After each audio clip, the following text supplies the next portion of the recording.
Tonight, from Lincoln Financial Field in Philadelphia, it's a special prime-time edition of the NFL on EA Sports.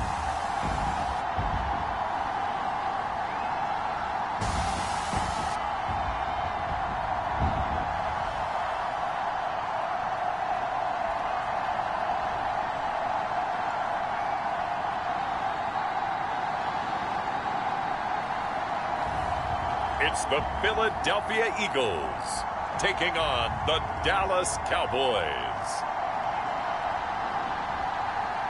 It's the NFL on EA Sports as you take a look there at Lincoln Financial Field in Philadelphia, PA. Tonight, it's the second of our Monday night doubleheader, as it'll be the Dallas Cowboys taking on the Philadelphia Eagles.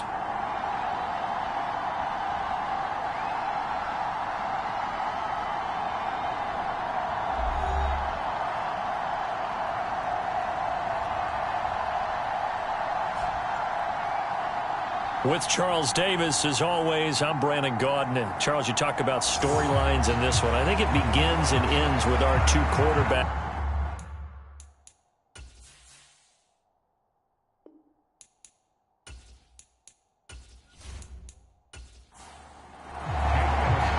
Two teams here fresh off Week 1 victories. Who can keep it going as we're underway on EA Sports?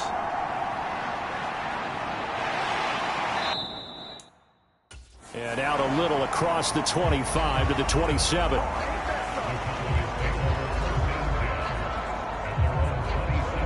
So here are the Cowboys now ready to go on offense for the first time. And leading the charge, their lefty QB. And he said he was feeling good in the lead up to the season, and he proved it in a big way in Week 1 with 4 touchdown passes. Had the offense moving at peak efficiency right at the start of the year. Awfully impressive. 19 target.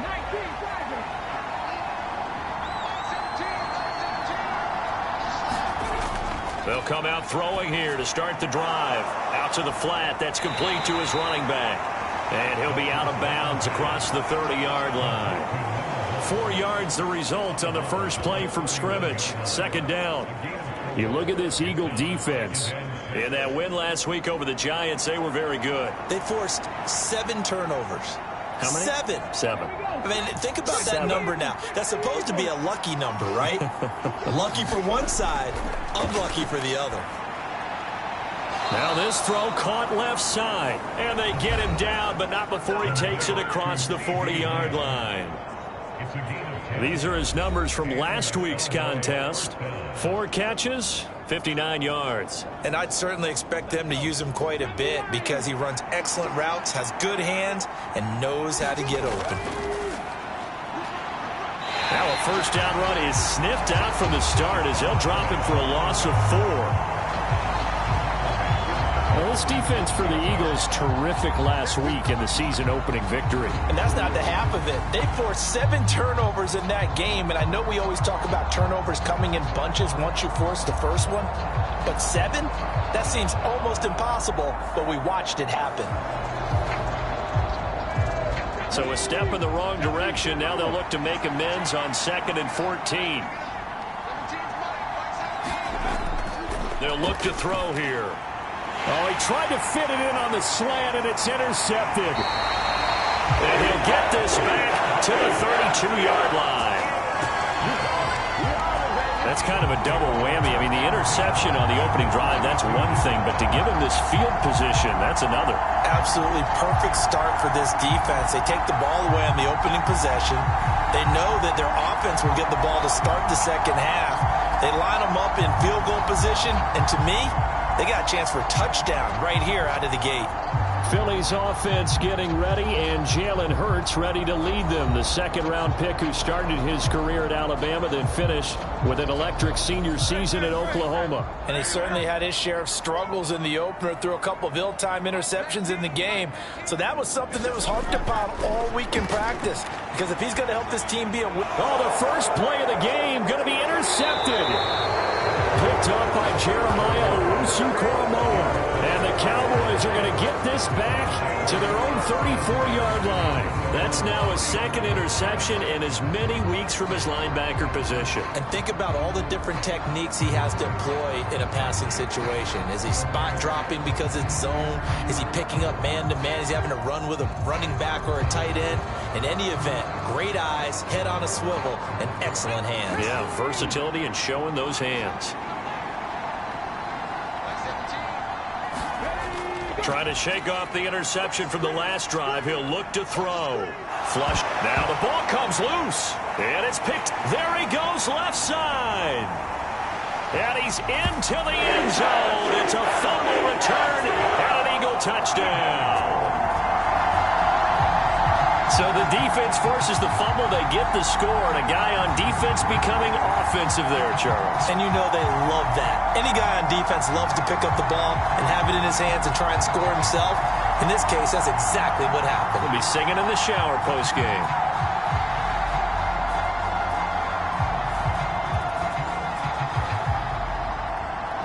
On for the extra point, Jake Elliott.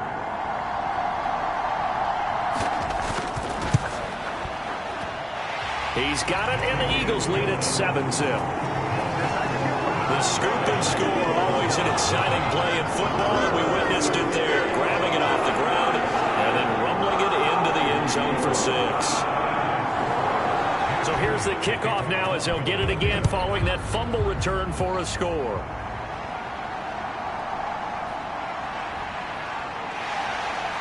And a good return as he'll be stopped just shy of the 30-yard line. Possession of the football going back to the Cowboys. Now, early on, you know, Charles, every game could be called a measuring stick game. But I think when it comes within your division like this, it's a measuring stick game with a little extra intrigue. I would agree with that totally because all division games have a little extra to them. But I like where this game is situated because at this stage of the season, it has that little extra juice. But at the same time, it's not a make or break if this were, let's say, week 15, 16, somewhere in that neighborhood. And that'll be incomplete. Took a pretty good shot as he tried to pull that one in. Couldn't hang on, third down. Looking to throw. Pass taken in by his big tight end. And he'll go out of bounds, it looks like, right at the 40.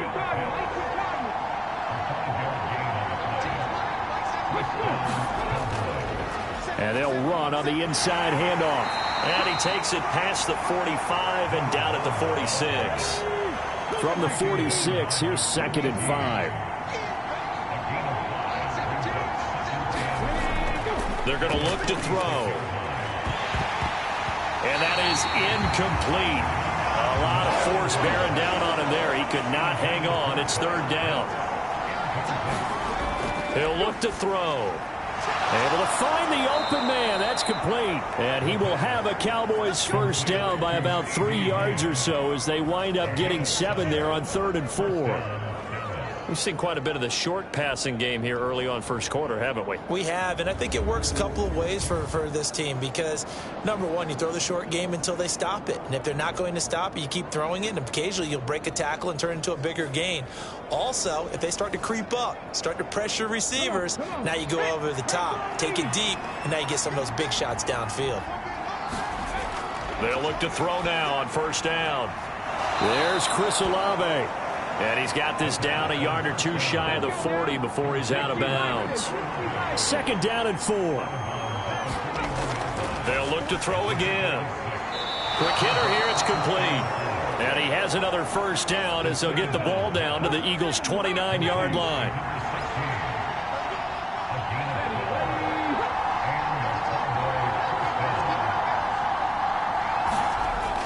They'll stick with the passing game as he looks to throw. Short throw caught by Pitts. It'll be a gain of just a yard, and it'll be 2nd down. Yeah, that one was covered pretty well because they were trying to leak the tight end out into the flat. I think they were hoping he could catch it, turn upfield, and pick up the first down. Ball on the 28-yard line. Here's 2nd and 9.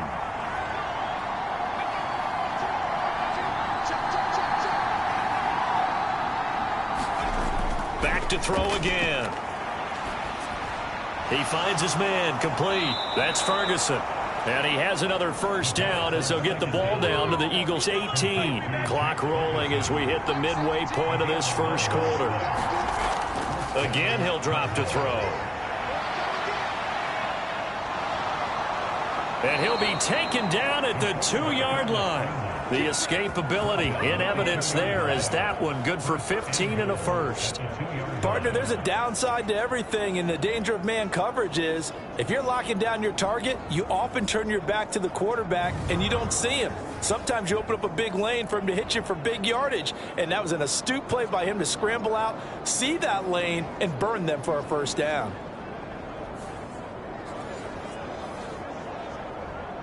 An opportunity to get back to level after the fumble return touchdown. First and goal. They'll try to run this one in. And he is into the end zone for a Cowboy touchdown. A great effort there. His third rushing touchdown on the year. And the Cowboys are within an extra point of tying up this ball game. So another touchdown for him on the year now, Charles. He had 2 in the opener last week and hits pay dirt for a third time here. And with good health, he's got a really good chance to be up there among the leaders in touchdowns scored when this season comes to an end. Quick question, partner. Is it bad luck to toast him with a sports drink? Not at all, partner. I think that's a fantastic idea. Cheers. Extra point by Gay is up and good. And we are tied at 7. So that drive, 12 plays in length. And it's culminated by a 2-yard touchdown run. So all even at 7 now as they kick it away. And they will not get a chance to return this one as it's through the end zone for a touchback. So back onto the field, here come the Eagles for their second drive. And for this offense, Charles, you got to think kind of crucial here to put something together on this drive because remember last time out they threw the interception on the very first play.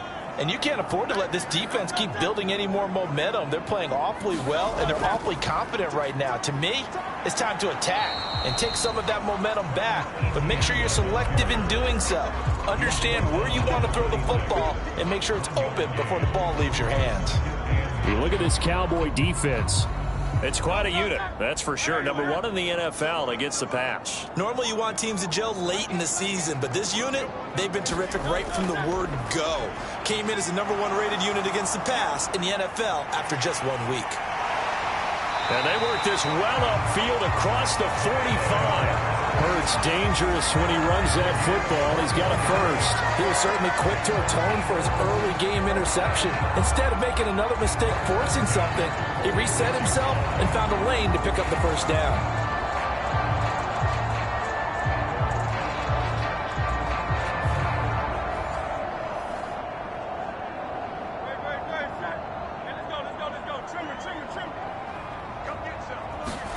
They'll throw on first down with Hurts.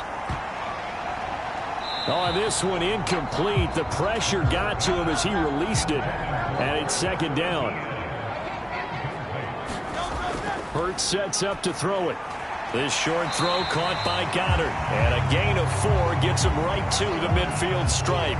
Now a 3rd and 6. From the midfield stripe, they'll look to throw. And that is incomplete. On 4th down, punt coming from Braden Mann. They'll get off a fairly short kick here as this is toward the sideline. And this one sails out of bounds. I think it'll be inside the 25. It will. 24-yard line is where they'll spot it. A look at the running back, the man out of the backfield as he gears up to go again. And you see his numbers from a week ago. He was up over 100 yards then, and he's already hit pay dirt here once in this one. We always talk about quarterbacks and receivers getting into rhythm, right? Really feeling good, finding each other downfield. I think running backs operate the same way. They can hit a good rhythm and a good stride, and he's carrying it over from last week. They showed off the athletic juke. Good little gain there. Not a whole lot of real estate, but a nice carry.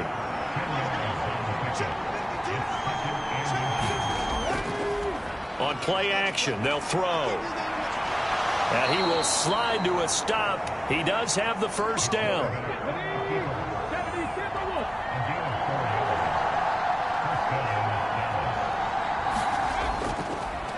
One back in the backfield, he'll get the carry. And just no chance of turning the corner. He can only get back to the line of scrimmage. 2nd and 10 coming up.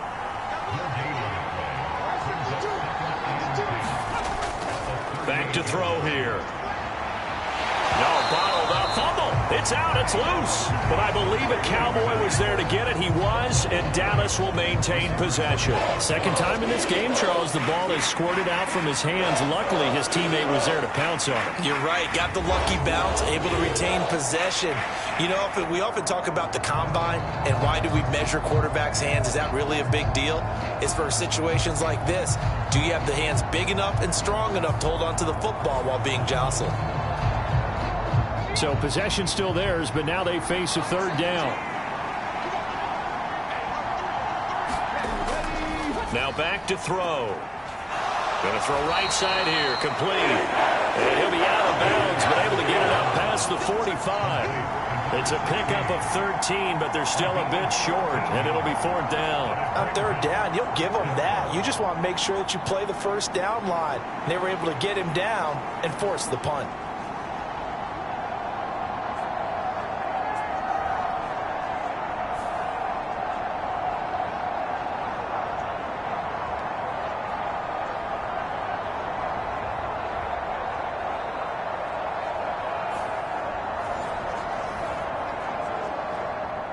On 4th down, Ryan Stonehouse on to punt.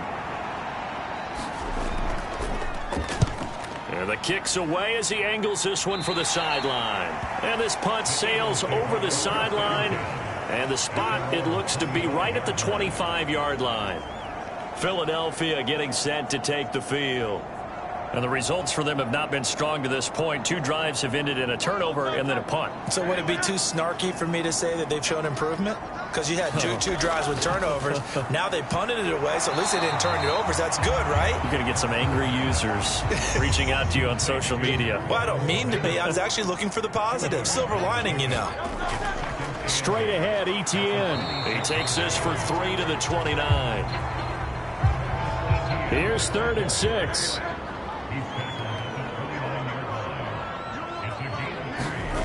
Throwing from the gun, it's Hurts. Oh, that's into double coverage and intercepted.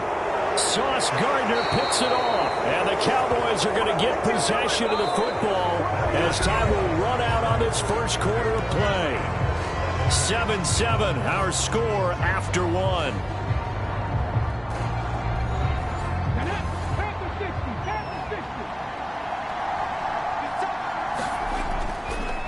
On 1st down, they'll go to the ground attack.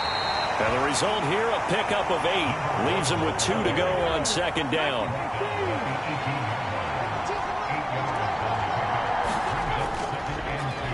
And they'll keep leaning on the running game. Back to the ground. And he'll go down here at the 12-yard line. A gain of 5, good enough for the 1st down.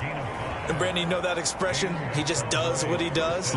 It sounds trite, doesn't it? But in this case, it's perfectly apt. This is one of the better runners in the NFL. And all he does is just find avenues, find ways to pick up key 1st downs and big runs.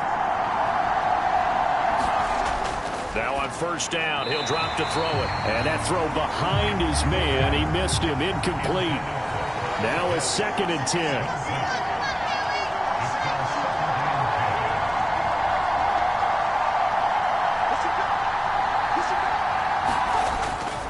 They'll look to throw. Throw over the middle, going to be caught here by Pitts. And the Cowboys are going to be set up with a 1st and goal on a pass play that moves them all the way down to the 1.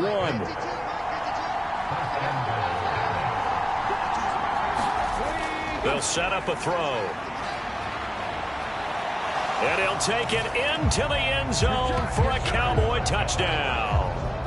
A great play there with touchdown number 7 on the year. And the Cowboys have taken the lead. He didn't originally want to run, but he didn't see anything in the passing game, so he scrambled, and wouldn't you know it, he scores a touchdown anyway. It's awfully nice to have a quarterback who can make things happen with his legs.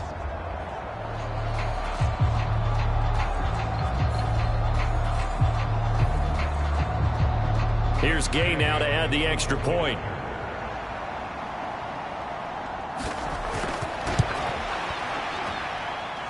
And he's got it. It's now a 14-7 ball game.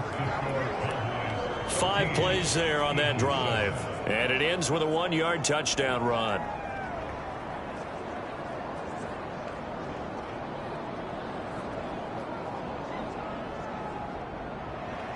Set now to kick this one away, and off it goes.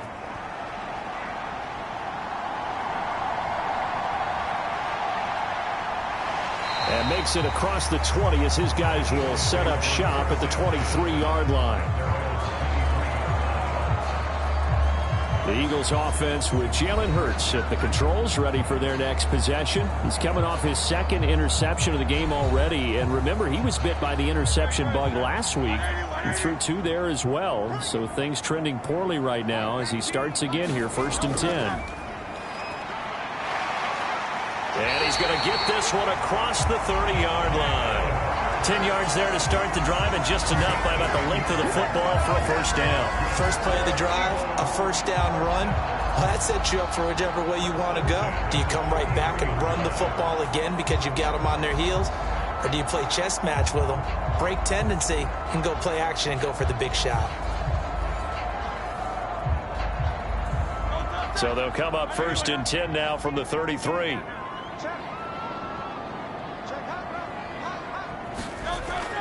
A shotgun snap and a give to Etienne. And he'll manage to pick up about 4. It's 2nd down.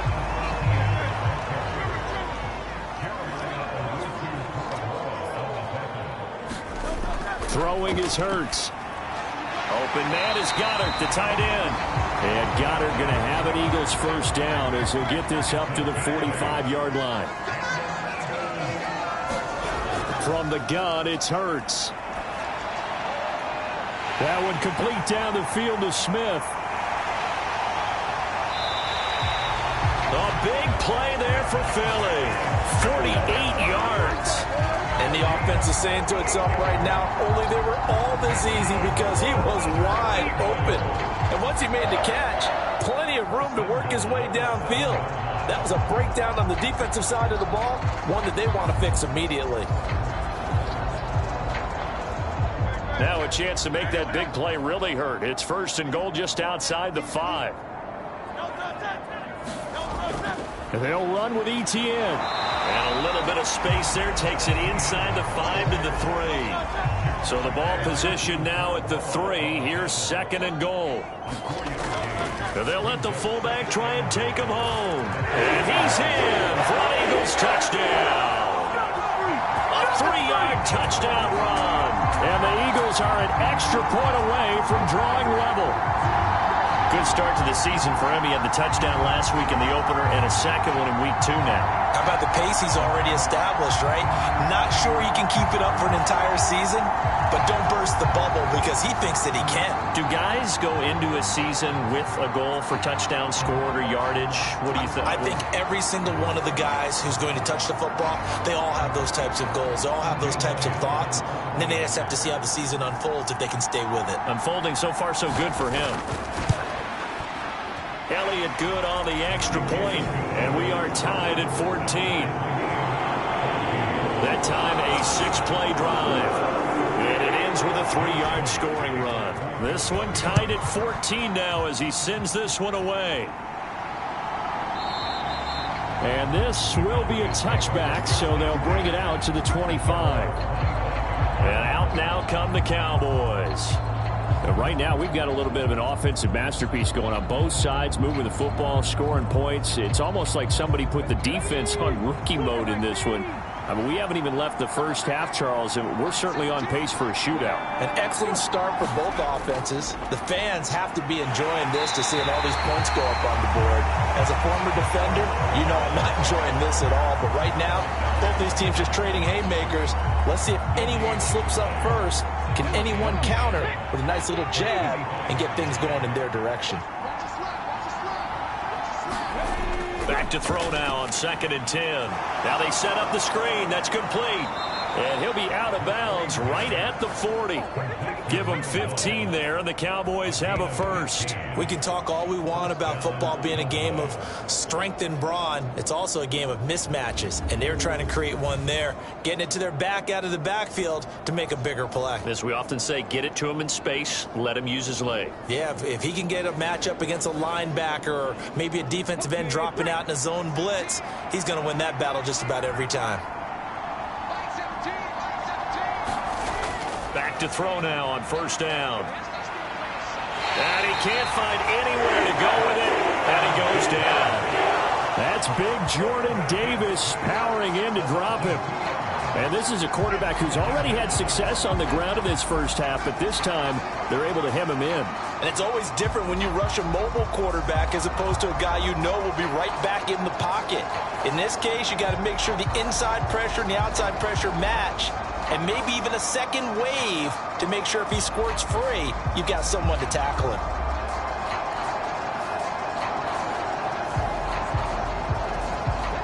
They'll come up after the sack on a 2nd and 12. Hands it off out of the gun. And he is met in his tracks behind the line of scrimmage. Third down, now even tougher. 3rd and 13 after that loss of a yard. Partner, one thing I was lousy at growing up, track and field, I could never anticipate the start before a race, but how about that backer? He figured it out, jumped the count, and turned it into a really nice play for his defense.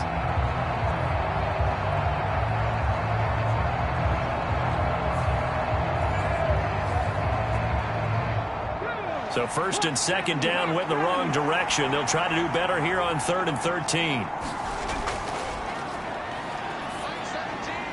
Work in the middle of the field, and he's got a man complete. And he'll have it past midfield almost to the 40 before being taken down. A big play there as they get the conversion on 3rd and 13. And when you're playing a quarterback with some experience and some moxie, you enter the danger zone when you decide to blitz him, because if he's able to diagnose as he did on that play, he can hurt you downfield. He reads defenses so well, doesn't he? He really does, and the best part about that play for him, I don't think that was his primary target. I don't think so either. I think he had the read, figured out where the blitz was coming from, and went to a secondary target for a really nice gain. And a good push up front, and he's able to navigate his way down inside the 30. Back-to-back nice plays, 12 yards that time and a first down. How many times do we say in this game that speed kills, and it does it in so many different ways? In this case, you got a back who's quick and shifty, can make moves, make people miss, but also gets to and through a hole before it can close down.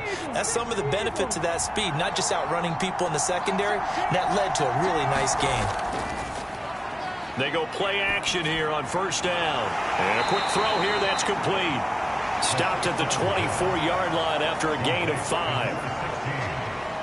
Simple drag route here, lined up out left and tried to work his way back across the field. You probably saw me twitch there, partner, because I think he wanted the ball a little bit sooner. By the time he looked it in, defender was right on him. Now 2nd and 5.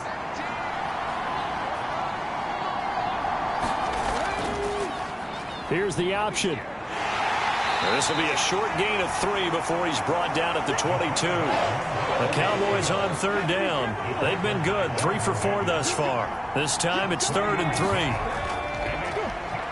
One back in the backfield, he'll get the carry. And able to get him down, but he does reach the 5. They're able to convert on 3rd down, and that sets up a 1st and goal. Well, if they continue to run the football this strong, right up the middle, I don't know if they can wait till halftime to make adjustments. They better find a way to get it done series to series. I don't know if they need to sub some guys out, bring in extra people, maybe change what they're doing on the defensive side of the ball. But right now, they're running the ball very well right at them and right up the middle.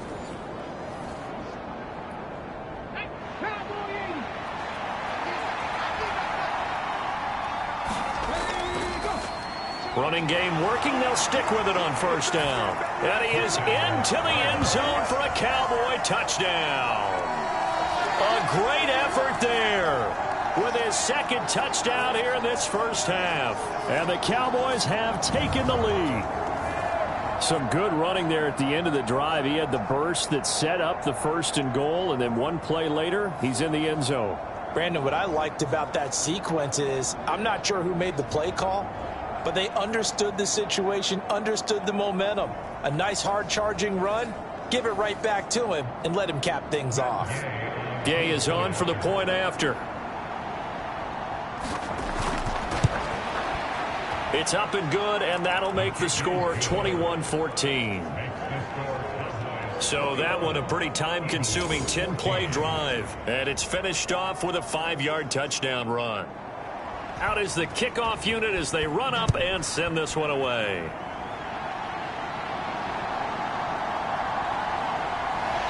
And he'll be brought down right on the chalk of the 20.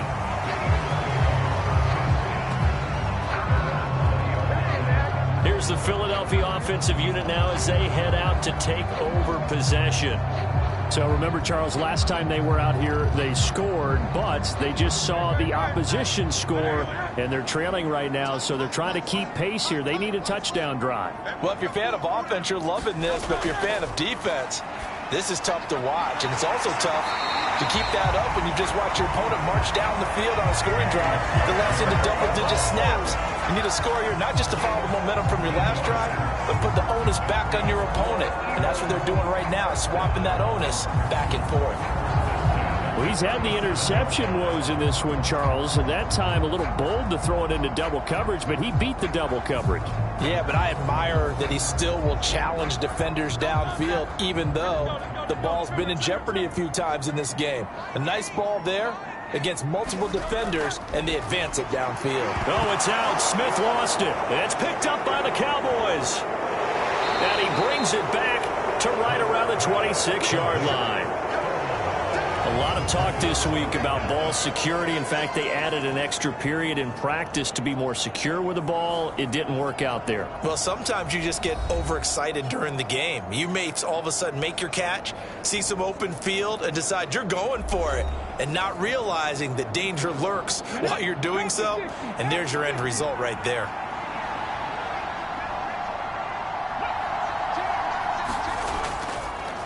On first down, they'll go to the ground attack.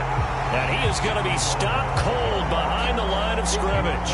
He'll lose a yard there, and it's 2nd and 11. I think sometimes when you're trying to get after the quarterback, maybe it's better to be lucky than great. Because I think on that one, he's just trying to get upfield and rush the passer. Instead, the tackle for the loss landed right in his lap. And we've hit the 2-minute mark in this first half of action. We remind you that coming up in 2 minutes' time, we'll hand you off to Orlando, where Jonathan Coachman will have highlights and analysis of this first half of action. Now a throw here, hauled in. And he'll be brought down inside the 20 at the 19. They'll come up now, 3rd and 3.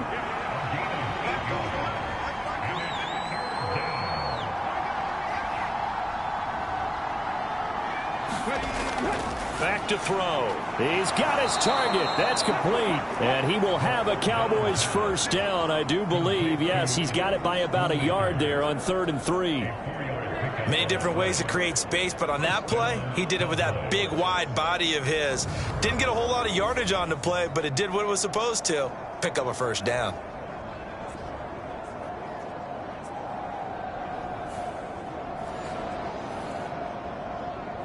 Working with the lead, trying to get to 2-0. Here's 1st and 10. They'll drop to throw. Olave over the middle. And now they're inside the 10 as he's brought down at the 9. Now the Cowboys going to burn the first of their timeouts as they get the stoppage with a little over 50 seconds to go in the first half. This is a 2nd and 4, ball at the 9.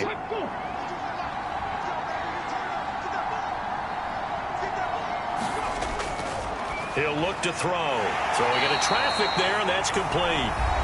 The Cowboys going to use their 2nd timeout now as they get the stoppage with just under 50 seconds remaining in half number 1. 3rd and 2.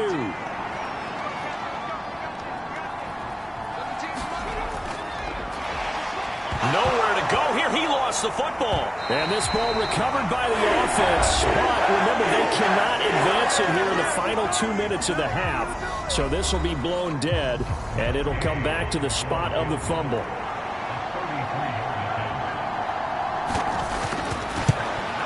Gay's kick is good. And the lead works its way up to 10, 24-14.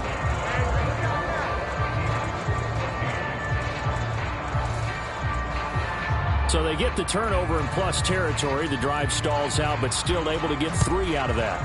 Yeah, we were able to see an offense and a defense kind of mix and match with each other, didn't we? Both of them trying to make sure that they have the upper hand and the advantage. Offense trying to get to the end zone. Defense, of course, trying to hold them to a field goal attempt.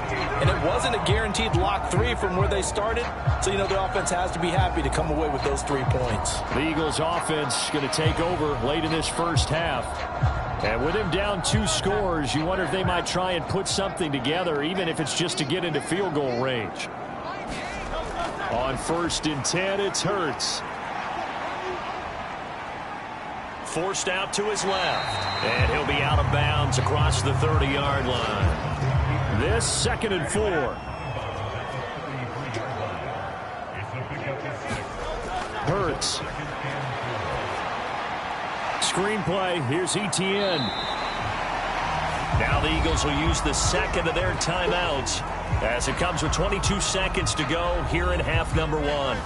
Here comes 3rd and about a foot. Here's Hurts to throw. That is caught. And he is going to have an Eagles first down as they're able to get the 3rd down conversion. He's got his first catch here before halftime, and it goes for a first down. And offensively, they'll take the timeout with 6 seconds left in the second quarter. Here's Jake Elliott. Career long, by the way, for him, 61 yards. This was the old NFL record distance for decades, a 63-yard attempt. And off the crossbar, no good. A sensational effort from that distance, but rejected by the bar. So we are at halftime here on a Monday night. As we'll send you down the coast now to Orlando, that's where we find Jonathan Coachman, ready with our EA Sports Halftime Report. Coach. Okay, Brandon, thanks very much. Welcome in, everyone, to our EA Sports Halftime Report. Let's get you caught up on what's going on around the NFL. We'll get started out in Texas, NRG Stadium in Houston, where it was the Texans who picked up the victory at home. Matthew Stafford, 3 touchdown passes as his guys bounced back from the defeat on opening weekend. From there, we're off to check out another game. And it was the visiting LA Rams who get the victory in that one. Dak Prescott, couple of touchdown passes as his guys win their 2nd straight to start the year. Finally, we're off to Atlanta to check on the Falcons at home at Mercedes-Benz Stadium. And they were winners in that one over the visiting Tampa Bay Bucks. Christian McCaffrey, 2 touchdown runs to lead the way.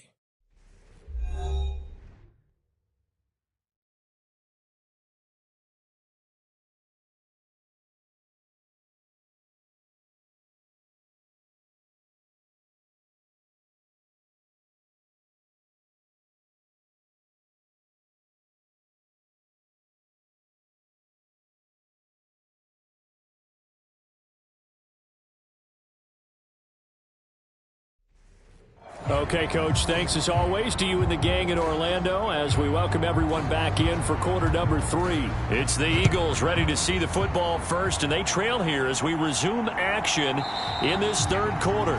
And this will not be returned, so the second half begins with a touchback. Out come the Eagles now as they'll go on offense first here in the 3rd quarter. And right out of the gate, they face what you'd think could be a pretty important drive. I would say so. They're down 2 scores. That's not the end of the world. It wasn't the strongest of first halves, but for them to start clawing back, they've got to start putting a little pressure on that defense, start cutting into this deficit. You can't have 3 and outs and expect to get that done. 2nd down. Here's Hurts. And he whips that one incomplete there. This offense in desperate need of a conversion as they come up on 3rd down. Now a shotgun snap as they'll look to throw. He's going deep for Brown. And that's caught inside the 35. And he will finally be shoved out of bounds down at the 30-yard line. A big for Philly. And even 40 yards. Okay, call me an admirer right here. How about the touch on that throw? I like the timing catches, the short ones, but those rainbows that drop right in the bucket, something pretty about them. Really is, and let's face it, we always talk about arm strength. We love the guys who can throw it through the car wash and the ball comes out dry. But those guys with touch, as we just saw there, those guys are valuable. Work to do here to avoid falling to 1-1, but this is 1st and 10 right now. A give, it's ETN off the option. Might have gotten this one down to the 28, and that's all. They work now on 2nd and 9. From the shotgun, he'll look to throw. Dancing to his left. He'll head out of bounds inside the 10. Mark him down at the 9. The coverage may be too good that time as he breaks away for 19 with his legs and a first down. He certainly isn't looking at the scoreboard out there because, to me, all he's concerned about is analyzing the field and making most of the time left in this game. Deficit's still there, but he's starting to hit them with some big plays.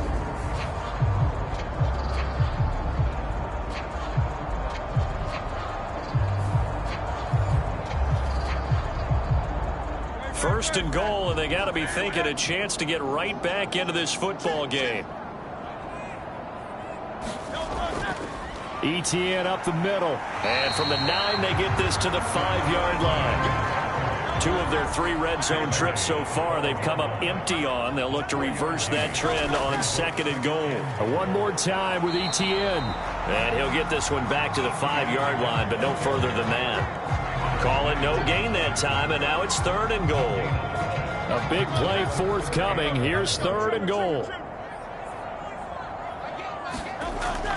Out of the gun, they'll look to throw. And it's caught.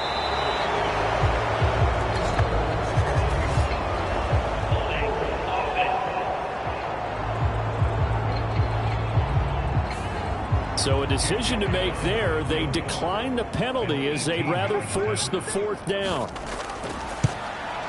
The kick by Elliott is good. And this is back down to a 7-point game.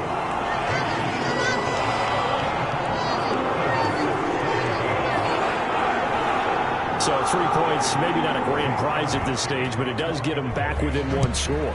It certainly does, because now they stay within shouting distance. So that means everyone on your sideline stays engaged in this game. They know they still have a shot. And a nice return sets them up pretty good here right at the 30-yard line. So here are the Cowboys to take over. They were winners a week ago over the Steelers, and they lead this one as well as they start here 1st and 10.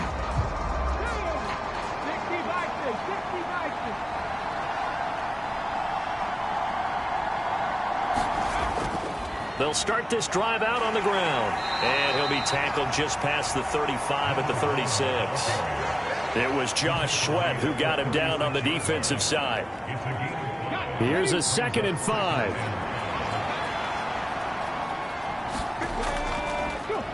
And they'll give him another shot here on the ground. And the hole closes quickly there. He gets maybe a couple up to the 38. And the big fella stuffed that one up in a big way. I think doubling him has to be a priority because you can't move up to the next level if you don't take care of him first. On 3rd and short, they'll try and pick it up through the air. And he'll be taken down, but he does have first down yardage. 5 yards is the pickup there as that extends this drive. At first glance, I thought he just used his size in order to win the route. But he also had a little subtle move in there as well. Made the defender think he was going one direction and was able to track the ball in another.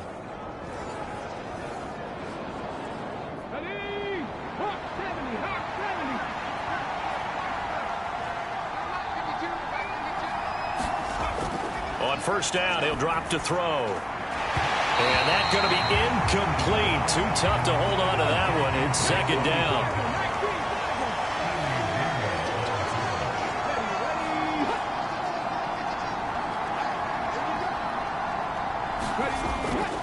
Now they'll throw here out of the gun. Out of his hands quickly to CeeDee Lamb. A big play there on the catch and run. 56 yards. And what a letdown after a huge play. He's going to pull this in and then set sail for the end zone. And he nearly made it, too. But he's going to be tracked down just short of the goal line. So a big play there that's going to set him up with 1st and goal at the 1-yard line. After the big play, a chance to finish now on 1st and goal. They'll motion out one of the tight ends. They'll try and run for it on 1st and goal. And he will take it in for a Cowboy score. A great play there. His 3rd touchdown of the game and 5th on the year. And the Cowboys have taken a 2-touchdown lead now. Oh, my goodness. How about this start to a season? I mean, it doesn't get much better.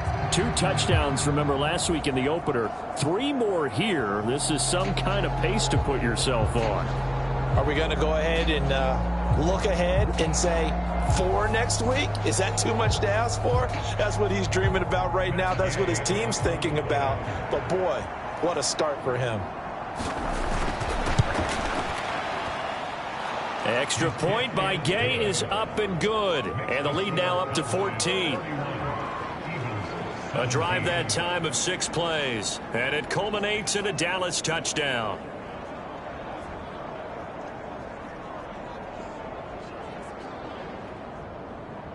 The kick team out there for the Cowboys as they run up to send this one away. And no thought to bring this one out. He'll just go down to a knee, and they'll take over at the 25. The Eagles offense now, they head back on the field. Their drive last time, it stalled out. They were forced to take the short field goal. And the key phrase, you nailed it, forced to, because you know coaches look at these short field goals as a last resort, right? To them, that's not how drives are supposed to end. You're supposed to put 6 on the board. That's a consolation prize. Like going to the county fair, you don't get the big stuffed animal on that one, do you? No, you don't go top shelf. That's bottom shelf material. On 2nd down, a run with Etienne. And it's been like this all night long. Nowhere to run as they stop him behind the line. 2 yards the loss, and now 3rd and 12. You've got to figure the further they fall behind, the more you think that they'll get away from the run. They're trying to stick with it, but the results, they just aren't there.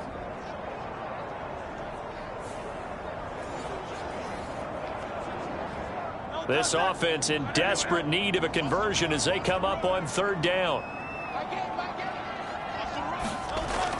They'll set up to throw. And Hurts is intercepted, his 3rd of the game. Picked off by Trayvon Diggs. And he takes this one back into the end zone, and the Cowboy defense has a touchdown. And Charles, for this offense, those interception woes they kind of had in the first half have now followed them into the second half, and for this defense, they take advantage, turn that into a pick 6. And that defense is in a spot now where they're thinking about ways to close this game out. And as confidently as they've been playing, I expect them to do exactly that. Here's Gay now to add the extra point.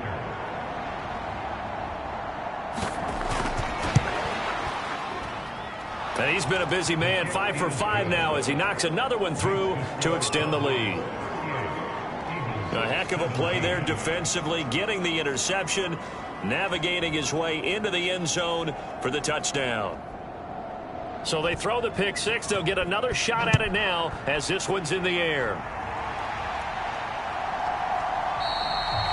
And from back there, a wise move. He'll just sit on this one, and it'll come out to the 25. The Eagles coming out as they get ready.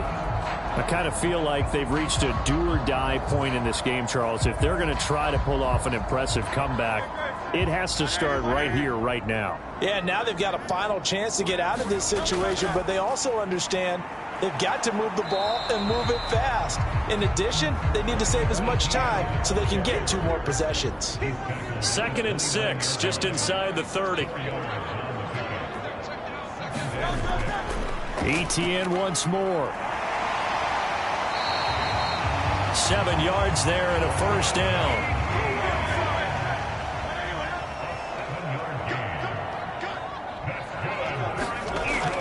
They'll look to throw here. Quick slant to Brown.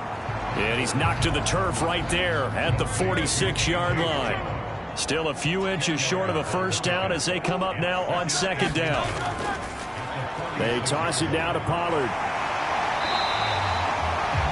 4 yards the pickup, first down. Not your normal call in short yardage, but the toss works very well there. Big people out in front, being physical, and they pick up a first down.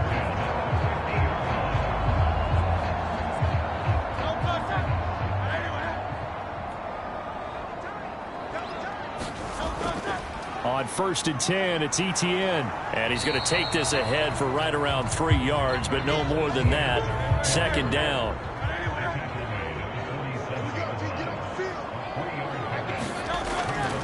He'll drop to throw.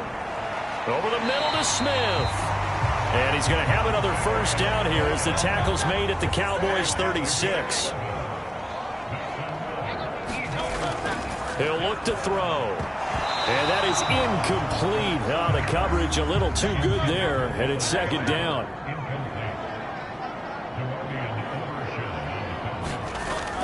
Back to the ground with Etienne. 5 yards. Now it's 3rd and 5.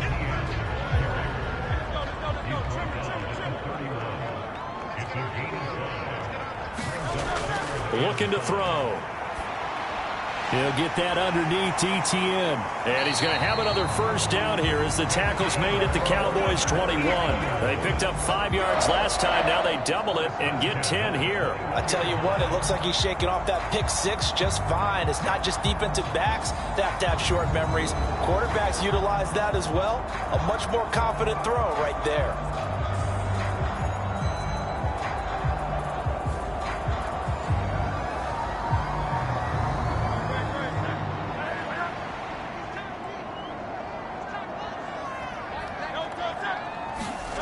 On first down, Hurts. And this is caught at the... And now a fumble. The ball's out. It's picked up by the Cowboys.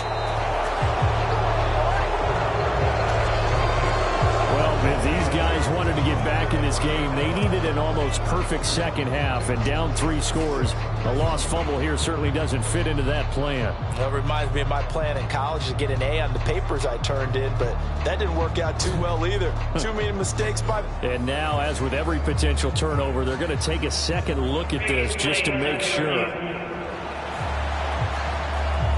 Now the question, was the knee in fact down before this ball comes loose? And is the video convincing enough to overturn it? A lot of factors here. Remember, you also need clear possession of the football afterwards. This is a tough one to overturn.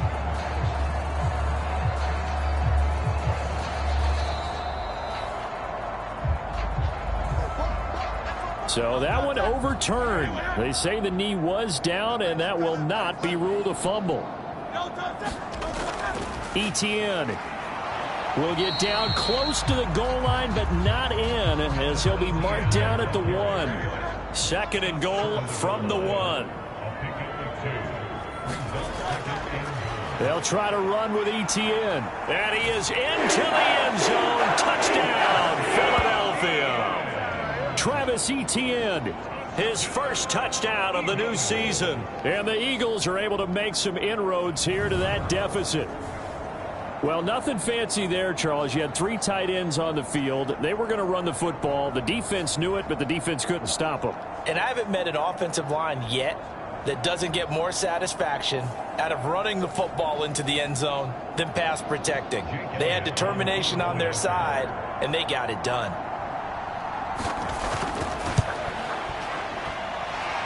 Elliott good with a PAT, and the lead will be cut down to 14. That one in the books as a 12-play drive. And it was capped off by a Travis Etienne touchdown run. And up to about the 26-yard line, just across the 25. The Cowboys offense heading back out and ready to go again. Their lead down to 2 scores after the touchdown a moment ago as they start with a 1st and 10.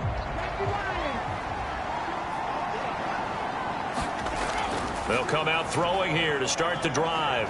And he'll take this beyond the line of scrimmage as he slides to a hole. Now a 2nd and 6.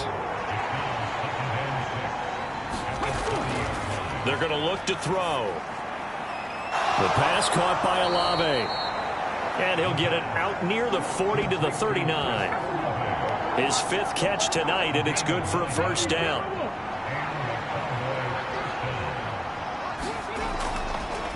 Now a play fake here on first down.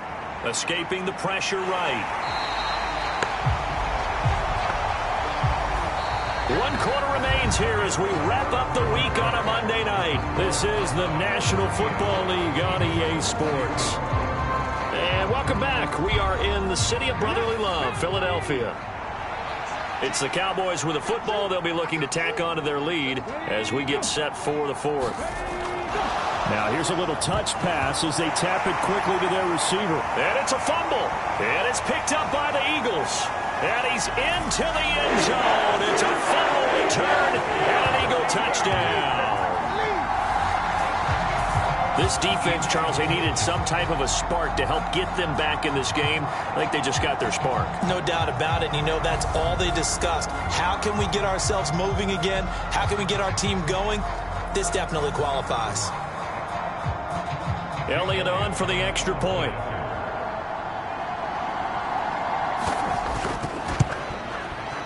And that'll cut the lead down now to a touchdown. So not only the cough up, but then the pickup on the other side, the scoop, and the score the other way, the fumble return for a touchdown.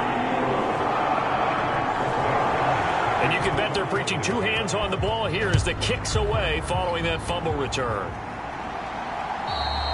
And this will be a touchback as that sails over the end line. The Dallas offense back out onto the field.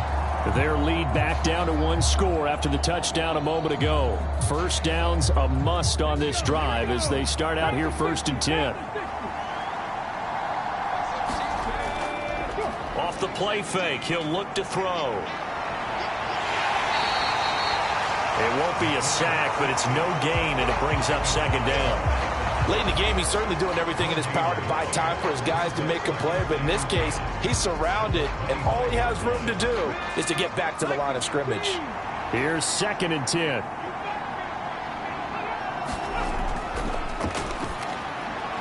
Oh, it's a screen pass. That's complete. And he gets this up to the 34 out of bounds there. 9 yards, not quite enough, and they'll be left now with 3rd and 1. That's a nice design there, but sometimes, though, you get so many blockers out ahead of you, they kind of slow you down and force you to adjust. You always appreciate guys trying to help you, but maybe one less there could have turned this into a bigger gain.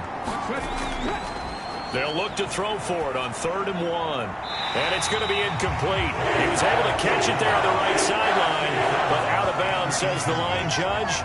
And it's going to bring up 4th down. A 3rd down, he tried to stay in bounds, did all he could. He caught it, but was led a little bit too far. Yeah, that's always difficult, isn't it? Because you know half of your body is trying to stay behind while the other half is reaching out, trying to catch the football. The top half worked. It was the bottom half that was in question. That'll be a 49-yard punt, 6 yards there on the return. And it will be Eagles football, 1st and 10. Philadelphia getting set to take the field.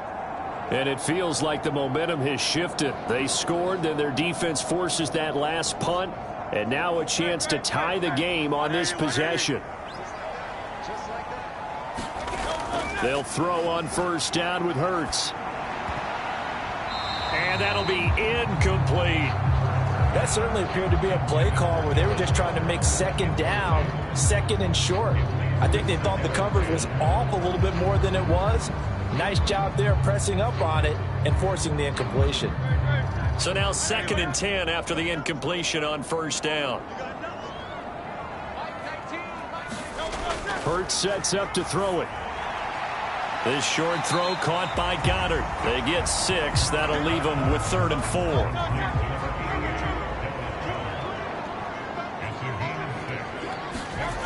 Back to throw here. And he will go down. A Cowboy sack. Micah Parsons showing off that elite athleticism as he gets the sack. Well, when you time those screen passes perfectly, they can work perfectly, but that time it took a little too long to develop.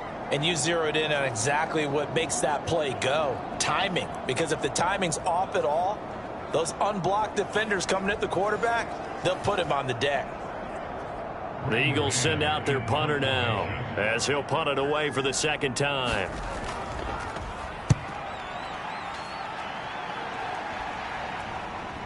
Oh, he shifts past him.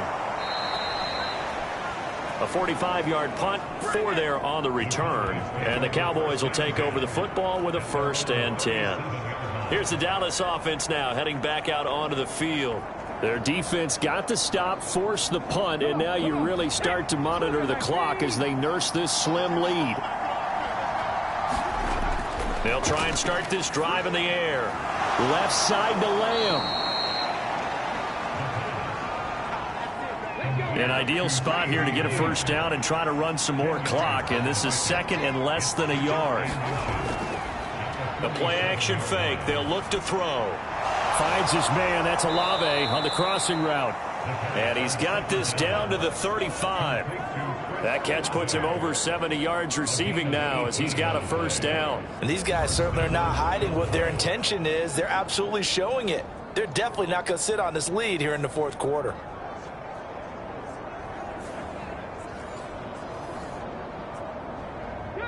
So from Philadelphia territory now, here's a 1st and 10 at the 35-yard line.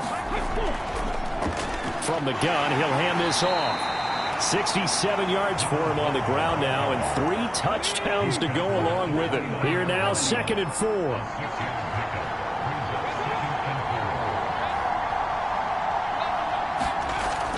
Now back to throw. That's going to be caught by Pitts. Touchdown, Cowboys. Kyle Pitts, 29 yards. And the Cowboys are looking to make it 2 straight as they add on to this 4th quarter lead. Heck of a start to his season. He had 2 touchdowns in the opener last week, another one here in week 2. Well, I don't want to call him a touchdown machine this early, but sometimes you get locked in, and you feel good about things. You get into that zone, and those touchdowns come in bunches. He may be off to that kind of a start. It's like he was shot out of a cannon. I would imagine success this early, great momentum going forward for the rest of the year. He keeps this up, they'll soon be chanting MVP anytime he touches the ball. Extra point by Gay is up and good. And the lead now up to 14. The kickoff team on the field now as they will send this one away.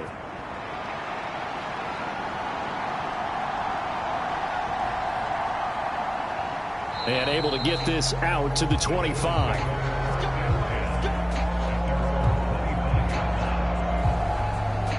Here's the Philadelphia offensive unit now as they head out to take over possession. These guys definitely hoping for a better showing than their last appearance. They couldn't really even move the football much beyond the shadows of their own goalpost, Charles. We'll see if they can get a better, more sustained drive going here. Yeah, and every team that we ever talk to says the exact same thing. When you start a drive from that deep in your own territory, the goal is a minimum of at least 2 first downs, because even if you have to punt then, you change the field position, right? You flip the field a little bit. They didn't get that done. This time they want to string together a nice drive and help themselves out. And this one almost intercepted. Far too loose with the football. Nearly a 4th pick of the ball game. And the Cowboys pressure gets there this time for the sack. Micah Parsons, his 2nd sack of the night. They were trying to set up a screen there, but that one just too slow in developing. Yeah, too slow in developing and well read, because that ends up being a bad feeling for the quarterback. When he's got no blocking in front of him, his guys are just going to let defenders go, and they're coming for him. So if it's not there, you just got to throw the ball at the turf at your running back's feet.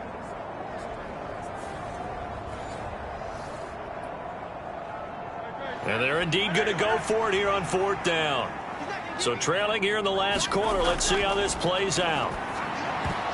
Now they go for it on 4th, but this one is going to wind up incomplete. The Eagles unable to convert there on 4th. And Dallas, they'll take over in terrific field position. So they really needed points here in a two-score game. Could not come away with anything there on fourth. And while we know they're a little bit discouraged here, they can't check out of this game. You and I have called a good number of games over the course of our career where we've seen these types of situations. Teams get the ball back, and that miracle does occur. So they can't let that dream go just yet. They have to get stout on defense here. Nowhere to turn this time, and he goes down. Sacked back at the 29. Jalen Carter in there to get him yet again. That is his third sack tonight. They can't figure him out. Well, this has to count as a great team effort today, but this man, he's been at the center of all of it. Really special day for any defense to have this many sacks in a game, even more so for this player. One of the best individual efforts of the season.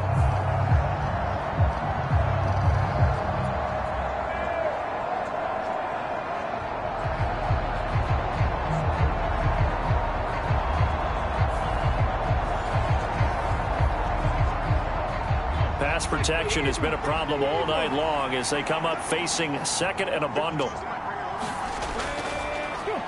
One back in the backfield, he'll get the carry. And he will lose yardage here to the 31-yard line. They lose 2 on that last play, so things get even tougher. Third and long coming up. Yes, indeed. That play there, that reminds me of some of the guys that I've played with that have that suddenness, able to get into the backfield almost about the time the ball snapped and make a play. How about that tackle for a loss? Absolutely. He did a lot of that last week when he was named the NFC Defensive Player of the Week. One of the guys on the team was saying, hey, yeah, we called him the disruptor. And that's carrying forward again. Makes sense, doesn't it?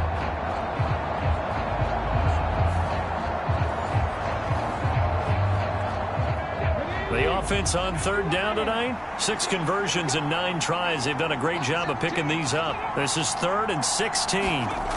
They'll look to throw. And that's going to be incomplete. The coverage too good there. The contact popped the ball free, and it's 4th down.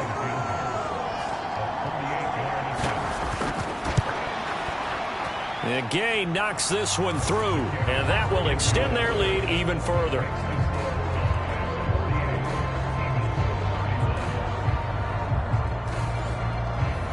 So that almost certainly the final piece to this puzzle, a 3-score lead. I don't think there's any coming back from there. But, you know, normally I'd get on you for giving up on the game right here, but I do think you're right in this case. This late in the game, 2 scores is tough enough. 3, I'm with you. That seems out of the question. The Eagles just about set to go to work on offense. Where we stand right now in the 4th quarter, this one pretty much out of reach. And, Charles, I know they're going to be disappointed about several things with this ball game, but the self-inflicted wounds, they've had several turnovers. You would have to think that's going to be something they're going to discuss heavily in the film session in the coming days. You're absolutely right about that, partner, because they're going to have to sit in that film room and watch every error that they made and figure out how to not do it in the future. And mentally, I think a lot of the guys are already starting to think about, okay, how do we put this behind us and get better for the next time out? This, they'll use as motivation for the rest of the time that they play to hopefully never be in this type of situation again. So not quite a first down just yet as they come up on 2nd and less than a yard. From the gun, it's Hurts. This will be caught. Judy. And he'll be taken down, but not before they work it across midfield. That one covers 24 yards. It's a first down. You cannot write these guys off just yet, not with a quarterback like that under center. You mean it actually crossed your mind with him running the team that you could actually maybe write this game off? Not yet. Not a chance. Not with him. We've seen it too many times.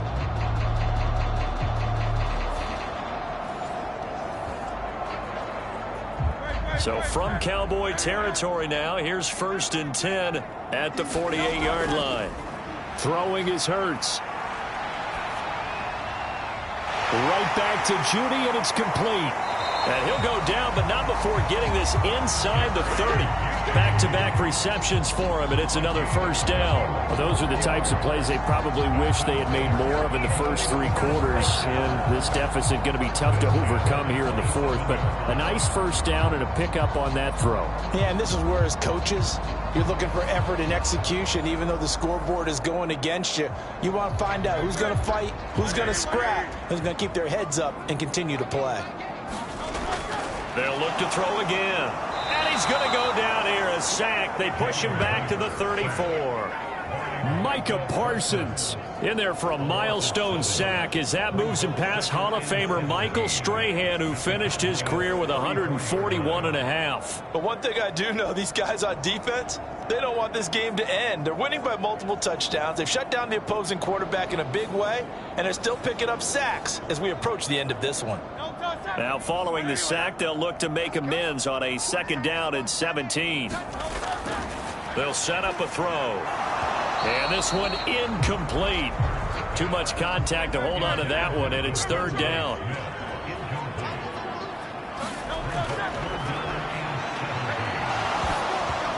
Oh, this will be incomplete. The rush gets home just as he was letting that go. That could have been worse. Instead, it's 4th down. We've seen this quite a few times in this game. Offensive line unable to keep leverage, unable to keep people away, facing a lot of pressure. Fortunate just to get rid of it. One of the reasons they're down is that inability, though, to stop the pressure. We saw another example of it there.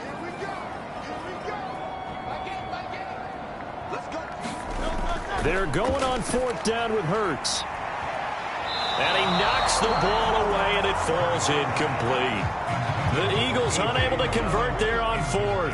And the Cowboys' defense is going to get them the football back. So they've gone for it twice now on 4th down of this game, and both times unsuccessful. I wish we could hear the headsets now between the head coach and the offensive coordinator.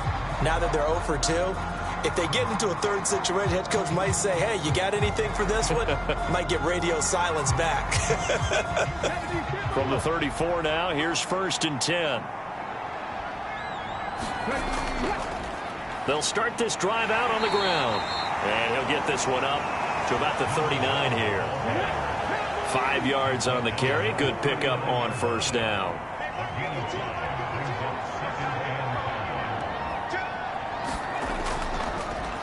They'll try and run some clock here as they keep it on the ground. 17 yards on the play there, and the Cowboys have a 1st down. At carries like that, that's how they're going to continue to salt this thing away here, Charles, in the 4th quarter. Yeah, how about that? A new set of downs. Clock continues to move. No better way to close out a game than to tap those mastodons you have up front and say, guys, keep pounding them. Let's keep the ball, keep their offense on the sidelines, and let's close this one out.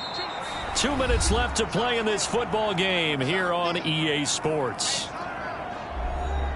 So the Cowboys in possession of the football here as we get you reset. And no doubt what they're looking to do is just salt away the final couple of minutes and escape with a win. And they'll get this to the 30-yard line before crossing over out of bounds. A good gain again. That's now 31 yards combined on those last 2 plays. Well, that's a carry they have to be satisfied with. And throughout this game, they've been satisfied with what he's given them. Whenever they've needed a big run, a 1st down, he's the guy they've turned to. And it doesn't matter what the defense thinks. They feel like they've got the confidence to keep handing it to him and keep picking up good yardage. This offense really looking polished these first couple of weeks. Here's 1st and 10. One back in the backfield, he'll get the carry. And he'll get this one down to about the 20-yard line. 111 yards rushing for him now as he's toted it 21 times. I have to chuckle to myself a little bit, Brandon, because right now I could be in that huddle with that offensive line. I know exactly what they're saying. If you call a pass play here, we're going to call a timeout. Run the football. We've got control of this thing. Get him behind us and let's go. Their time to shine. Come on. 18 Cardinals.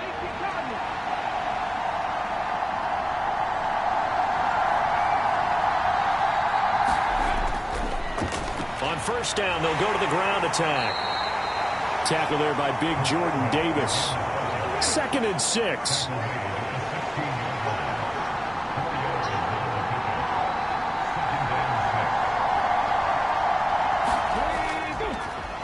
One back in the backfield, he'll get the carry. And able to get him down, but he does reach the 5. It's a good gain of 11, sets him up 1st and goal.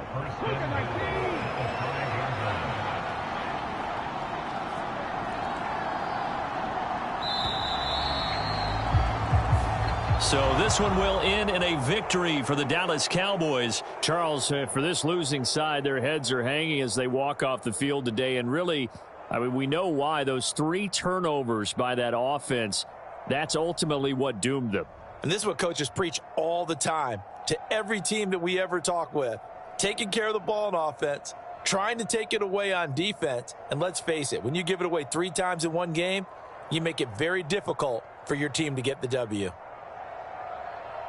So for the Cowboys, it was a great all-around performance as they come out of this one with the victory. And they'll get another road date next week as their opponents will be the Tampa Bay Buccaneers.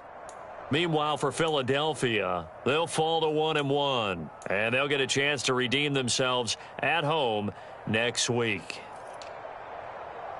So for our entire crew, alongside Charles Davis, I'm Brandon Gaudin. Thanks for watching, everybody. We'll see you next time.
Today, from GEHA Field at Arrowhead Stadium in Kansas City, it's Week 2 of the NFL on EA Sports.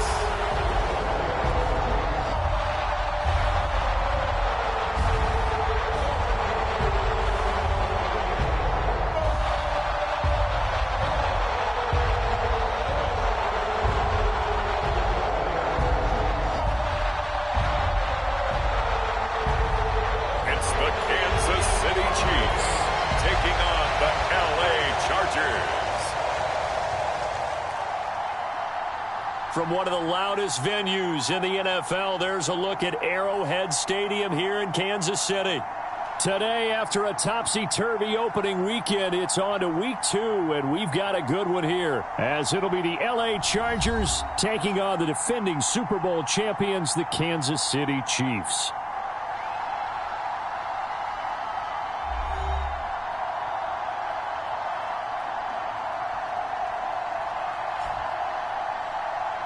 With Charles Davis, as always, I'm Brandon Gaudin. Charles, you talk about storylines in this one. I think it begins and ends with our two quarterbacks, certainly two of the best in the business. And nowadays, I don't think you can get by for long periods of time without a top-flight quarterback. The way the game...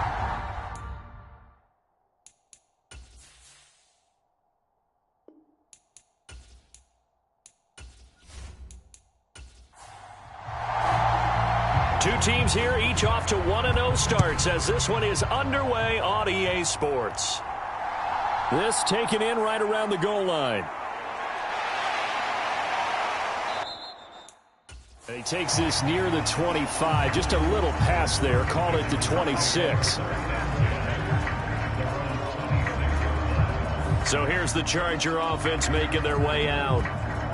And a look at a guy, definitely got a little razzle-dazzle to him. Can do it with his arm or his legs. Their mobile QB. I tell you what, when he is on schedule for that week, secondaries take notice because you've got to stay alert back there on every snap. A truly powerful arm, one is capable of challenging any level of the defense on any given play. That's why so many scouts preach arm talent when preparing for the NFL draft. A quarterback with arm strength to make every throw in the book, he's an asset to have in any offense.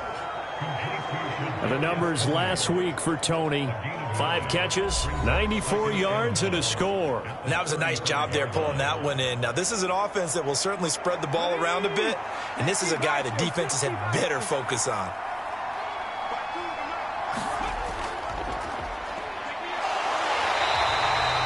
He can muster only a yard there, and they'll be left with a third and very short. Back to throw. Pass taken in by his big tight end. And he is going to have the Chargers first down as they're able to get the third down conversion. I like how they work the tight end on a nice little under route there. And if you're going to give him that much space, he's not going to catch the football. He's going to run away from you a little bit. And that's exactly what he just did there, picking up extra yardage.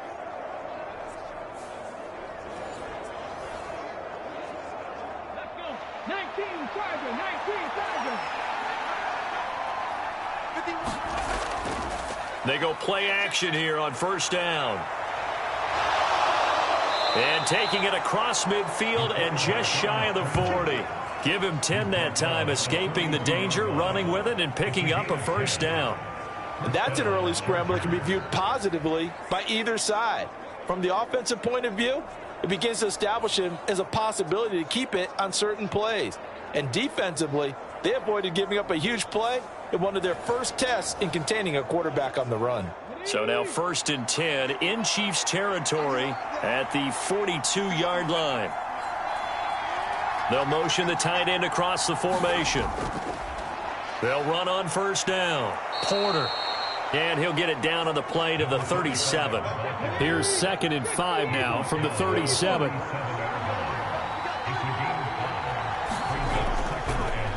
They'll keep it on the ground. It's Porter, and he'll take this close to a first down at the Chiefs' 32. It's been a 7-play opening drive, and this is 3rd and short. Here's a play fake as they set up to throw. And this pass broken up. Excellent coverage there on third down, as that was not an easy one to hold on to.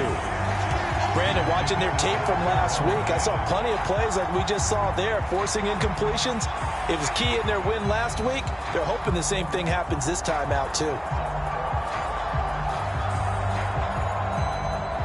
Now Kaimi Fairbairn for the field goal try. This is a 49-yard attempt, right hash. Fairbairn able to put this one through, and the Chargers grab themselves a 3-0 lead.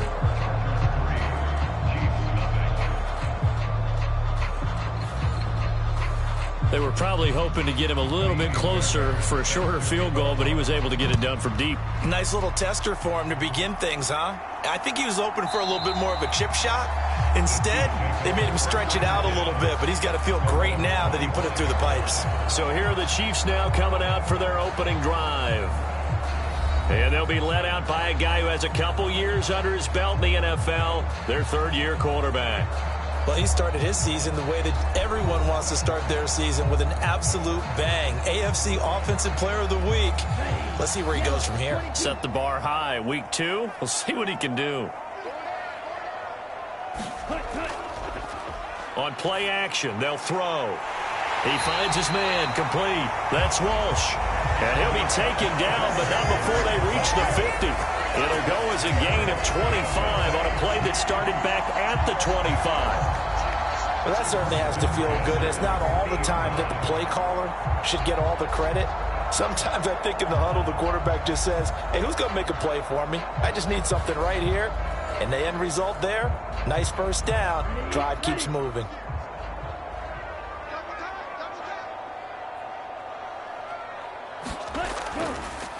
A run for the first time with Bijan Robinson. And he's going to get a solid gain of 9 before being brought down, second and right at a yard.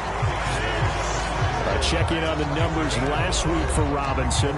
25 carries, 64 yards and a touchdown. Just an all-right day from him last week. He really didn't break out for the huge yardage he had hoped going in. I talked with him before the game, though, and he knows this is a new, fresh opportunity. He's put last week behind. Well, he's free going down the left side. It's a foot race. And they are able to stop him, but he does take it all the way to the 2. A big pickup of 38 on that last run. He's now hit the 6,000-yard mark for rushing yards in his career. And moves him squarely into the top 100 rushers of all time. In fact, he can boast that he's rushed for over 1,000 yards more than Gale Sayers did in his career, and Gale Sayers was a Hall of Famer in a short career. So 3 plays, already first and goal, and they are wasting little time. Robinson is into the end zone. Touchdown, Kansas City.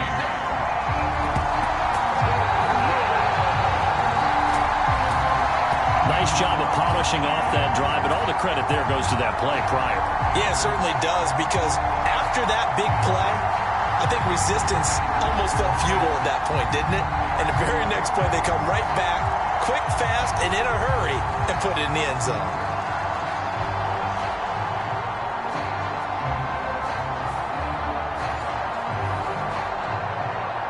Now they'll line up to kick the extra point.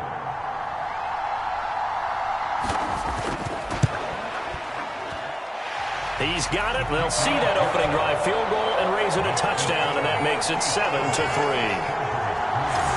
A drive there of just 4 plays. And it was Bijan Robinson who took it home with a touchdown run.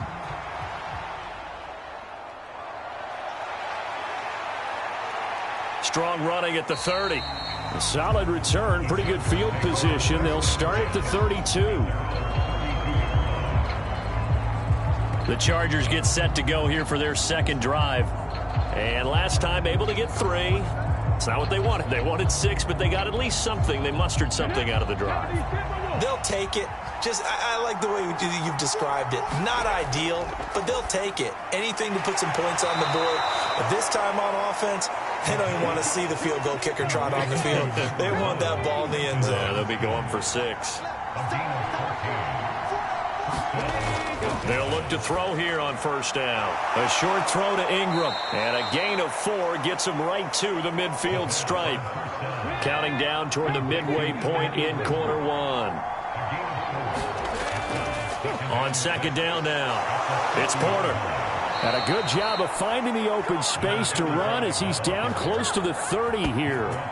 That good for 19 and a first down. He's had his eyes on 7,000 career rushing yards, and with that last effort, he has hit that mark. What a career. And that is the number to focus in on, because oftentimes we talk about where do they rank all time. We're not there yet. He's not knocking on the top 10 or the top 20, but over 7,000 yards in a career, fantastic. Right back to him on first down. And he'll power ahead, but only for about 3 yards. Second down coming up.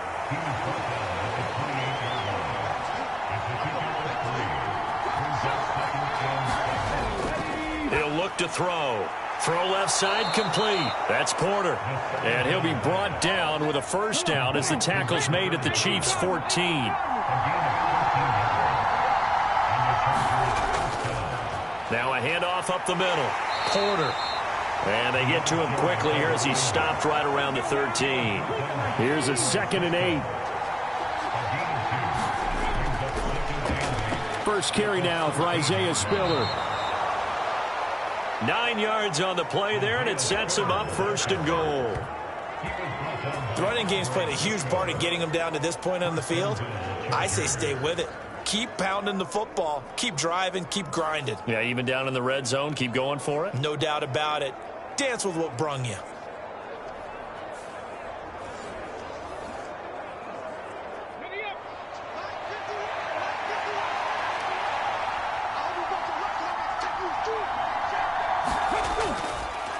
They'll try and run for it on 1st and goal.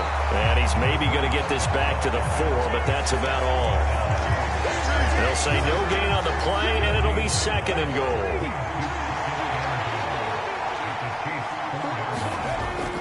He'll try again. And he's into the end zone. Touchdown, Chargers. A great effort there. His first touchdown here of the new campaign. And the Chargers are once again back in front. 2 good drives on their first 2 possessions. Remember, the first wound up in a field goal, but we all know field goals aren't going to cut it in the NFL, so they're not going to be denied here, and they wind up punching this one into the end zone.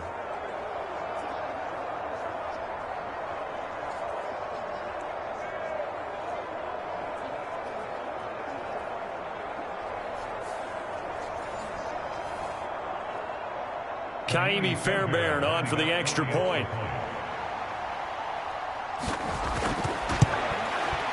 And it's through, and that makes the lead 10-7. That time a 9-play drive, and it results in a 4-yard touchdown run. So after the touchdown, here's Fairbairn now to kick it away. From a yard or 2 deep, here comes a return. And ultimately, he stopped right where he would have been if he had simply gone down to a knee at the 25. Kansas City taking the field for their 2nd drive. A lot of time for this unit to game plan on the sideline after that drive that they watched the other side just score. But remember, last time they were out, they scored as well. We'll see if they can seize that momentum right back.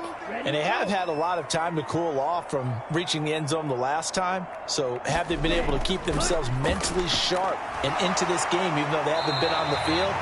And you and I both know, one big play, though, gets them right back up to that level. That'll go for a gain of 7, and that's going to bring up 2nd down. They'd love to just strike back with a touchdown right here, and if it's a long play, so be it. But the main goal, get a couple of first downs, run some plays, run some clock, allow their defense to get a chance to catch their breath, settle down, and relax a little bit after they just gave up a score.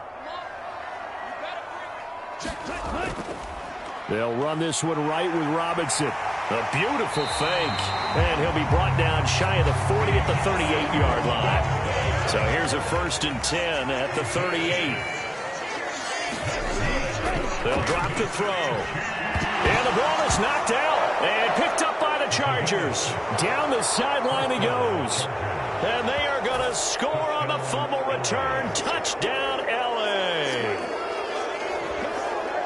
huge play by the defense, not only to force the fumble, obviously, but to return it for a touchdown. And I know it's no fun for anyone who plays offense, but isn't it fun to see how a defense rallies when there's a fumble return and everyone tries to find someone to block and bring it all the way home? I always like their celebrations because they don't get there that often. No, they're not choreographed very well usually. On for the PAT, Kaimi Fairbairn. It's good to make it 17-7. The scoop and score, always an exciting play in football, and we witnessed it there, grabbing it off the ground and then rumbling it into the end zone for 6. So here's the kickoff now as they'll get it again following that fumble return for a score. And he'll just sit on this one as their drive will start at the 25. Here's the Kansas City offense now as they get set to take over.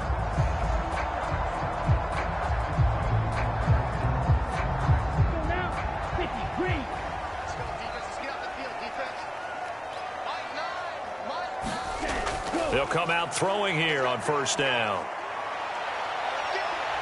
And from the 25, they work this to the 29, a gain of 4. 2nd and 6, just inside the 30.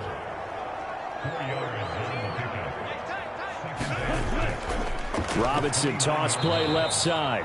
And that one blown up quickly as he's going to be stopped before he could even get started. They call that a loss of 6 yards. And it's 3rd down now. So add that tackle for a loss to the 2 that he had a week ago. And you know what he's doing right now? Smiling? Yeah, definitely doing that. But he's also patting his guys on the back, his defensive front, because they're keeping him clean, meaning no one's getting to him as a blocker. He's able to run to the football, and the plays he's making, he's spilling them in the offensive backfield. On 3rd down, he'll drop to throw. And it's intercepted. Trent McDuffie with a pick. So first interception thrown for him there, and that really not the best decision either. Not at all, and that's something he did not do in their victory last week. No interceptions in that game, but this defense, they're able to take advantage of an early mistake. Now let's see if they're going to turn it into points. L.A. set to take over again on offense. And they'll have good field position here following the interception and a chance to build on their lead as they start with a 1st and 10.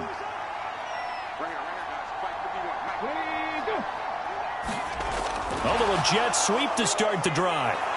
And down right around the 32-yard line, 4 yards on the pickup. 2nd down and 6 now. And they'll send Pickens in motion right here. On 2nd down, it's Porter. And he struggles to get a yard here, maybe a yard, down to the 31. After 17-7 the score on EA Sports. They had great starting position to begin the drive, but now they look up at a 3rd and 5. And able to catch it on the left sideline, but they're going to rule him out of bounds. So it'll be incomplete, certainly one they'd like to have back as it brings up 4th down. They certainly had good starting field position on that drive, but couldn't do anything with it after 3 plays. Have to admit that that's a disappointing end to excellent field position. When that drive started, they had 6 points that they were thinking about. Now Kaimi Fairbairn for the field goal try. He hit his first. Now this one from 48 yards away. The kick by Fairbairn is good. And that will open the lead up now to 20-7.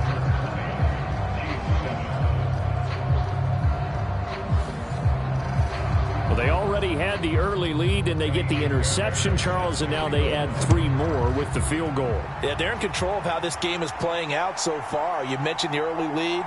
Now they're expanding on it, getting plays on both sides of the ball. A winning recipe if they can keep this up. And now here comes Kansas City.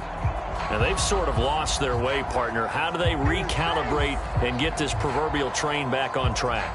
Well, this is where leadership really comes into play.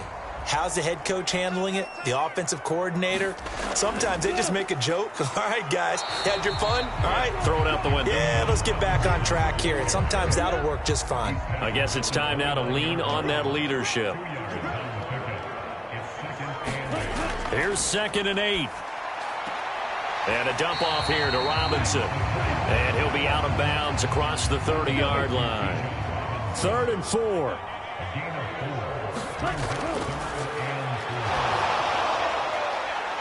Throwing left sideline there, but it's incomplete. On 4th down, A.J. Cole comes on to punt. They only punted twice in the win last week as he gets this one away. 46 yards on the boot. The coverage holds him to just 3 on the return. And it will be 1st and 10 as they take over. Getting set to go again as we look at the back, heading onto the field again. He's over 40 yards here in the 2nd quarter. Been nice and effective for them, hasn't he? He has definitely been dependable, and really shouldn't underestimate what he's getting done here, because anytime you're on a pace that's going to approach 100 yards, you've really done some damage in an NFL game. And now he's looking just to add to his totals. And they'll take him down at the 31-yard line. A good position to be in here, 2nd and inches. They'll keep it on the ground.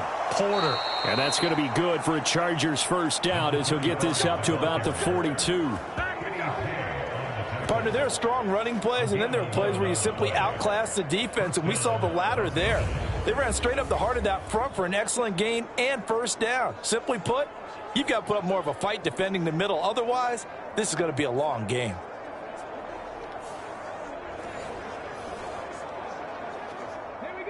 Back-to-back good plays have them on the move on first down. Up the middle they go. It's Porter, and they're going to stop him right at the line of scrimmage. Just no cutback lane to be found whatsoever. 2nd and 10. Now they'll switch it up here and look to throw. They'll try and set up the screen. It's complete. And he is going to lose yardage here. So that'll go as a 4-yard loss on the play. And that'll force upon him a 3rd and 14. Time to give a little credit here. That was an excellent read by the guys on the defensive side of the ball. Oh, you're crediting your defense. Got to credit them on that one because they tried to fool them, right? Tried to trick them. Ran a screen, and they went to it and smothered it for a loss of yardage.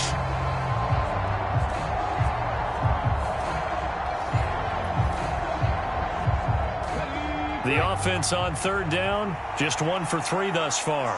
This is 3rd and 14. Out of the gun, they'll look to throw. He coughed it up, and it's picked up by the Chiefs. And his guys are going to get the football at their own 47-yard line. Well, that's unfortunate because he had a nice run going, but give credit to the defense. They got a hand in the cookie jar there, CD. You have to think about vision, finding a place to get down after you know you've gotten all you can out of a run, and obviously ball security is paramount. In today's football, everyone's coming after the rock. You've got to make sure you protect it and protect the yardage you just gained. The Chiefs in good position to start out as they come up 1st and 10 on their side of midfield at the 47.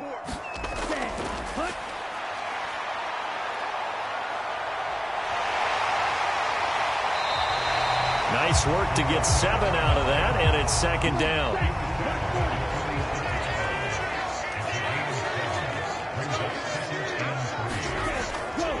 Robinson, he'll try the left side. And that'll hurt the average a bit as this time they're able to get him behind the line. It'll be a loss of a yard, and that's going to lead to a 3rd and 4 coming up. Part of the thinking when you bring in extra tight ends, you're hoping that each of your guys gets those one-on-one blocks and creates a crease for your runner. You know what the converse is, though? You've got to win those one-on-one blocks, and when you don't, that's the result you end up with.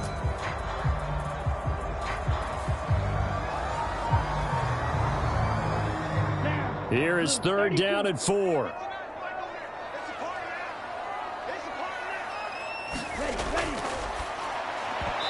And this pass broken up. And the contact well timed there, and now 4th down. problems on third down so far in this first half. Relatively small sample size, but they're now 0 for 3. And the average in the league, somewhere around 40% on third down for offenses. So what's the answer to this? Either convert them or don't get to third down in the first place. Get your big chunks of yards on first and second down. Here's A.J. Cole now to punt this one away.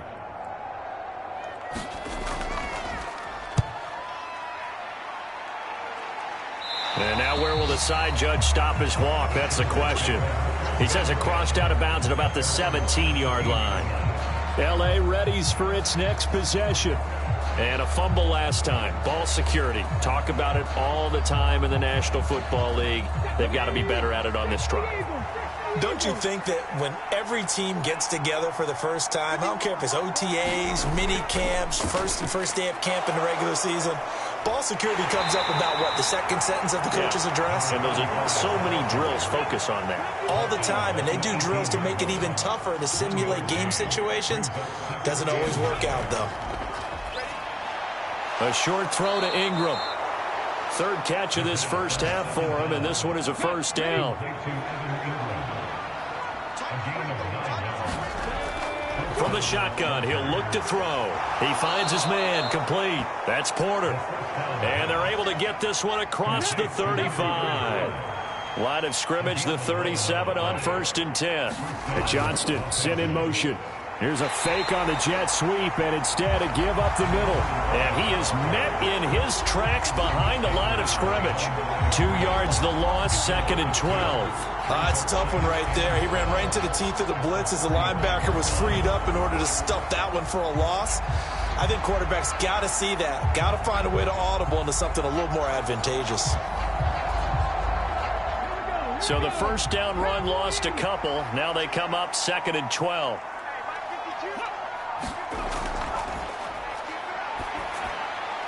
The throw over the middle taken in.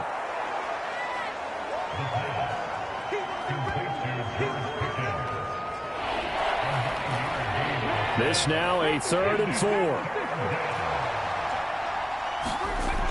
Now they'll throw here out of the gun.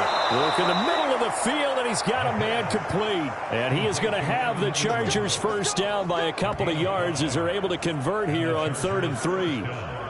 Continuing to steadily move the ball down the field. Not big play after big play, but these moderate gains getting them first downs. And you know what they add up to, right? If you continue that pace and you continue to move it downfield, they add up into 6 points. That's exactly what you're looking for.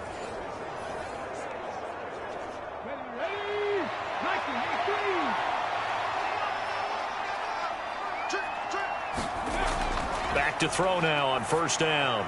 He finds his man, complete. It's Porter. And he is down at the 48. A pickup of 4 that started at one 48-yard line and ended at the other.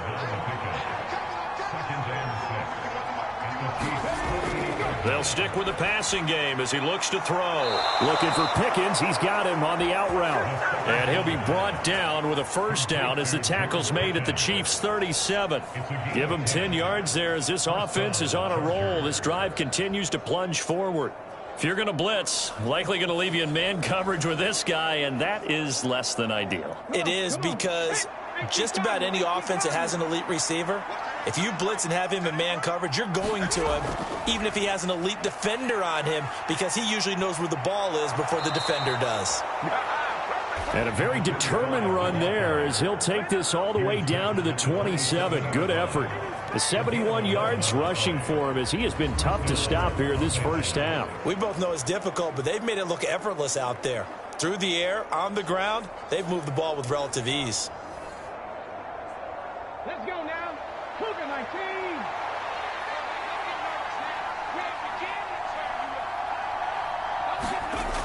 They'll look to throw now on 1st down. Got his man complete over the middle. That's Johnston. And they'll get this down to the 10. 17 more yards on that one as they keep the drive rolling. Now that was pretty. They executed that curl route versus zone coverage, and that changes things a little bit because against man, it's often a tight curl, tight, sharply run route. Against zone, you're just looking for that open spot, that dead area, so you may curl it a little bit wider just to get to that place. And usually a tight window. He fired a bullet in there for the completion. He'll drop to throw. Buying time to his left. And he can't find a receiver, and he's brought down. Myles Garrett. He's the culprit, dropping him for a 2-yard loss.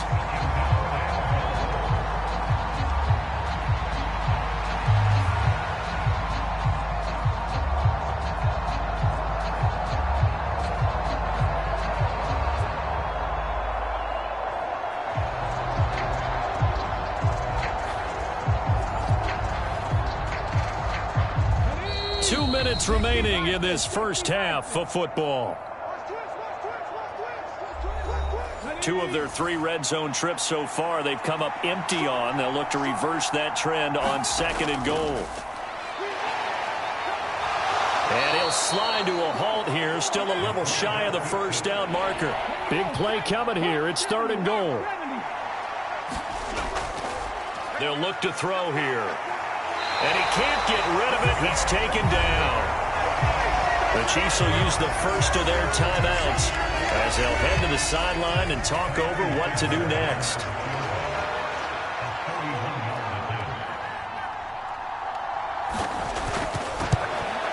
The kick by Fairbairn is good, and that will extend their lead even further.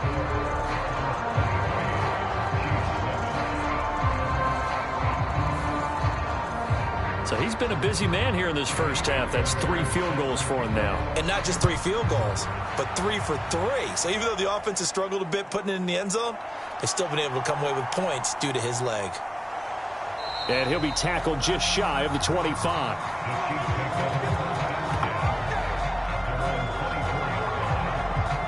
KC's offense ready to take over. There was still more than a minute to go in the half. Time to try to mount a drive. And I would think that they would have to. This is today's NFL. You got to push it whenever you get an opportunity. You could never have enough points with the high-powered offenses that you face. And analytics will tell you, try and score. Oh, everything falling apart now. Another one intercepted. And he brings this one back. It's a pick 6 and a Charger TD. An excellent play there, CD, on the pick 6. And I think were they a nickel? Did they have an extra DB out there? Yeah, Brandon, I think they were in standard nickel, not the Buffalo, as teams like to call it, meaning 3 safeties for big nickel. They just wanted to take away the quarterback's throwing lanes, and that's exactly what they did and came through with a big-time pick 6. Fairbairn now to add the extra point.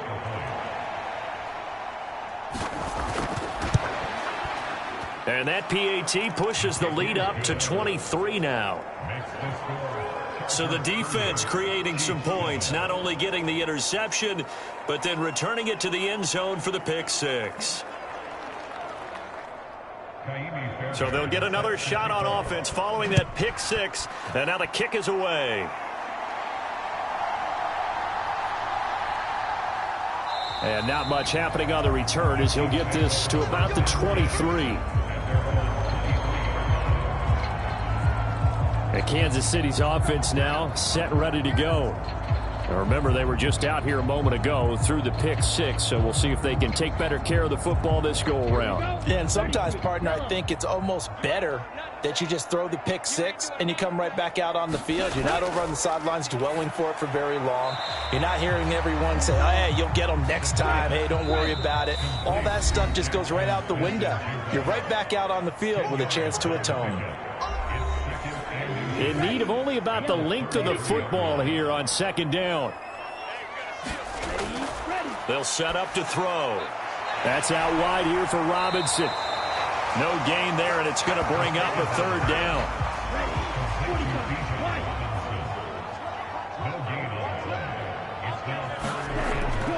Looking to throw. And for the 3rd time here in this half, it's intercepted. And they have the football and will set up shop at the 33-yard line. An unfortunate sequence there, trying to get points before intermission, but now the interception, and their opponents have a chance to possibly pad their lead. Yeah, they had an opportunity there, and they weren't able to capitalize on it, and that's something that could come back and haunt them later. They're begging their defense now to keep them from scoring before the half ends. The Chargers going to take over now late in this first half. And now following that turnover, they've got an opportunity here to try to cash in with good field position before intermission. They'll come out throwing here to start the drive. The Chargers going to signal for the first of their timeouts as the clock shows 50 seconds to play here in half number 1. And they'll come up 2nd and 7.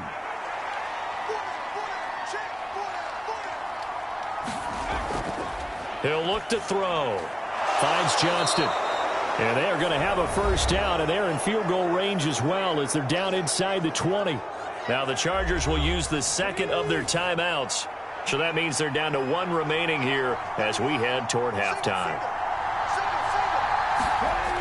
Now on first down, he'll drop to throw it. They'll roll him out right.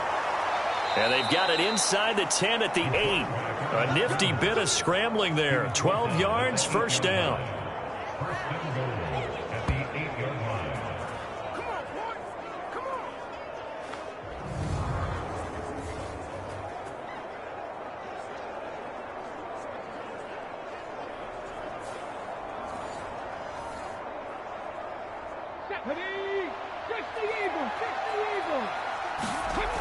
They're going to look to throw. To the end zone, but it's incomplete. Nothing on first down, so the ball remains at the 8-yard line, 2nd and goal.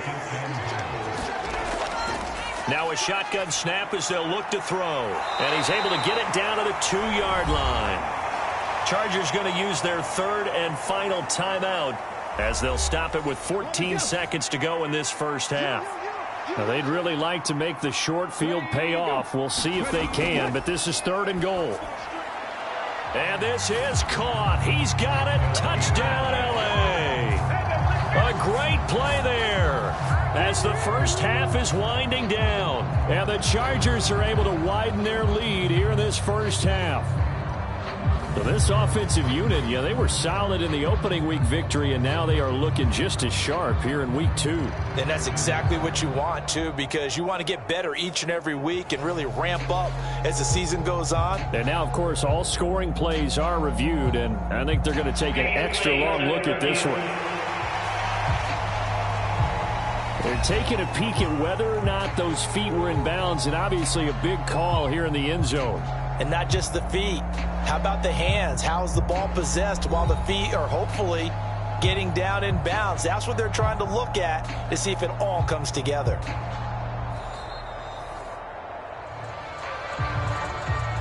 So they called it a touchdown originally, and this will stay a touchdown after the video review, so they had it right. Extra point by Fairbairn, up and good. And the route is on here in this first half.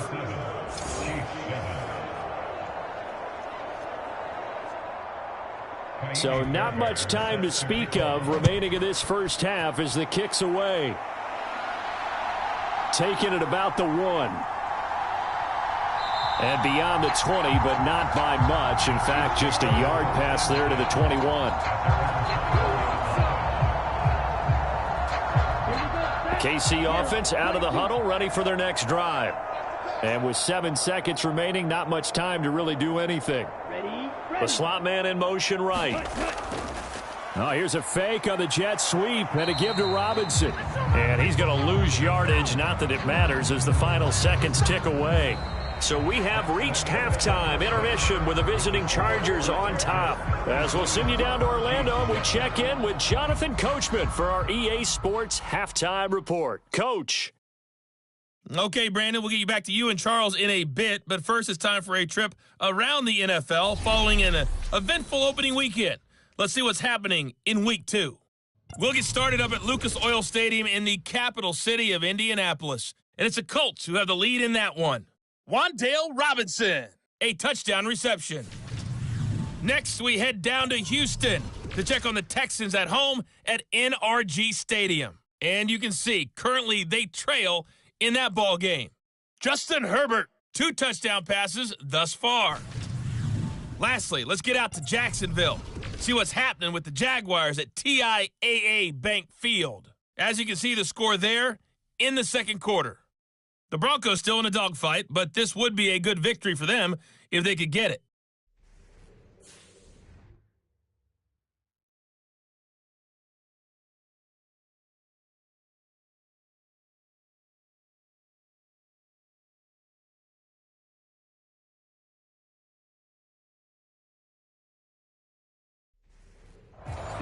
right, Coach. Thank you, and we welcome everyone back for quarter number 3. It'll be the Chiefs football to begin quarter number 3, and they trail here as we are back underway now on EA Sports. And a decent return out to the 27-yard line.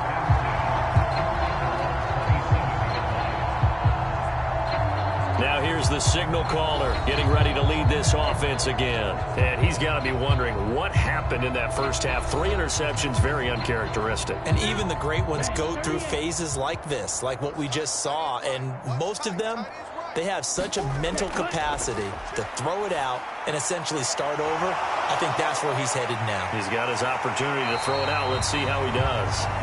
And he'll be brought down right around the 37. Options galore here, second and a few inches. Straight ahead, it's Robinson. And he'll get it out near the 40 to the 39. Work to do here to avoid falling to 1-1, but this is 1st and 10 right now. Back to Robinson now on first down. Taken down at the 42.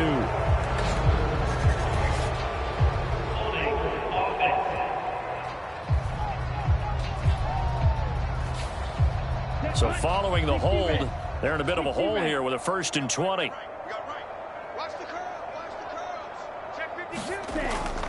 Robinson with another carry.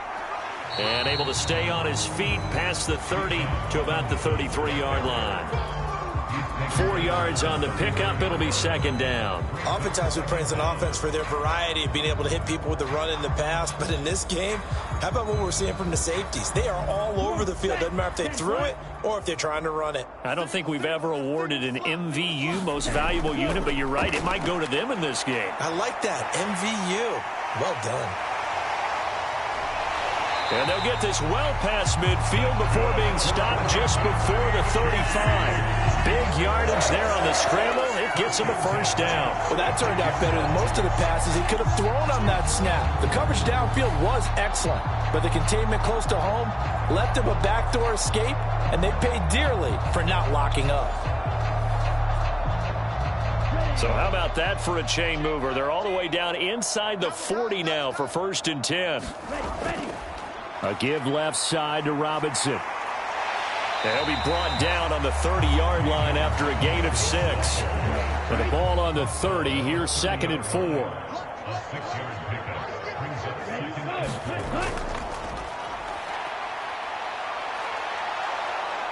And he's going to have to eat this one as down he goes. Rashawn Gary that time fighting free and getting to the quarterback.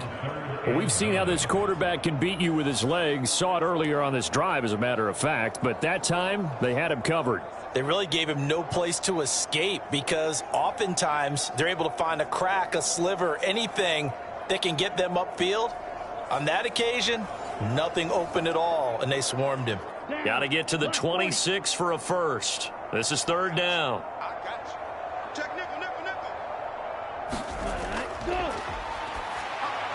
And that's hauled in by St. Brown over the middle. And he's brought to the ground with another 1st down at the Chargers' 25-yard line.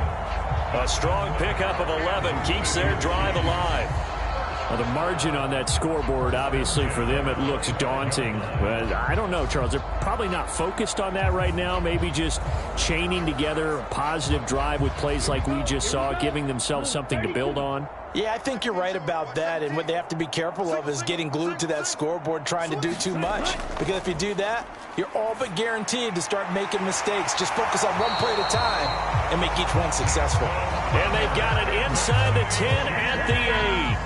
Just his 2nd catch of the game so far. This one moves the chains. Well, still in the 3rd quarter here. Now, you look at the scoreboard, that deficit probably a little too much to overcome, but completions like that may be something to build on for future weeks. Yeah, it's all about ending things on a strong note here, isn't it? Because my mindset is it's a new ball game from here to the end.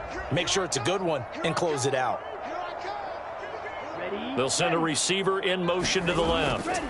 Now they show jet sweep, but instead a run up the middle here. And he tries to keep the legs churning, but he's going to be stopped behind the line. As a linebacker, you're taught to stay just slightly behind the ball carrier just in case he makes a cutback. But when you find the gap, shoot it. And he found it all right. Took it straight into the backfield and made the tackle for a loss. Now from the 9, here's 2nd and goal.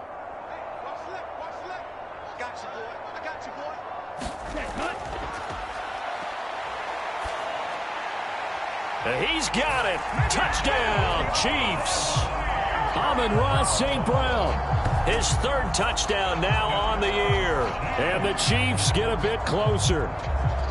And, partner, they found a gap there on the post pattern, and it was in the middle third of the field. And that's really difficult to do because ordinarily the safeties are back there to prevent that happening. But they found the opening and exploited it.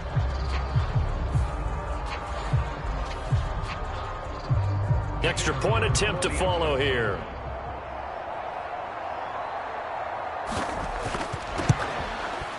Now that shaves a bit off the lead. It's now a 23-point game. So a 10-play drive that time. And it winds up with the Chiefs hitting pay dirt.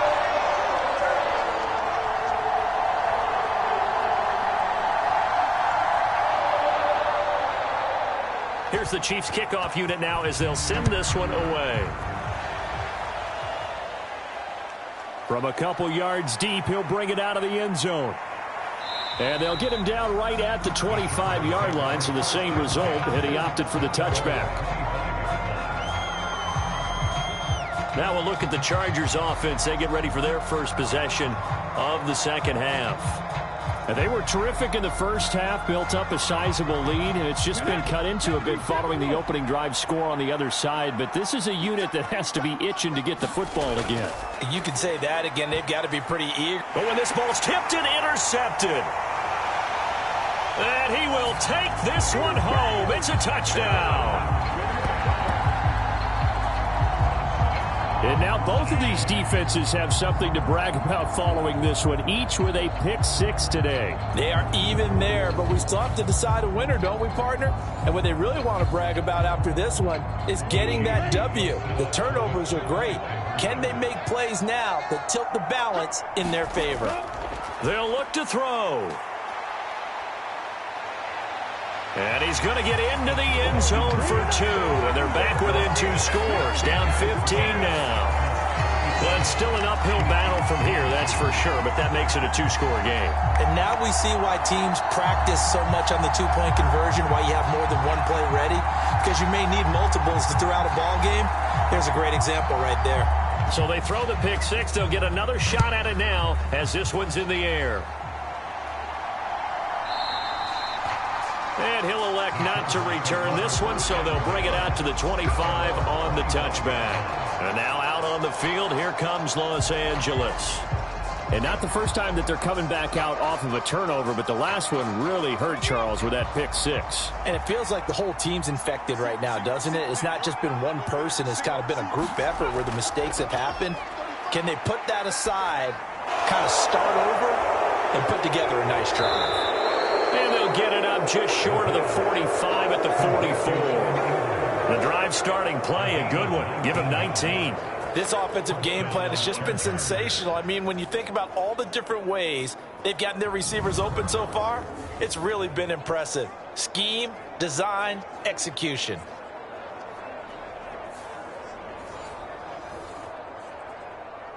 Took just one play to move all the way to the 44 as they try again on first down.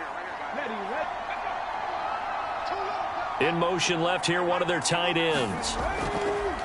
On first down, Porter. He'll get this up to the 47 and brought down there.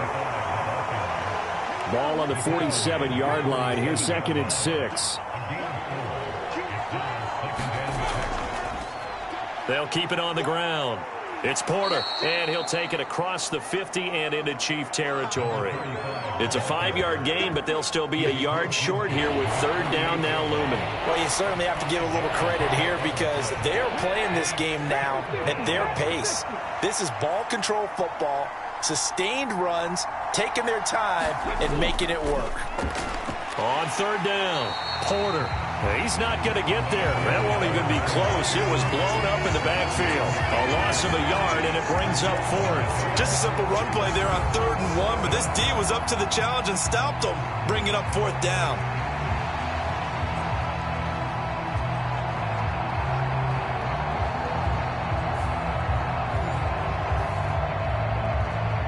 Here's Logan Cook now, as he should be able to pin him back deep here with his first punt. And this one goes angling out of bounds, and it will be spotted inside the 30-yard line. Out now the Chiefs offensive unit ready to do battle again.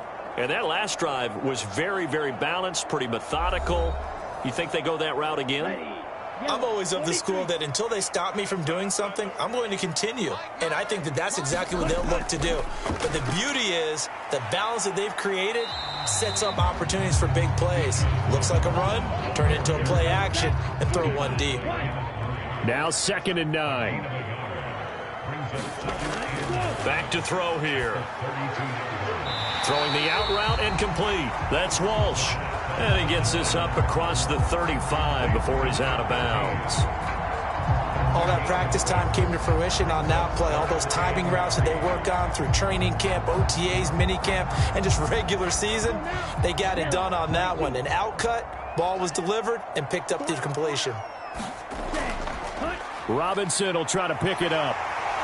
And strong running there as he's across midfield and down to the 49. 75 yards for him on the ground now as he has been terrific here this afternoon. Well, CD a lot of times like to separate speed and quickness, and they've got a back that's both. We know that he's fast in the open field, but, man, his first step is so quick, too. It is something, isn't it? Because you think of that type of speed getting to the perimeter and turning upfield, but also when you run those inside runs, he can get into the secondary so fast, the linebackers don't have a chance to react.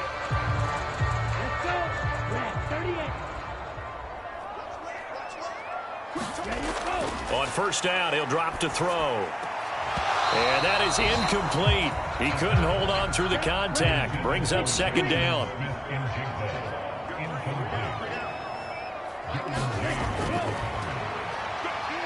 Eluding the pressure right. And the Chargers rush is going to get there. Down he goes. Rashawn Gary able to get in there for his 2nd sack of the afternoon. And no matter what the situation, the O-line just hates that because they feel like they didn't protect little brother back there, right? Man, that's just so difficult for them because just think about every single play. When you decide to throw the football, you're dealing with some of the best athletes on the planet. You talk about guys, if they weren't playing football, they'd be starring in the NBA at power forward. It's really a difficult task. Now on 3rd and long, they'll look to throw. He finds his man, complete. That's Walsh. And they'll get this across midfield, but not nearly close to a first down as he stopped at the 48. So the completion results there in 9 yards. And it'll be 4th down.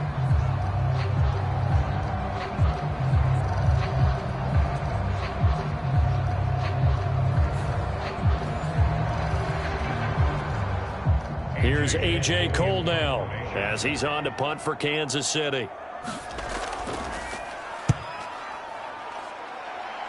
And this one will not be returnable as it sails out of bounds. So here are the Chargers to take over.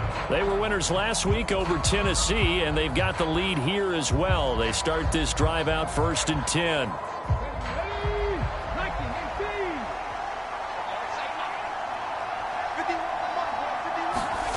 They'll try and start this drive in the air. And he works his way past the line of scrimmage and then slides to a halt. From the 32-yard line now, here's a 2nd down and 6. Now a handoff up the middle. It's Porter. It's a 6-yard run, leaves him with about a foot or so here still to go to hit the marker with 3rd down coming up. They'll keep it on the ground. Porter. And he will have a first down here at about the 40. Well, someone's been having a good game so far, and you know something? A lot of it's been power running. They decided to turn him loose again on 3rd down, didn't they? They did indeed. He delivered the tough yards.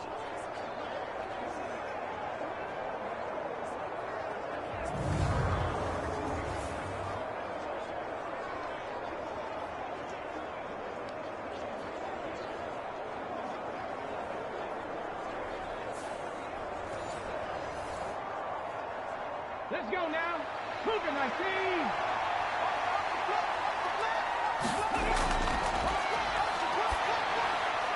Now a quick slant as the throw's complete. And he'll work it across midfield inside the 45. It'll be a pickup of 16 and a Charger first. So now 1st and 10 in Chiefs territory at the 44-yard line. Now back to throw. And that one not to be. It's incomplete. So they couldn't hook up as time has now run out on this third quarter of play. We have played 3 quarters. We'll return with more after this. This is the NFL, and it's on EA Sports. He'll try again with the arm here on 2nd down. That's complete to Tony. 9 yards, not quite enough, and they'll be left now with 3rd and 1.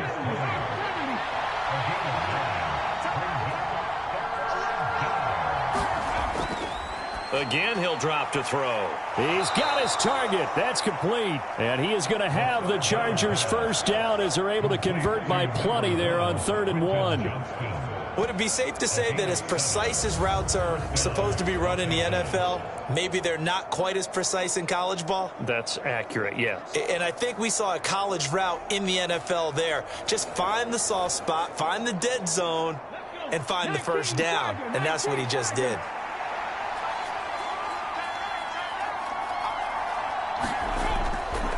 Now a play fake here on 1st down. Looking left side, and he's got a man. That's Porter. This drive's taken more than 3 minutes off the clock already as they come up on 2nd down. Up the middle they go. It's Porter, and he'll take this close to a first down at the Chiefs' 20-yard line. So they need 2 yards here on 3rd down. Remember, they're already 2-2 on 3rd down conversions on this drive.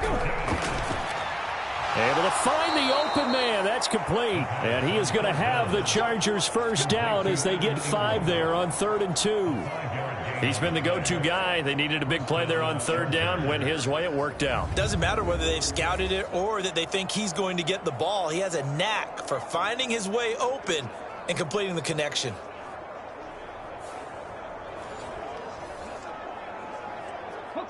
So signs of life in what's been a dormant offense in this second half. Here's 1st and 10. Now a give right side. Porter. And nothing doing. He's immediately taken down at the line of scrimmage. 2nd and 10.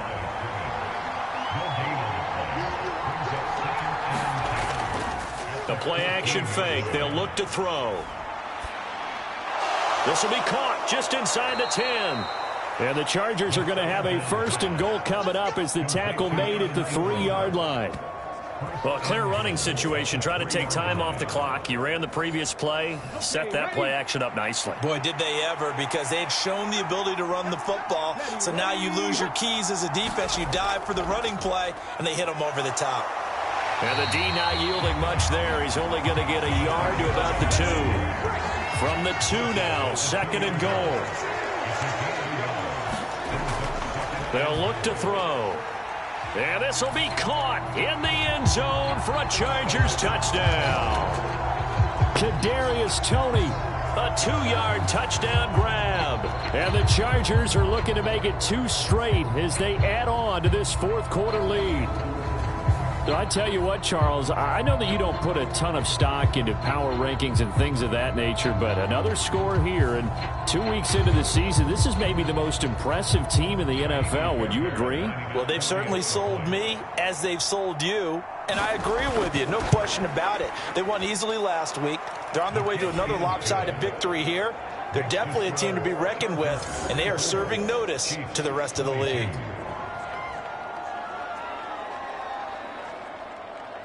So after the touchdown, here's Fairbairn now to kick it away.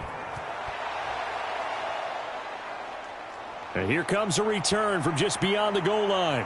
And he'll be stopped right around where he would have been had he gone down to a knee, maybe a yard shy of there at the 24.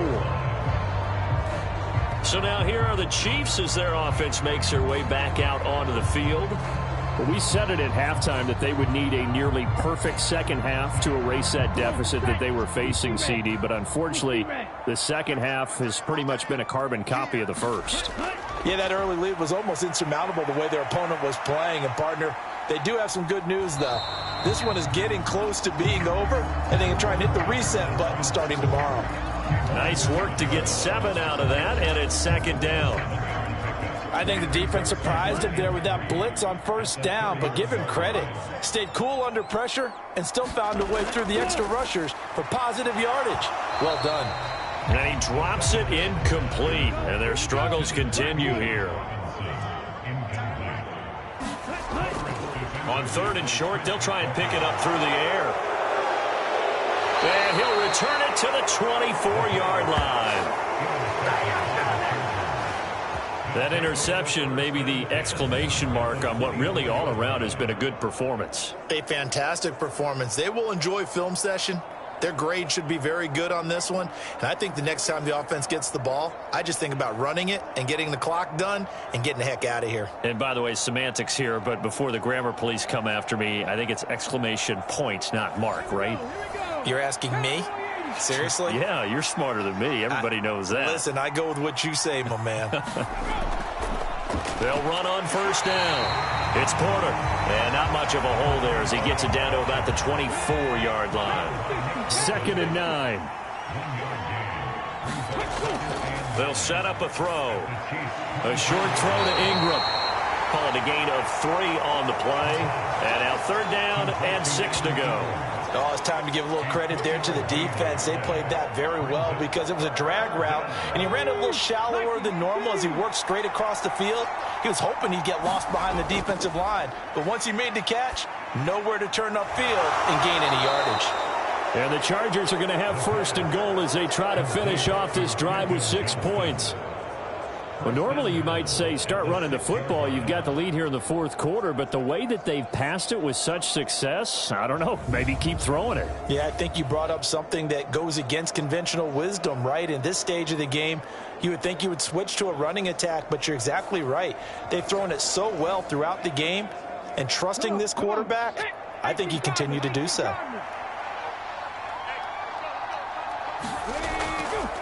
They'll try and run for it on 1st and goal. And he's in for a Charger touchdown. A great effort there. His 3rd touchdown of the season, all coming in this game. And the Chargers are on their way to a 2-0 start. Well, 3 scores in this game. I think that deserves some type of a broad gesture. I know in hockey, that's called a hat trick, and people throw their hats out on the ice. What about us? What can we do for this guy? Well, if I'm his teammates, I'm buying him a little steak dinner tonight, right? At least a skirt steak, probably a filet.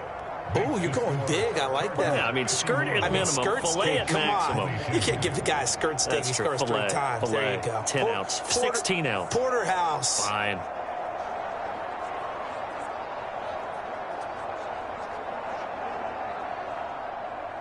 So after the touchdown, here's Fairbairn now to kick it away.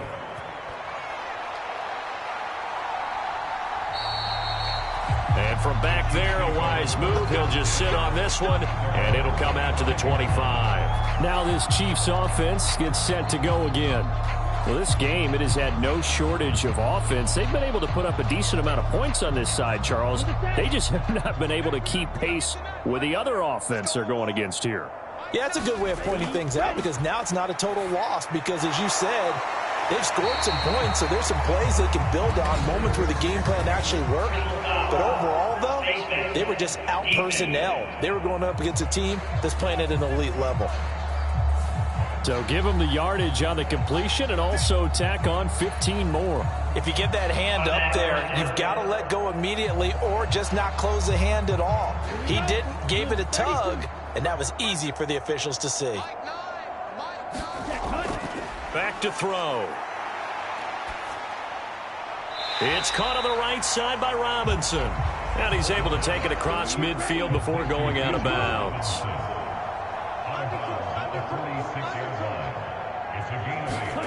Second and 2. Stiff-armed him. And he's corralled, but not before getting it inside the 35. A nifty bit of scrambling there. 12 yards, first down. It hasn't been the cleanest game for him, but there was a sign of improvement as he looks towards the next one. Nice bit of scrambling to move the sticks, and even more importantly, he didn't risk adding another interception to his ledger.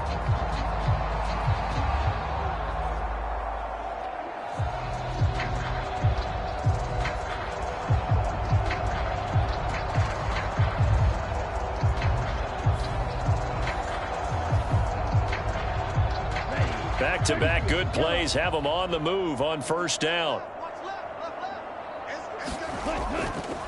Here's a play fake as they set up to throw.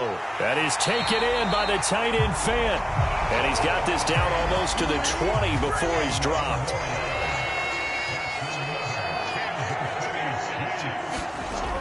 They'll look to throw here on first down. And he'll be brought down inside the 20 at the 19. Now a 2nd and 6.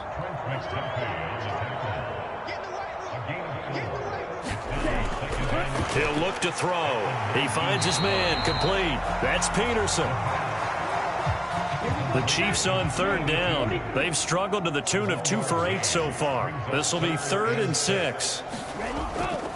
Robinson on a give right side. And he won't quite make it. He needed 6. He got about 5. 4th down. This team doesn't mind running the ball in any situation, and I thought he was going to get the first down the way the play developed, but the defense closed in and stopped him just about a yard short.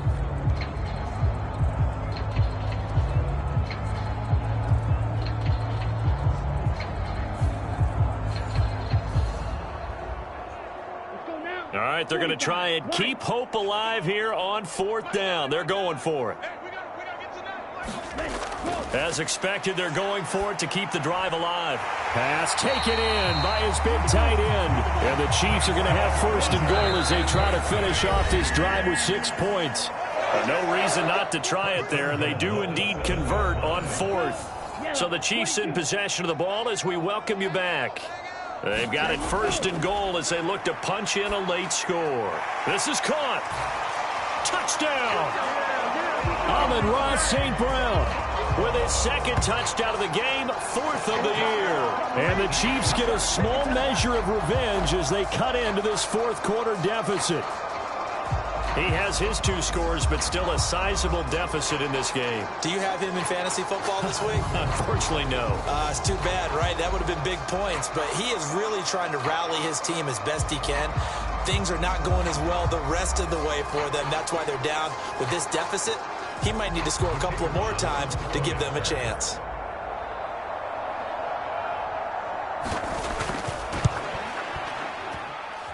Point after, up and good. And that'll cut the lead down now to 22. So that drive takes him down the field in 8 plays. And it's capped off with a Kansas City touchdown. So still lots of work left to do, but here comes the onside kick. And this will not work out. The Chargers able to recover. And that's why you have your hands team out there on the field. Those are the best guys ready to make that play. And let's face it, it was executed well. It wasn't a bad kick. It wasn't anything like that. Just that the normal outcome actually came to play.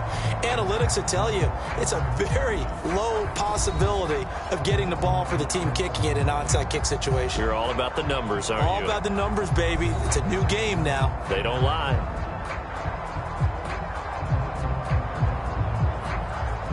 Let's go now. Cougar 19.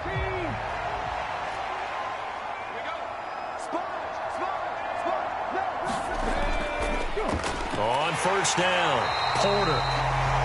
Credit him with a 1-yard gain there to make it 2nd and 9. Oh, there's plenty of traffic waiting for him up the middle. But give him credit, he tried barreling through anyway. They're fortunate to get a yard out of that one. They work now on 2nd and 9.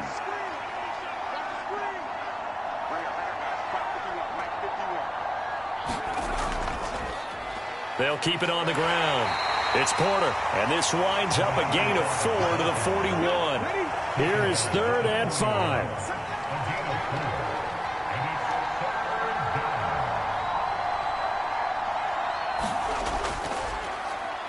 Now a handoff up the middle.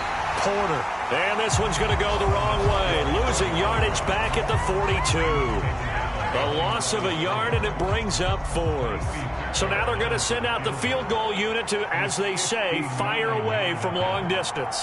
This will be spotted just shy of midfield, a 59-yard attempt. Charles, a lot of happy faces heading into the tunnel as this one ends, and understandably so. Not only did they get the win, but, boy, their offense was on fire in this ball game. And, partner, I have no idea what the top speed is on one of those high-end sports cars. What's the top gear you can get into? This offense, they certainly were there in this one, huh? Everything clicking for them in this contest, the kind of performance that they're going to cherish. So, for the Chargers, it's a dream start. 2 wins in 2 early road games. And they'll have another road date next week with the Carolina Panthers.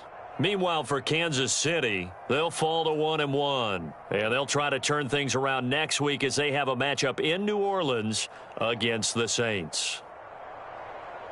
Thanks for tuning in, everybody. Alongside Charles Davis, we thank our entire crew. I'm Brandon Gaudin. This is the NFL on EA Sports.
today.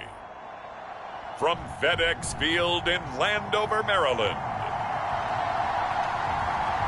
it's Week 2 of the NFL on EA Sports.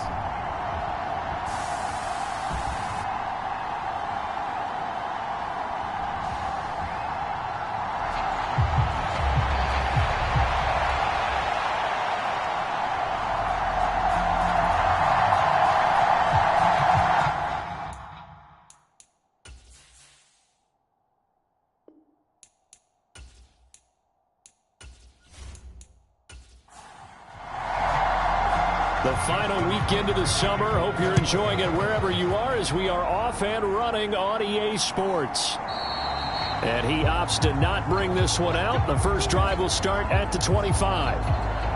Here are the Commanders for their first drive of the game. And a look here now at their fourth-year quarterback. And there was a positive in last week's loss. No interceptions thrown by him.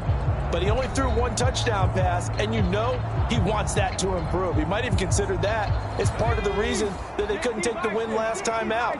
I believe we'll see a more aggressive version of him this week whenever they're nearing the end zone. They'll start the drive with a give to White. And this will be a gain of 5 as he gets it to the 30. Ball on the 30. They'll come up with a 2nd and 5. They'll drop to throw. Got this complete to Jahan Dotson. And they'll get it up just short of the 45 at the 44.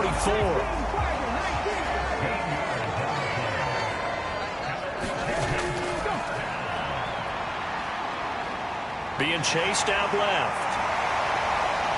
And they're well past midfield, just a yard or two shy of the 40. The escapability in evidence there is that one good for 15 and a first. That's the first time he's called his own number, but he's got to be overjoyed with the results. He wasn't just going to settle for a modest gain. To me, he was determined to come through with a big message to a defense that slept on him in the pocket. So in Raven territory now, here's a 1st and 10 at the 41. On play action, they'll throw. This will be taken in by Michael Pittman. And he's going to get this one down to the edge of the red zone. A good pickup there, 21 yards. And this is exactly the kind of drive you're hoping for out of the gates. They're mixing the run and the pass well, keeping this defense off balance early.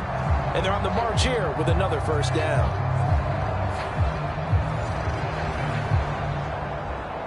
Our game not even 2 minutes old, but a quick red zone opportunity. 1st and 10 right at the 20. Nowhere to go here. He lost the football.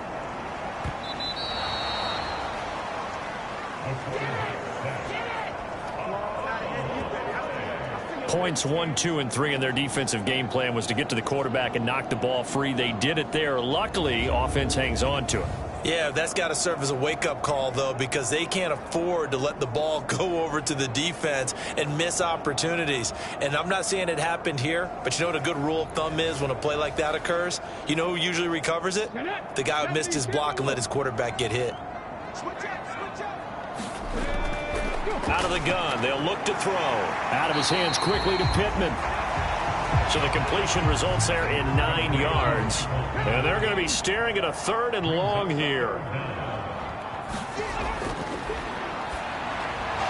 And that's going to be incomplete. The contact there enough to jar that ball free. And it brings up 4th down. Now on comes the Washington field goal unit. This one from 46 yards out. And his kick is absolutely perfect. And the Commanders get out to a 3-0 lead.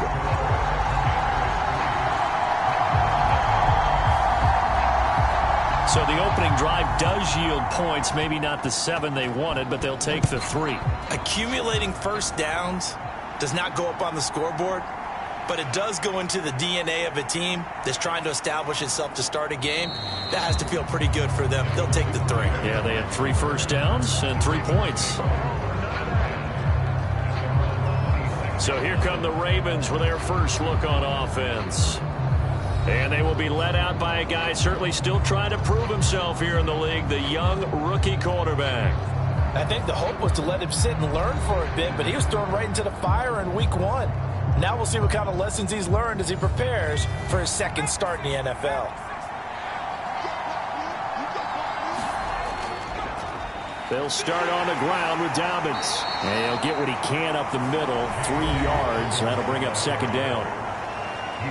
The numbers for him from a week ago, 21 carries, 135 yards, and a touchdown. Well, they set a nice tone in week 1. He's among the leading rushers in the league. I think that they continue to feed him the football and continue to establish the running game so they can get the play action and throw the ball deep later on. And he'll be brought down right around the 37.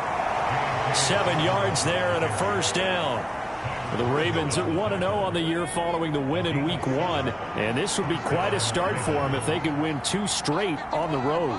Yeah, the schedule makers didn't do him any favors. They gave him 2 road games. Oh, his first throw of the game going to be intercepted. Picked off by Jamin Davis. And the return this time will go out to the 42-yard line. That time defensively looked like they showed quite a bit of pressure but backed off, and it proved fruitful. They get the pick. He went through all of his rules about getting rid of the ball quickly because he read blitz. He saw all those people stacked at the line of scrimmage, and then they fooled him by dropping into coverage. Now he's ready to get rid of the ball fast, but guess what? Too many defenders out there. Exactly as you described, an interception. They'll come out throwing here on first down. These are his numbers from last week's contest. 6 catches, 76 yards, and a touchdown. And you can tell early, they're going to look his way quite a bit, and he made himself available on that one.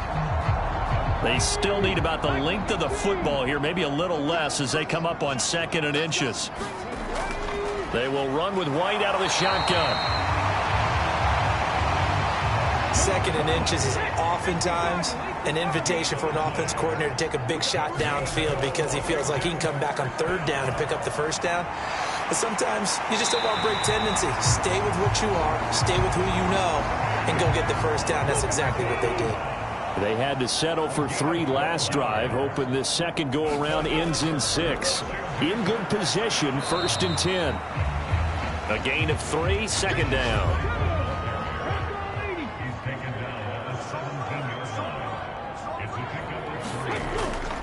They keep it on the ground. White again. And he'll get 4 there, down to about the 12-yard line. A couple extra tight ends in the formation here as they line up 3rd and 2.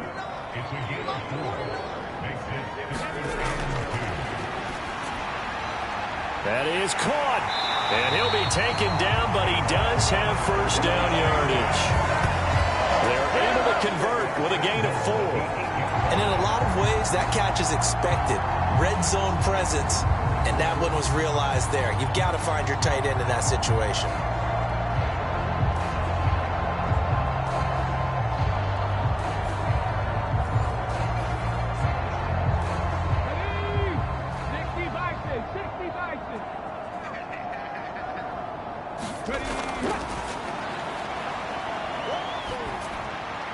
He's got it. That's good for a gain of 6, 2nd and goal.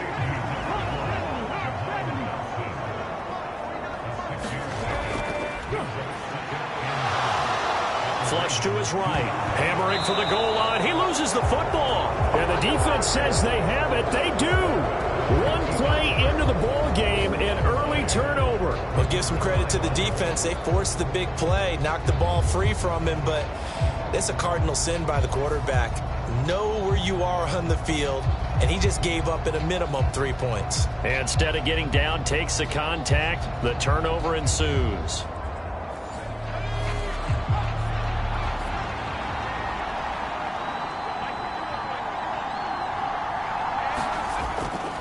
The drive will commence with a run by J.K. Dobbins. And that won't buy him much room. Just a 1-yard gain to the 5. Here's 2nd and 9, just a yard on that last run. A give up the middle to Dobbins. And he's going to take this up past the 10 to about the 11. They'll come up now 3rd and 3. Looking to throw. Gallagher. And he's got his tight end. That's Andrews. And he will have a Ravens first down as they're able to get the third down conversion. A good throw there, and this is a quarterback who's still just getting his feet wet, obviously. And by most accounts, last week played okay in the victory. But I want to know, Charles, what was your impression of his play last week? Brandon, I think a lot of teams will be happy with okay. And early on, it's less about how many touchdowns did he throw, but did he not throw interceptions? Did he handle adversity? Did he handle the huddle? Those types of things. That's what people are looking for. There's a ball thrown right side and complete. And he gets this one just shy of the 40. They'll mark him down at the 39. Another big hitter there. This one good for 18. And time to give some credit to the big fellows, the offensive line here, because you've got to have good protection on crossing routes, because you've got to give your receiver time to work all the way across the field. That time, be able to scan the field, spot his receiver moving left to right, and make a good, accurate throw. Thank you, guys. So from the 39 now, they'll come up on a 1st and 10. Back to throw. Gallagher. Throw caught by Flowers. And he'll be taken down, but not before he gets into enemy territory. Another nice gain. That's now 30 yards between those last two plays. And this was a nice example of an offensive coordinator scheming his guy open. Just a little underneath route, just trying to free up some space. And it worked awfully well. Got him not just space, but plenty of room to run after the catch to pick up really nice yardage. And he's going to be out of bounds, but not before he takes it inside the 40. Another nice gain, 13 yards that time, and another first down.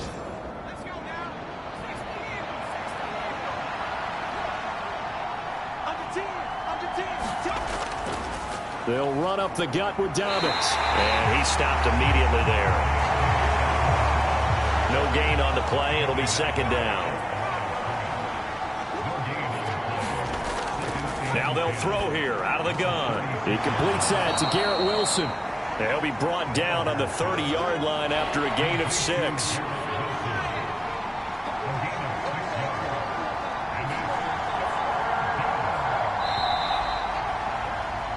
3-0 after 1 on EA Sports.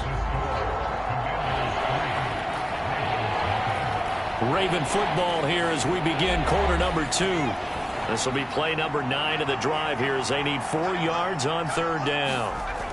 Looking to throw. Gallagher going right back to Wilson. And he's going to be a yard short. Needed 4 but got 3. Well, it looks like they got what they wanted. They got the completion, but they weren't able to break any tackles or gain nearly enough yardage to pick up the first down. Now to be 4th and short.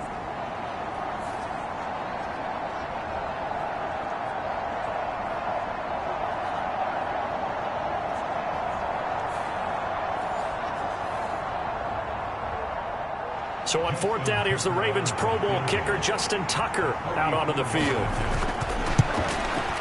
Tucker's kick is good, and that will tie us at 3-3.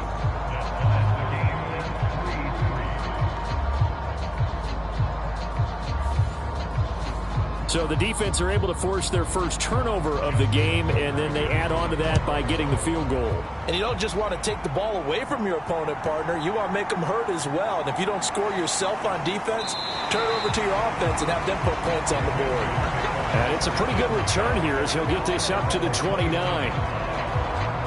So out comes Washington's offense to take over. And last time they coughed it up, led to a field goal. They're fortunate that it only led to a field goal, but still, they're not happy about it. Could you sense the relief, though, when they only gave up the field goal and they were able to trot back out on the field and start this drive? A little more pep in their step because they didn't cost their team a touchdown, but they know they've got to do it a lot better than they did on the last possession. The coach will just be relieved, though, if they recoup with a score here, right? I think coach will be ecstatic to see them pick themselves back up and now take it downfield, punch in the end zone without turning it over.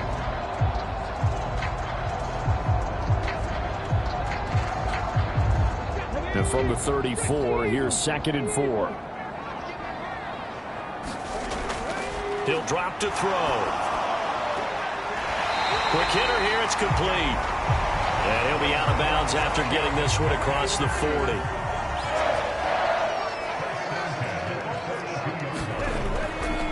to throw now on first down. And that one drops down, incomplete. Good coverage there, forced the ball free, and it's second down.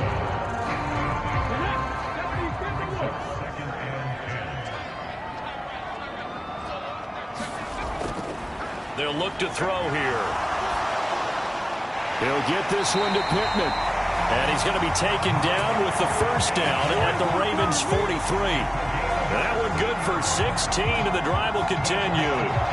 Oh, that was a pretty route right there because it's all about finding a window on a route like that. He lined up on his left, ran the deep in route over the middle, and the ball was right where it needed to be. Really good trust between quarterback and receiver. Really good completion.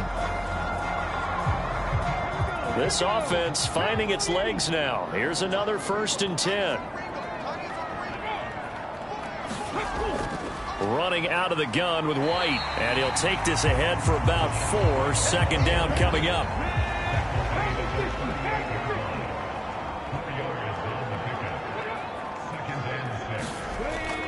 Opting to run again here with White.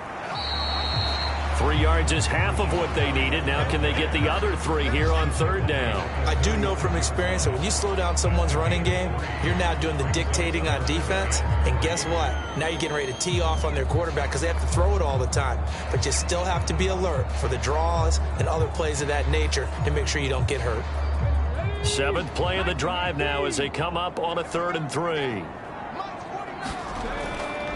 Off the play fake, he'll look to throw. He's going to have the first down and then some. And down to the 19-yard line.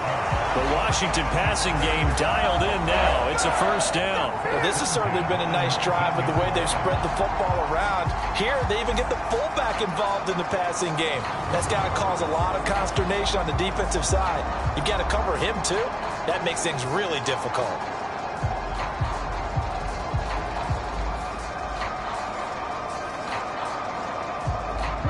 So here's a 1st and 10 now, down inside the 20.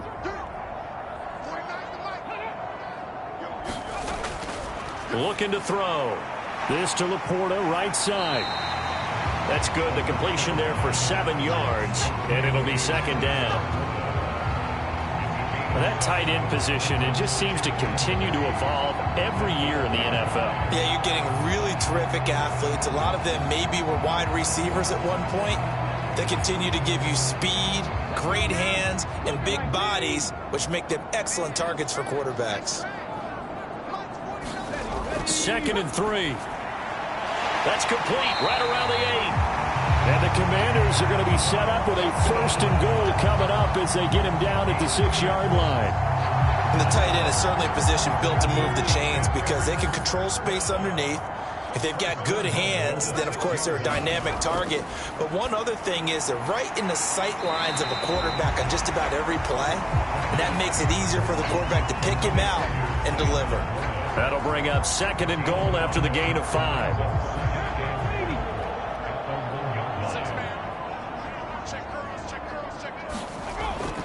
Back to throw again. That's to the pylon and incomplete. Boy, that was lockdown coverage there. He's scanning for someone to come open. But that was great work to blanket everyone. And in the end, he's just got to throw it away. They've been denied touchdowns in the red zone twice already. Here comes 3rd and goal. Flushed out right. So no sack. He gets back to the line of scrimmage, but it'll still bring up a 4th down. Well, I could spin this negatively as he just got back to the line of scrimmage. But when you really analyze it, he took away a big play for the defense, made it an uneventful run because he avoided a sack and didn't lose yardage.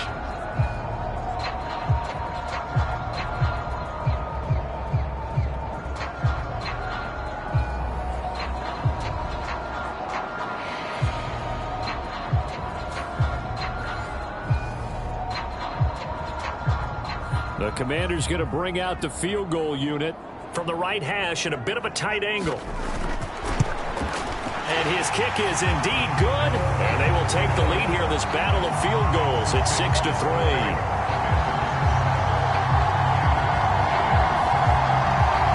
So So 3 points on the board, as easy a field goal as you're going to get, but I can see you shaking your head. I love that peripheral vision of yours, partner, because to me, if it's the fourth quarter and you're up 6, I get it. But now, even if you run and don't get in, you're still setting them up to go a long field, 98, 99-yard drive. How do you look at your defense and not give them that opportunity? Baltimore about ready to go on offense. And they had a long drive last time, but they had to settle for a field goal, and I'm sure that's how it felt to them, settling. They probably should have gotten in the end zone. And not out-and-out joy, right? Because that's what you get when you put the ball in the end zone. But there are benefits to that type of a long drive. Your defense gets a chance to take a break, adjust a little bit, maybe get themselves ready to get back out on the field and play a little bit better. So they'll take the benefit even though they wanted the 6 points. Yeah, maybe wore down the other defense. We'll see. You know, on these types of plays, we're always looking to assess blame. Okay, where did it break down? Sometimes it's just a great play.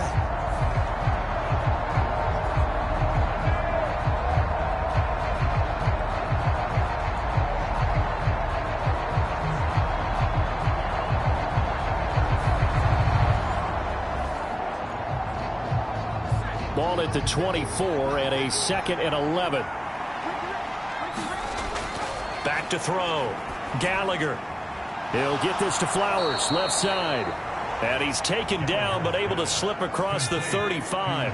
Line of scrimmage, the 37 on 1st and 10. Now a handoff for Dobbins. And he works his way forward to pick up 4 yards there, 2nd down.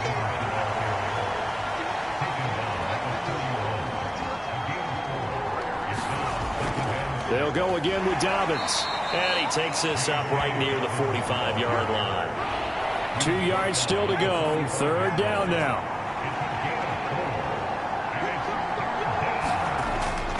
They'll try to run for it with Dobbins. He's going to be a yard short. Needed 2, but only got 1. 4th down. Another down on the scoreboard, but the urge to go for it is almost irresistible here on 4th and short. Yeah, I know they're on their own side of the field. I was going to say. Normally I would say punt the ball away, but I'm feeling it. I say go for it.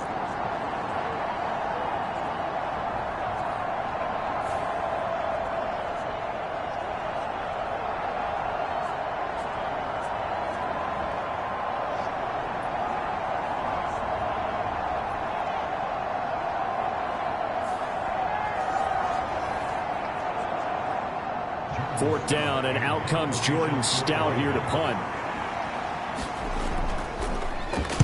This is away, but boy, headed straight for the sidelines. And the punt over the side in the air, and the spot will be inside the 35. So here is Washington now to take over. They were losers a week ago to the Bears, but they lead things here as they begin this drive 1st and 10.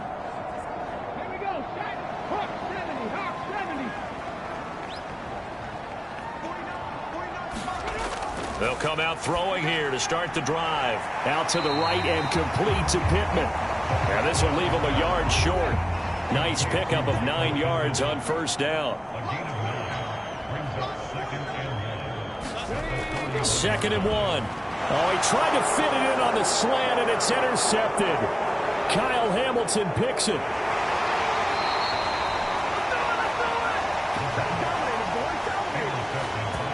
A great pick, nice return, but you know he's just beating himself up inside for not getting all the way in. No doubt about it, because he had visions of end zone in his mind. Going to be the total hero. But we did see there the emphasis on it's not just good enough to pick it off anymore. Bring it back, get the yardage, and really help out your offense. A kicker fest so far, all points via field goals. They're hoping to change that right here. Dobbins. And this will result in him losing yardage. Back to the 3. That's going to go as a loss of 2, and it'll be 2nd down. That's a really alert defense there, because they saw the heavy look come in from the offense, countered it with extra linebackers who brought a little bit of speed and heft, and able to really make a big-time play for their defense.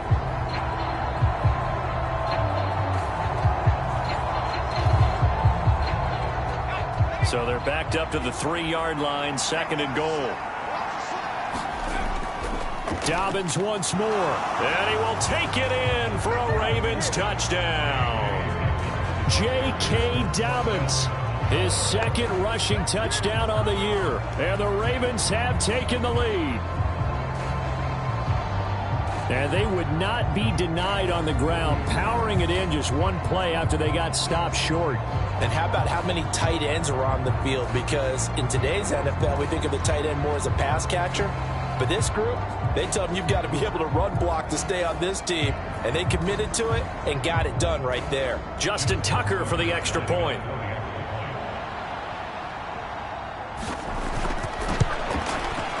And he's got it as the lead is now 10-6. They had the short field, and they made quick work of it. Just 2 plays to get into the end zone.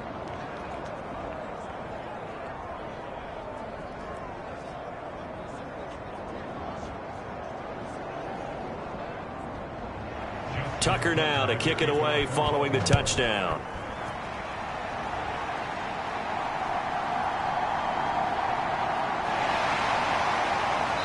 And they will wrangle him down a couple yards shy of the 30.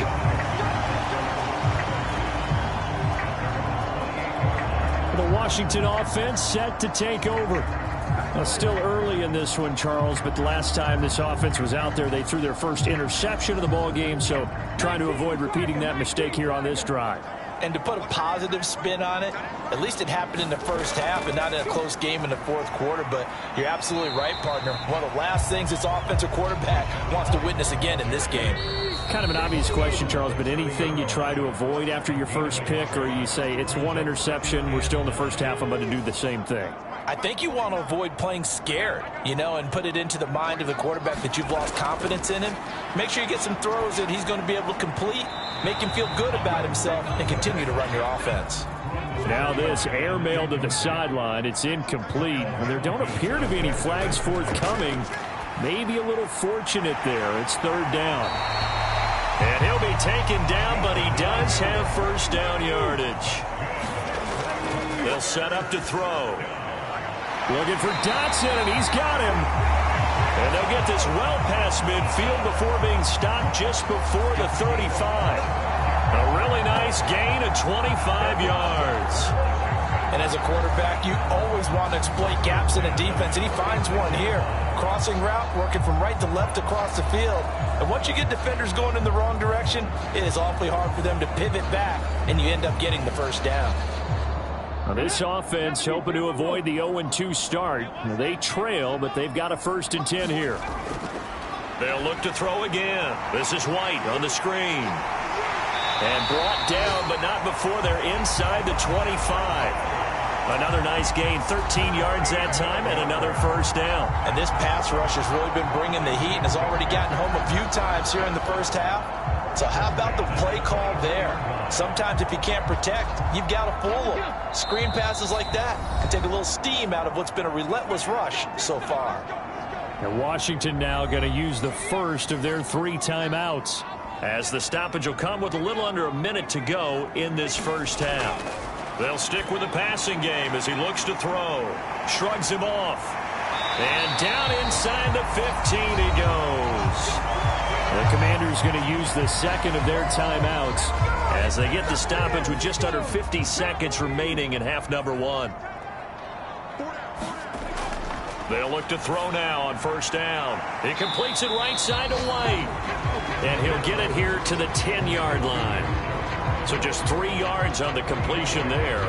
And that will bring up second down.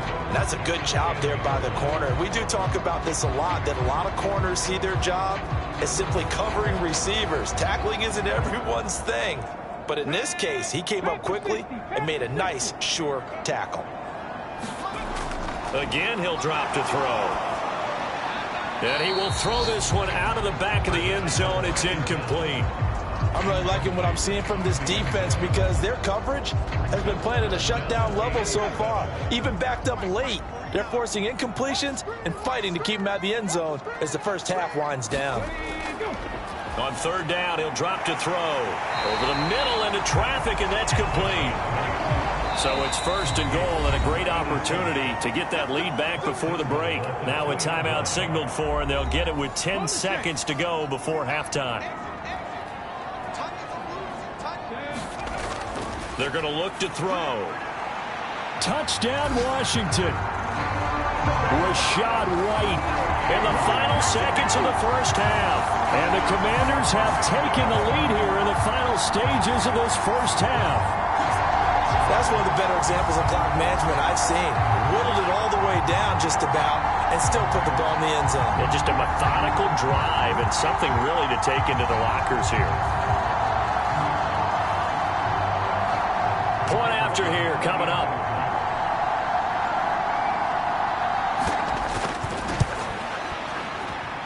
And this one's right there, and that pushes the lead to 13-10. So that one a pretty time-consuming 10-play drive. So 6 seconds, all that remains of this first half as the kick is away.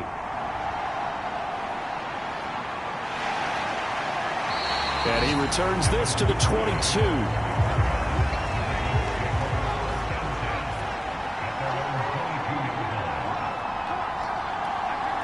He'll take the knee, and the final couple seconds will tick by in this first half. So we've reached halftime here in our nation's capital with the Commanders on top. As we'll get you down the coast to Orlando for Jonathan Coachman at our EA Sports Halftime Report. Coach! Okay, Brandon, we'll get you back to you and Charles in a bit, but first it's time for a trip around the NFL following an eventful opening weekend. Let's see what's happening in Week 2. We'll get started up at Cleveland Browns Stadium in Cleveland. And that's been a back-and-forth game, all tied in the second quarter. Next, we head down to Houston to check on the Texans at home at NRG Stadium. And you can see, currently they trail in that ball game. Justin Herbert, 2 touchdown passes thus far. Finally, let's get to Indianapolis to check on the Colts at home at Lucas Oil Stadium. And they have the lead in that one over the visiting Raiders. Wan'Dale Robinson, a touchdown reception.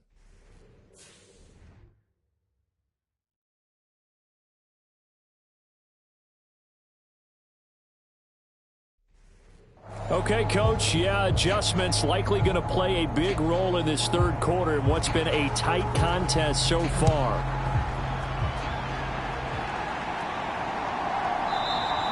And the half will begin with a touchback. Out come the Ravens now. They'll go on offense first here in this third quarter. Well, Charles, we saw a pretty entertaining first half, close ball game. Remember there toward the end of the second quarter, the opposition scored to take the lead. Now we'll see if these guys can get a score of their own to regain that lead. Yeah, they want to have that type of a response, don't they? Because they want to find a way to take control of this ball game one more time. Gauntlet's been thrown down. They want to see if they're ready to answer it. They'll operate from the 32-yard line here, 2nd and 3. Off the play fake. Gallagher. And he'll get it out near the 40 to the 39. So from the 39 now, they'll come up on a 1st and 10. Off play action. Gallagher. And he can't find anywhere to go with it, and he goes down. A loss of 4 that time on the sack, and it brings up 2nd. Chalk that one up to bad acting, I guess, because they certainly failed to sell the handoff, and the pressure stayed keyed in on the quarterback. No Oscar awards for this offense, just a loss of yardage.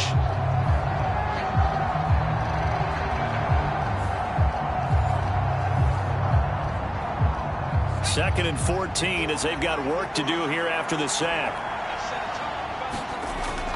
Looking to throw. Gallagher. A quick throw, but incomplete. An incomplete pass on that last play, and that means they'll need to come up with something here on 3rd down. From the shotgun, he'll look to throw. And he can't find a receiver, and he's brought down. It'll be a sack and a loss of 3, but more importantly, it brings up 4th down.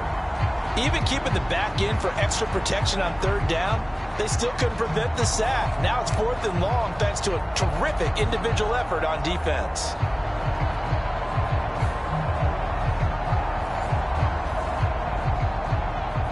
The Ravens send their punter out now as he'll kick it away for the 2nd time.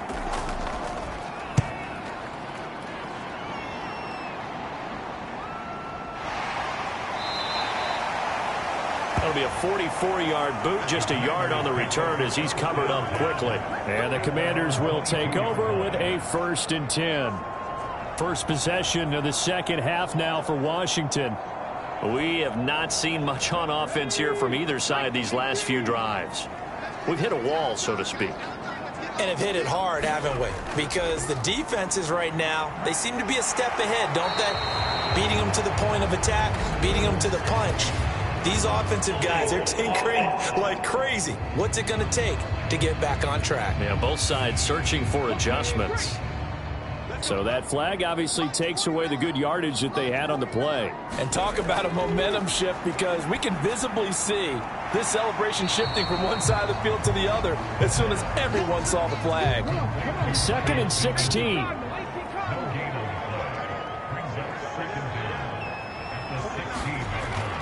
Now back to throw. And that is incomplete. A lot of force bearing down on him there. He could not hang on. It's 3rd down. Well, partner, guaranteed they approach this play with the idea of making up ground to make 3rd down manageable. Unfortunately, with that incompletion, right back where they started on the last snap. Now they need a big 3rd down play in order to pick up the yardage needed. Now on 3rd and long, they'll look to throw. And that nearly the pick that they needed. He couldn't pull it in, though, and it's 4th down. So they're forced to punt on 4th as this one's away. It'll be a 48-yard punt. 5 there on the return. And the Ravens, they'll take over. And now Baltimore gets set to take the field. And our game's hit a little bit of a lull here, a little bit of a snag. Punts on back-to-back drives. And old-school coaches don't necessarily mind that. Didn't turn it over, right? Didn't create a big play for the other team. Right now what you're looking for is, can you gain an advantage in field position? And that's what both teams are seeking right now. Yeah, they'll be seeking to gain that advantage here on this drive. That'll give them 8 that time, and that'll bring up a 2nd down in just a couple. He decided to run a hitch route. It really helps to have a guy who can turn it loose. And, boy, he rifled one in there on that one. Not much run after catch, but it worked really well. Here's a give to Dobbins. And he'll be taken down at the 44-yard line. 9 yards to pick up there, and it's a 1st down. 2nd and 2 is prime time for a little bit of a gamble, isn't it? Open up the playbook, go play action, toss that bad boy deep. But in this situation, go ahead and give it to your back. Let him pick up a 1st down. Keep the sticks moving.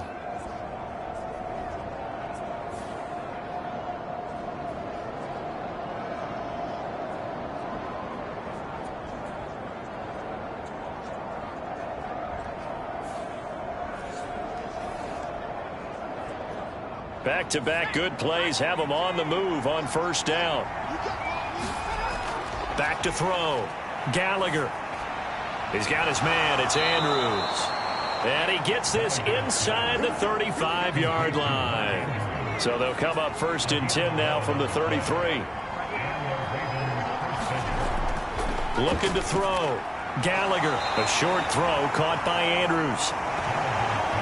Just a gain of a couple there. And it'll be 2nd down. Now a shotgun snap as they'll look to throw. And he'll be a couple yards shy of the red zone here at the 22-yard line. A good decision in the end to pull it and run, get some 9 yards and a 1st. I haven't met a quarterback yet that didn't enter the league with a massive chip on his shoulder if he wasn't a 1st-round pick. They want to show the league that they made a big mistake. Determined to get the 1st down there, no hesitation at all to tuck it and go. I bet he would have tried running through their entire defense if it meant reaching that marker.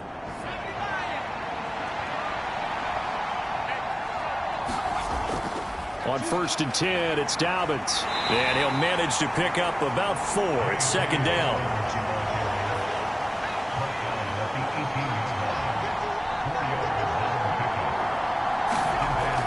Back to throw. Gallagher. And looking for Andrews, but this is intercepted. And the Commanders are going to take over once again at their own 25-yard line. Those INTs all sting, but you throw one in the red zone, I think especially as a rookie, maybe it stings a little bit more. I think what you're saying is they don't all count the same, do they? Right? Interceptions in the red zone that you've given up points now, those are precious. So you have to learn from those and in a hurry. A look at Washington as they come onto the field. And Charles, a very uninspired effort the last time we saw them out there. It was a quick 3-and-out, then they punted the football. Yeah, and you never want to get stopped so soundly during a series, but what would be even worse now is letting it happen again right here. They've got to get going. And that is incomplete. Oh, the coverage a little too good there, and it's second down. 60 Vikings, 60 Vikings. They'll set up a throw. Here's White. They set up the screen. And he'll wind up losing yardage here back at the 21-yard line. It'll be a loss of 4 yards on the play. And it's going to be third down and a ways to go here. 3rd and 14. Well, it looked like the defense, they were ready for that one. Really left him almost no room to work after catching the ball. He could throw every move in the book at him. They were there, and they tackle him for a loss. Going to need a crafty play call here. 14 yards is what they need to try to convert this thing. Back to throw. And that is incomplete. Oh, he had a defender right there with him to force that to the ground. And 4th down now coming up. On 4th down, the punt team is on as this is sent away. So possession goes over here on the punt. And they will take over 1st and 10. The Ravens offense back out there. And the last time out, they had the good drive going. You get in the red zone, they throw the interception. Not their first pick of the game either, so we'll see if they're more careful, more cautious here on this drive. Yeah, nothing worse than repeat mistakes, right? You end up coughing the ball up, you end up throwing a pick, everything goes awry. And now, points don't go up on the board. I just heard a fan scream out, I thought the idea was to score points. Yeah, they're getting a little restless too. And he's going to keep this again. And he'll get this up to about the 38-yard line. Here is 3rd down and 4.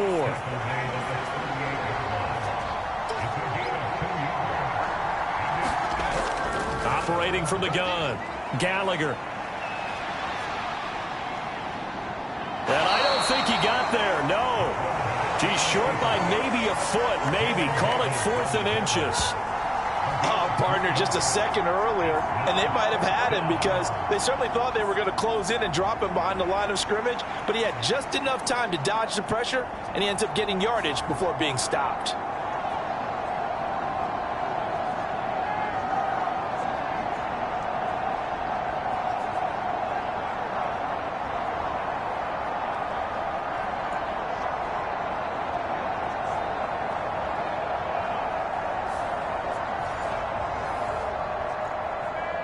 The Ravens send their punter out now as he's on to kick it away.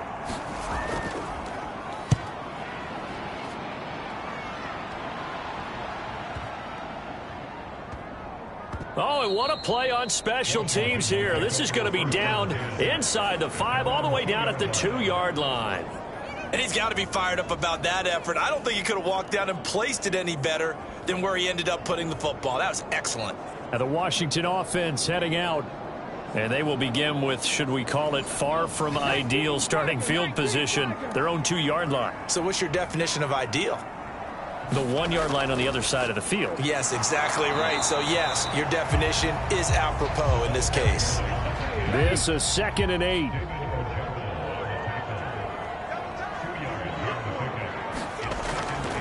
Sticking with Walker on 2nd down. And space opened up a bit. He's able to take this up past the 10. Here comes 3rd and the length of the football. They'll look to throw. Oh, the turnover fest continues. Here's another interception. Picked off by Roquan Smith. And they will have the football deep in enemy territory all the way at the 10-yard line. And they'll take possession already in the red zone and in a great spot to add points to the scoreboard. And, Brandon, how many times have we seen a defense with a lot of field behind them get even more aggressive, right? They feel like they've got them not pinned down, but in a favorable spot for them, and they took advantage of it there. Got a nice interception and set up their offense in great shape. He'll swing this out to Dobbins. And here he'll get it down to the 7. 2 of their 3 red zone trips so far they've come up empty on. They'll look to reverse that trend on 2nd and goal. Shreds the tackle. And he is into the end zone for a Baltimore touchdown. It's their quarterback. His 2nd touchdown on the season. And the Ravens have taken the lead here in this 3rd quarter. If you're going to play quarterback in the NFL, you've got to have great vision, and you've got to remain calm when things break down in the pocket. Both of those traits are on display there. He surveys the situation, sees the middle of the field open, so he's just going to step up and take it himself. Very well done there. Tucker now for the extra point.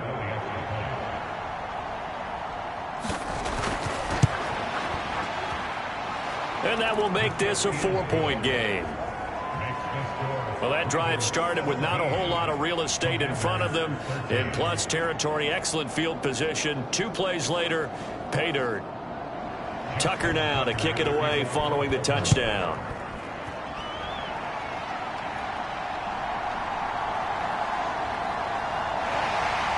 And he'll take it up past the 25 to the 26-yard line.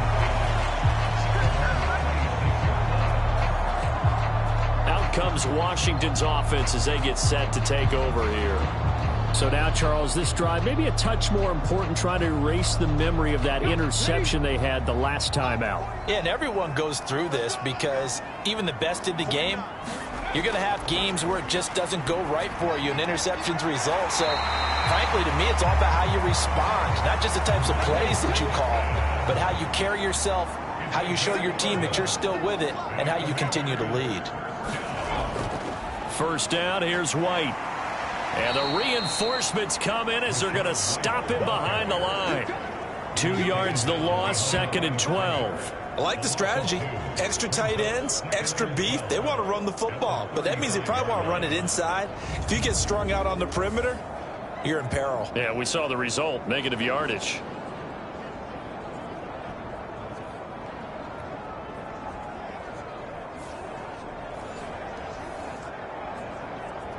Now they contend with a 2nd and 12 after the loss. He'll look to throw. And this throw incomplete. And the defender all over him that time, and it's going to lead to 3rd down. Back to throw here. And this time he's got the hook up. It's complete. And he can only manage to take the football to the 40, and that is well shy of the 1st down marker. Washington going to send out their punter as he'll come on to kick this one away. Averaging 50 yards a boot so far as this one's away.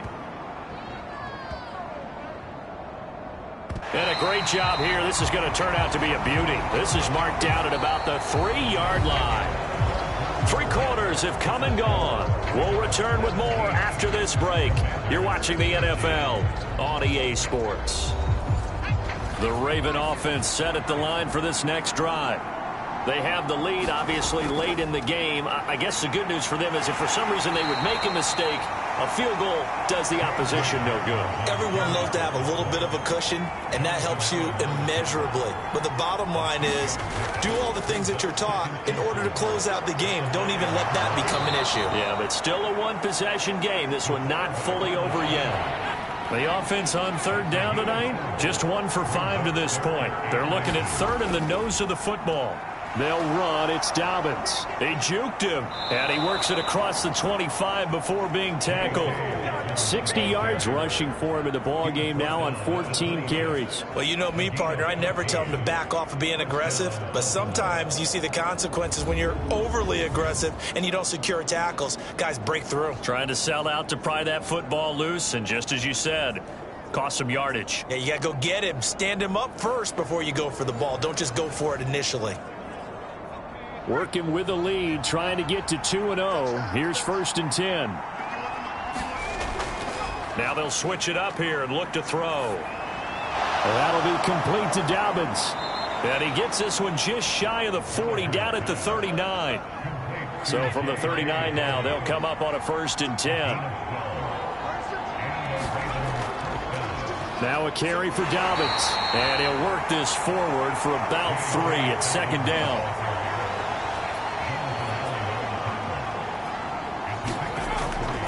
Looking to throw. Gallagher. Slings it to Andrews, and it's complete. The tight end has it. And they're going to have another 1st down here as the tackle's made at Washington's 45-yard line.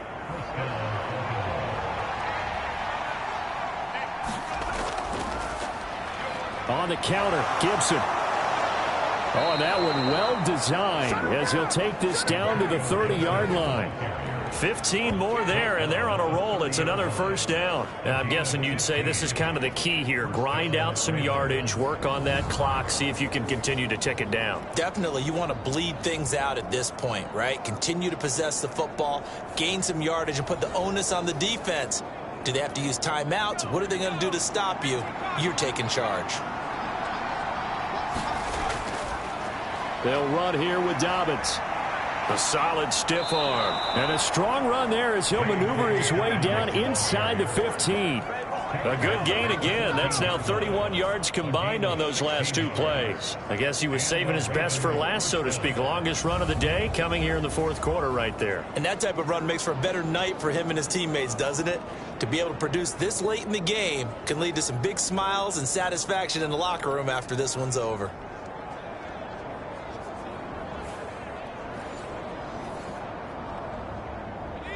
Here's a 1st and 10 at the 14-yard line. Back to throw. Gallagher. Well, that'll be caught by the big tight end, Andrews. And he'll be out of bounds, taking it just shy of the 10 at the 11 or the 12.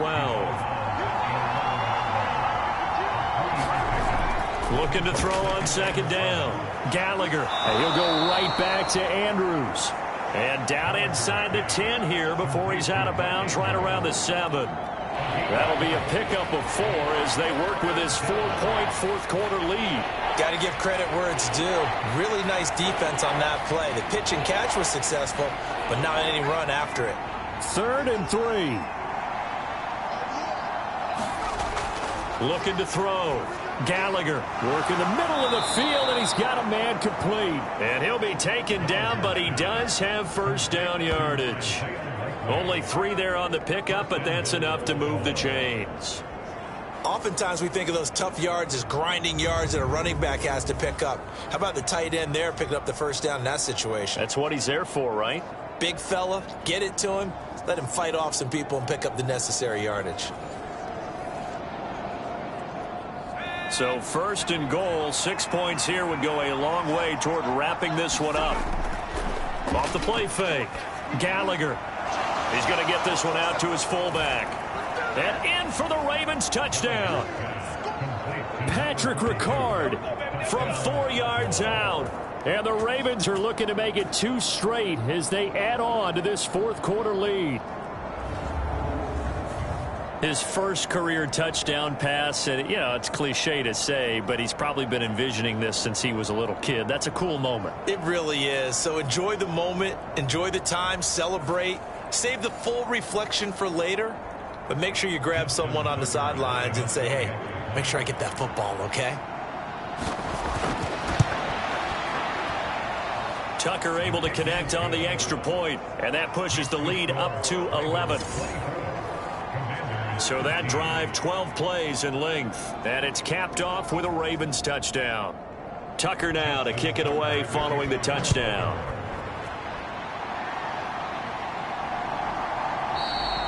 And he'll just take a seat, and the drive will begin at the 25-yard line. Back onto the field now, the Commanders' offense. And the script really is flipped for them. The momentum on the other sideline, and now they have to try and battle back from a 2-score deficit.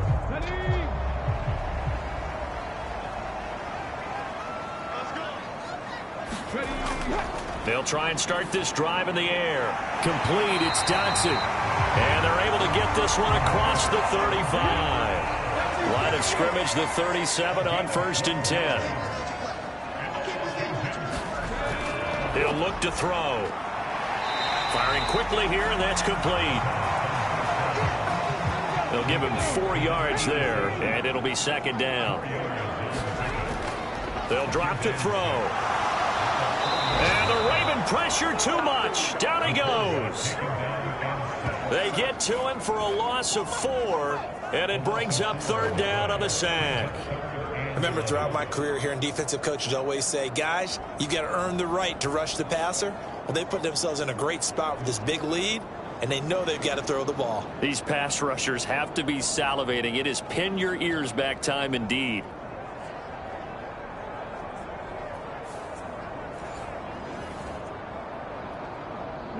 What do they have for this? 3rd and 11. Out of the gun, they'll look to throw. Pass taken in by his big tight end. And he's going to be taken down with the first down at the Ravens' 45-yard line. Nice third down conversion and even 20 yards. And a 2-score game, obviously, every play, every third down like we saw there, magnified. Big pickup. It was a huge pickup. What they really want, though, is to not even get to third down. They've got to maximize time and conserve as much as possible. So signs of life in what's been a dormant offense in this second half. Here's 1st and 10. There's a throw over the middle. It's taken in by his tight end. Look at the big fella go. Touchdown, Washington. Sam Laporta, his first touchdown of the new season. And the Commanders have made it a one-score game again here in the 4th.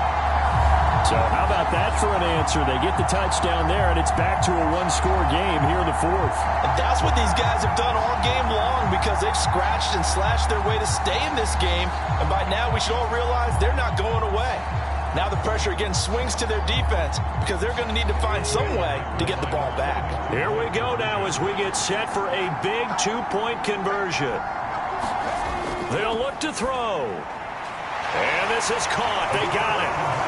And that could be an important 2 points. It gets them back within a field goal.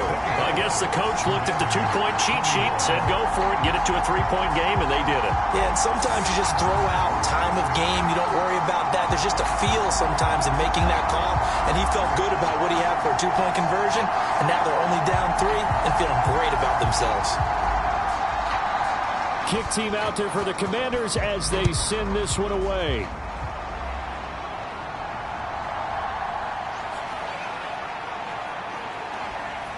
And a good return as he'll be stopped just shy of the 30-yard line. And Baltimore's offense set for this next possession. They've been rolling the last couple of drives, each inning in touchdowns. So this game is flipped. They were down. Now they're up with a football. We'll see how they handle it. Can we get a spy on the headset now between the head coach and offensive coordinator? Because they've been in attack mode. Had to get back into the game. Now they have the lead. Do you stay on the attack? Or do you... Dobbins hit and he fumbles.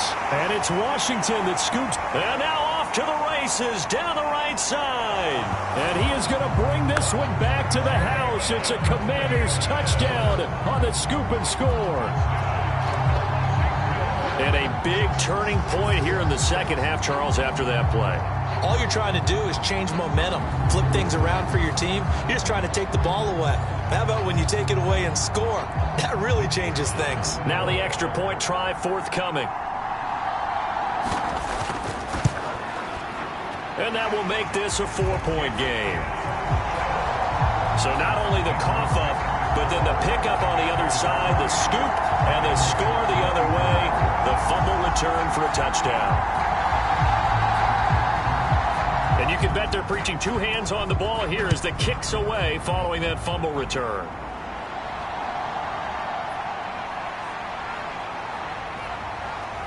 And it's a pretty good return here as he'll get this up to the 29.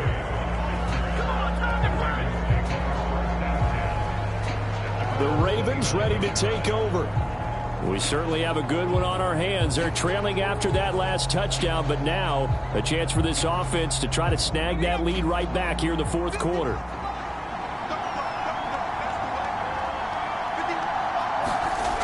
On 1st and 10, Gallagher. That's into the hands of Flowers over the middle. Here's a 2nd and 5.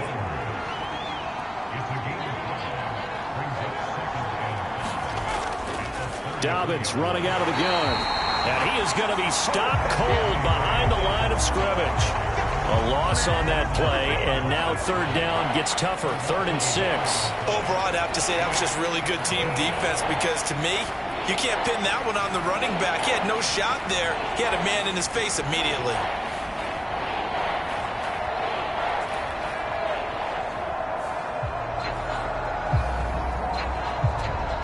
One of the bigger plays in the game thus far, and the crowd getting into it as we come up on a big third down.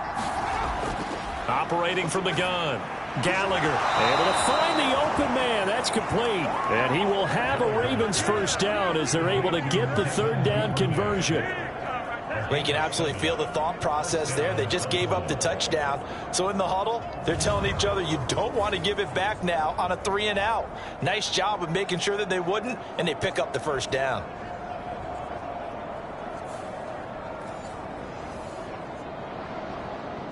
So from the 39 now, they'll come up on a 1st and 10. Back to throw. Gallagher. Wilson's got it complete. And he has a big gain inside the 40 before being dropped.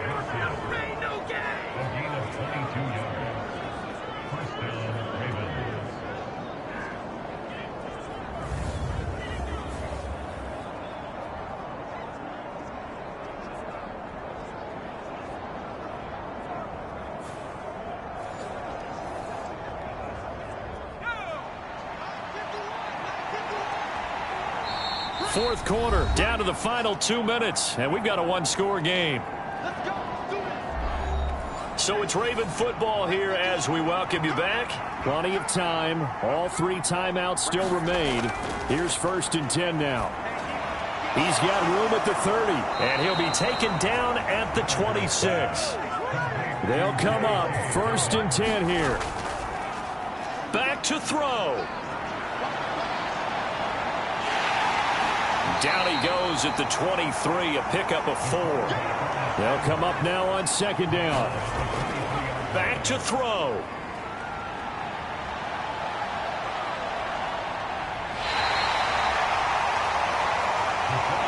Well, this feels like a late season game, even though it's just week 2. Here's a big 3rd down. And he is going to get out of bounds with the first down, so that's going to double their pleasure for sure. They get the first and save a timeout. Well, they got the yardage they needed there, picked up the first down, got out of bounds. How about the urgency that they have, as well as the understanding where they are in the field?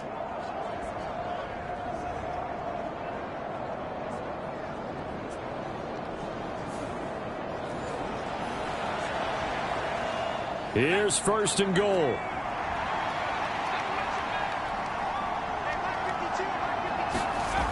He'll look to throw.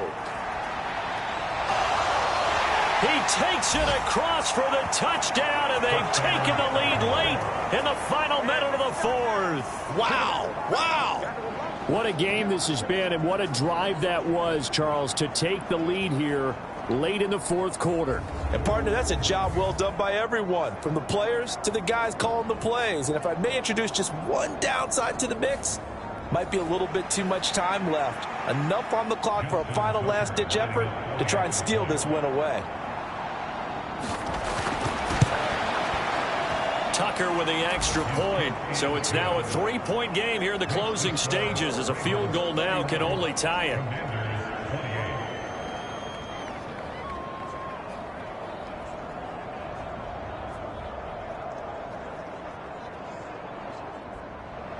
Tucker now to kick it away following the touchdown.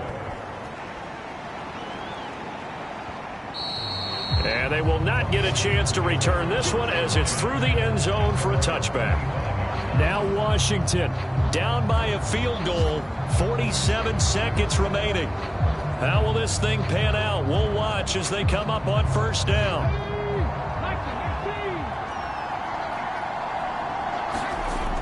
He's back to throw. Finds White. And this will be a gain of 5 as he gets it to the 30. Here comes 2nd down and 5.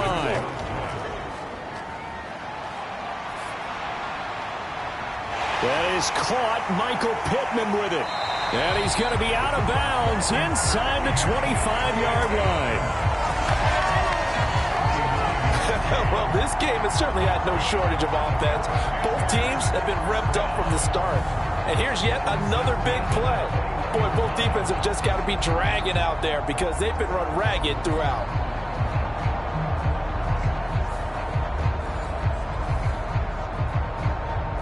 All 3 timeouts remain. How much that'll matter remains to be seen. It's 1st and 10.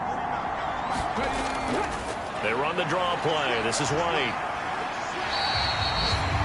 And Washington now going to use the first of their 3 timeouts, as the clock will stop with 18 seconds remaining. On 2nd down, they'll run with White. And now they're inside the 10 as he's brought down at the 9. Now Washington going to use the 2nd of their 3 timeouts. That'll leave them with just 1 remaining in this 4th quarter of play. Here's White. And running room hard to come by here. He gets it down to the 8.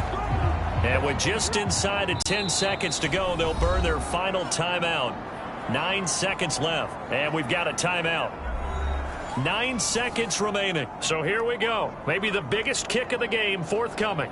This to potentially send us to overtime. And this one is right through. And they will tie this game here in the final seconds.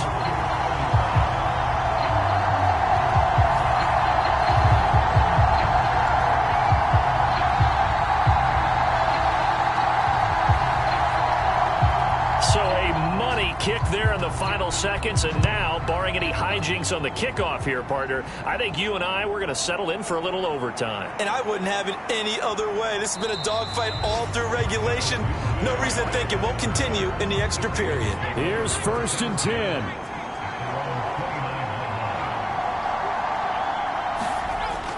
Throwing to start the drive. Gallagher.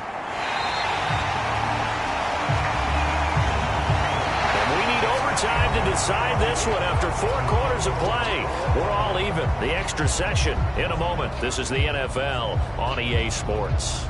It's a little teaching moment here. Overtime rules. Remind us how this goes, partner. Okay, so in the past, we had sudden death. First team to score wins, but no longer. Now, if the team receives the ball, scores a touchdown, they win the game. If they kick a field goal, though, or don't score, the other team gets a possession. And after both teams get a possession, then we're into sudden death. First team to score wins the game. And we will not see a return to start overtime. It'll come out to the 25-yard line. The Commanders' offense returning to the field.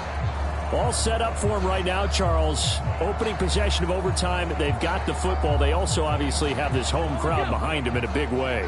They get that extra energy from them, but they've got to be careful not to let that adrenaline get away from them and play too fast or create errors of their own making. Use that energy, embrace it, but make sure they channel it the right way. They've got a chance to go downfield, score a touchdown, and end this game. He'll try again with the arm here on 2nd down.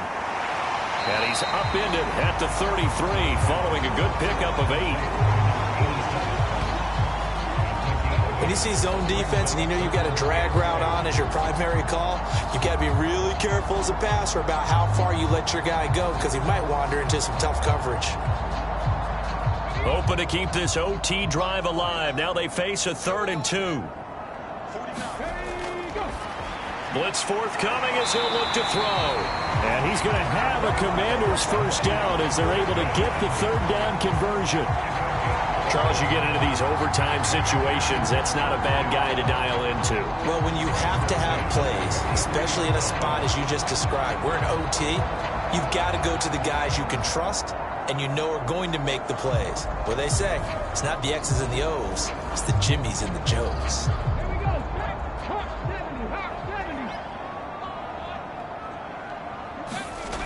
Back to throw again. Target is to Dotson, and he's got it. Give him a gain of 5 on the completion, and that'll make it 2nd down.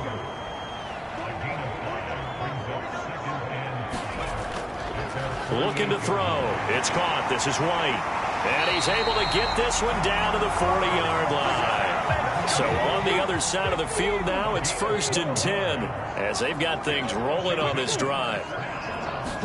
Well, they'll run it here on the jet sweep. And just no chance of turning the corner. He can only get back to the line of scrimmage. 2nd and 10 coming up.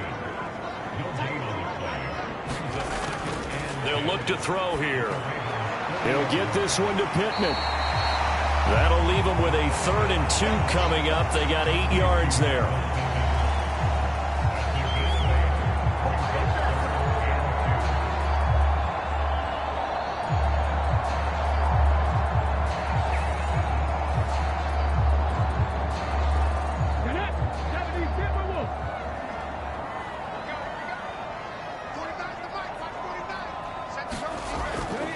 And they'll let their fullback try and push the pile. And he's able to pick up the 1st down here before he goes down at the 26. It'll be a gain of 6 that time as it moves the chains as well. They've definitely established a rhythm on this drive, moving the ball quite well. And big man with football is an integral part of the whole thing.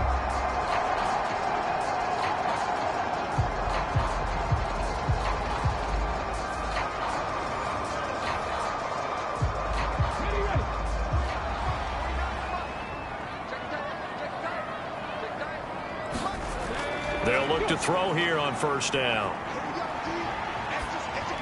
Oh, he was hit as he threw it there, and that one winds up incomplete. We'll play only the 1 overtime here. If time runs out, it'll be a tie as they come up on 2nd down. Now a give up the middle. This is White. And he is met at the line of scrimmage, and he goes down right there. In need of a 3rd and 10 conversion to keep this opening drive of OT alive. They'll set up to throw. Pressure applied, and he's going to be taken down. They sack him back at the 33-yard line. And the defense coming through on 3rd down. A loss of 7 to bring up 4th. A 3rd and long, you knew that he was going to throw it. He just couldn't find anybody to throw it to. Yeah, and it shouldn't have been a surprise, but that was perfect execution of their nickel defense. That 5th defensive back, the extra defender, he really tightened up things downfield in coverage, and they were able to get to him in the pocket. So on 4th down, out trots the kicker in a big spot here. This to at least get him a lead here in overtime. And this won't get there, won't be online either. It's no good, off to the right, and that changes everything here in OT.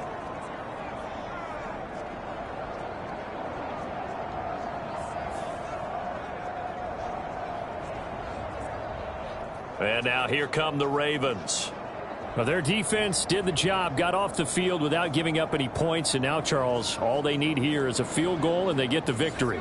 Yeah, and this is the way I love overtime. I'm one of those really, really old school guys that like sudden death right from the beginning. Well, we've got it now because any points wins the game.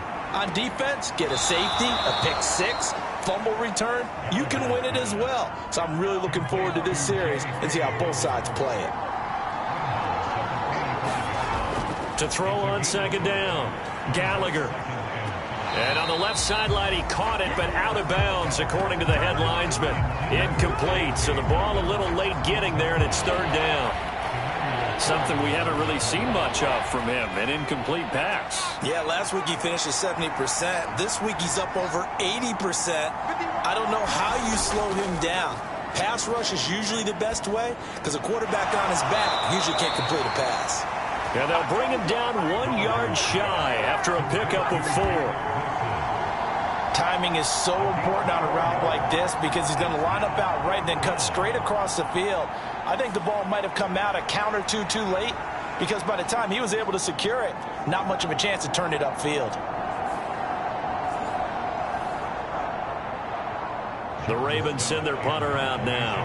On for a very important punt here in overtime.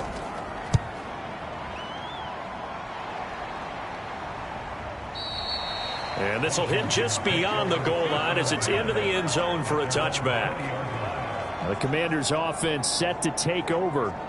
We have seen a lot of points here in this quarter. For us up here in the booth, it's been fun to watch. The defensive coordinators probably scratching their heads. Yeah, they're going a little bit crazy right now. But let's face it, all of our friends who play fantasy, they're enjoying the heck out of this show because most of them are creating and getting a bunch of points. Yeah, points certainly not at a premium here. And he's brought down at the 24 after a gain of 4. They'll come up 2nd and 6 now from the 24. They'll go up the middle with White. And he'll fight forward to about the 27-yard line. Overtime with less than 2 minutes to play, and we are still all time. The heavy set out there. 3 tight ends in the formation for 3rd and 3. He'll drop to throw.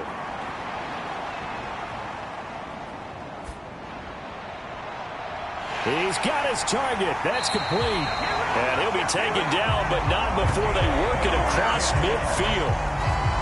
They brought in the heavy set on 3rd down, and that usually means running play, but we have seen them throw out of that formation. And sure enough, they snuck the tight end out on that one, wound up hitting him for a 1st down.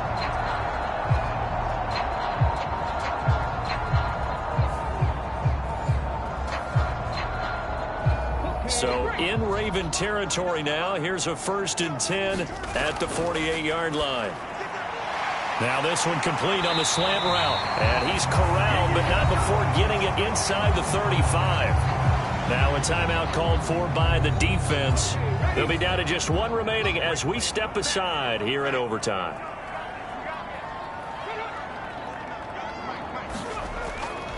Now a fake on the jet sweep, and they'll instead run up the middle. And he'll take this ahead for about 4. 2nd down coming up.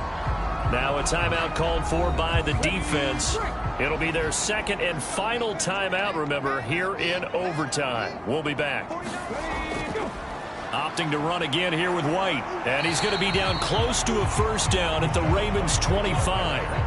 This will be play number 7 on the drive. 3rd and a yard. They'll try to pick this up on the ground with White. And he's going to have a Commanders 1st down as they're able to convert, albeit not by much, on 3rd and a yard.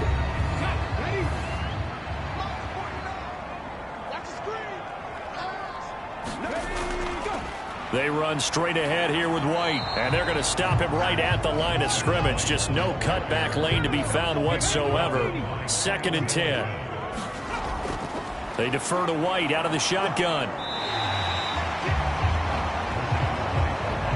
And I know you, with every carry, especially in overtime, you're just saying, if you're that ball carrier, hold on to the football. Hold on to it, protect it, but not necessarily settling, because you're trying to get to the end zone. You're trying to end the game right here. And I know the defensive guys poking, clawing, raking, trying to knock the ball free and protect their end zone. Yeah, like you alluded to, especially this part of the field.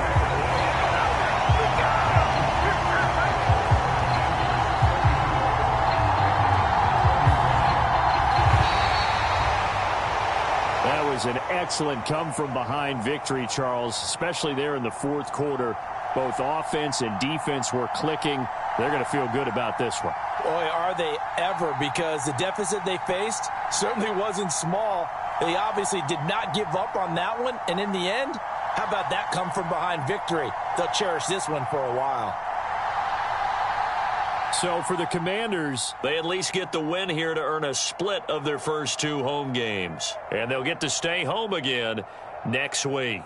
Meanwhile, for the Ravens, they will fall to 1-1. And they'll get a chance to redeem themselves at home next week. That'll do it for us. I'm Brandon Gaudin alongside Charles Davis. Thanks to our entire crew as well. We'll talk to you next time. So long, everybody.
today.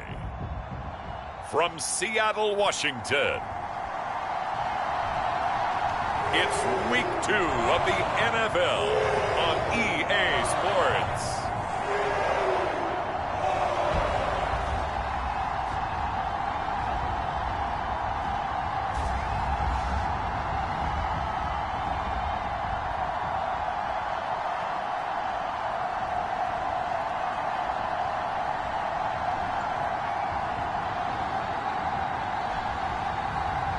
It's the Seattle Seahawks taking on the Miami Dolphins. With the beautiful Puget Sound just to our west, you get a look inside Lumen Field here in Seattle, Washington. Today, after a topsy-turvy opening weekend, it's on to Week 2, and we've got a good one here, as it'll be the Miami Dolphins taking on the Seattle Seahawks.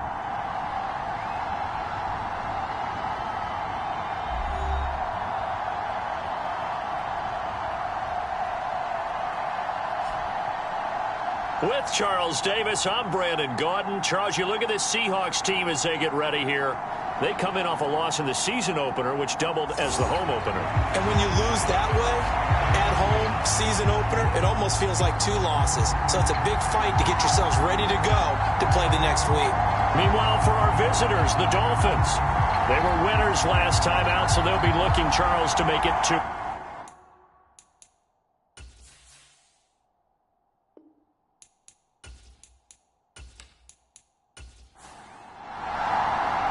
The final weekend of the summer. Hope you're enjoying it wherever you are as we are off and running on EA Sports. And we will not get a run back here to start. It's a touchback, and it will come out to the 25. So out come the Seahawks now for their first possession. And leading them out is their 5th-year quarterback. We're seeing it more and more in this league, how teams love to have athletes back there taking the snaps, guys who can throw it and move around and get yardage with their legs if needed.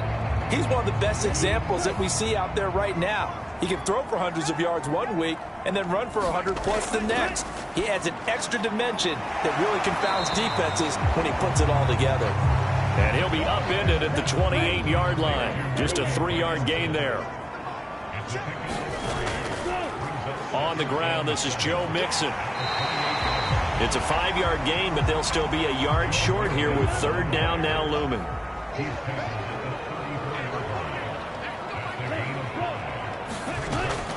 They give to Mixon to try to pick it up. And he's able to get the first before he's taken down at the 36. Didn't get it by much, but bottom line got the first down. Avoiding that 3-and-out, how vital is that on the first drive? To me, it's like the first round of a boxing match. You know, it may not mean much right then and there, but you'd rather not lose it, right? So you want to go ahead and get it, kind of establish something early, and hope it can carry through. So from the 36 now, 1st and 10.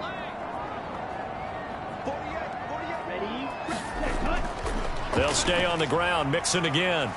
And he puts his head down and gets up to the 42 for a gain of about 6.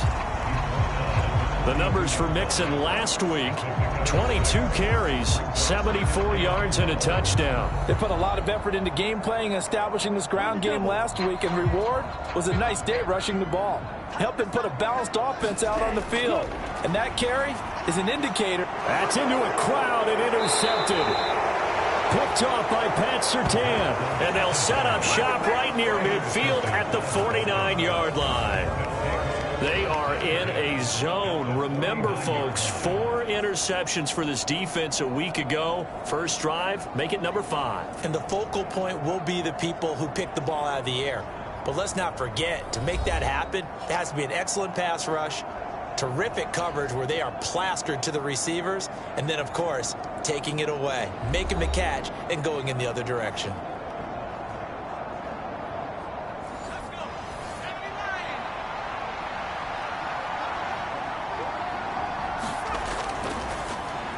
Walker now on 1st and 10. And down to the 44, 5 yards that time. The numbers for Walker last week, pretty good as he found himself in the end zone on 2 separate occasions. And those are the most important numbers, because no matter what you pile up prior to the goal line, getting in is all that matters. Putting those numbers up on the board, and they love them when they're 6s. Looking to throw on 2nd down. Costello.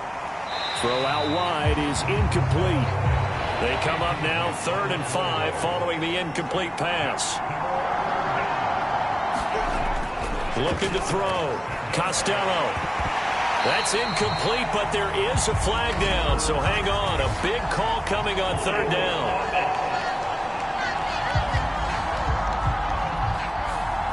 So they decline the hold, and that's going to lead to a 4th down.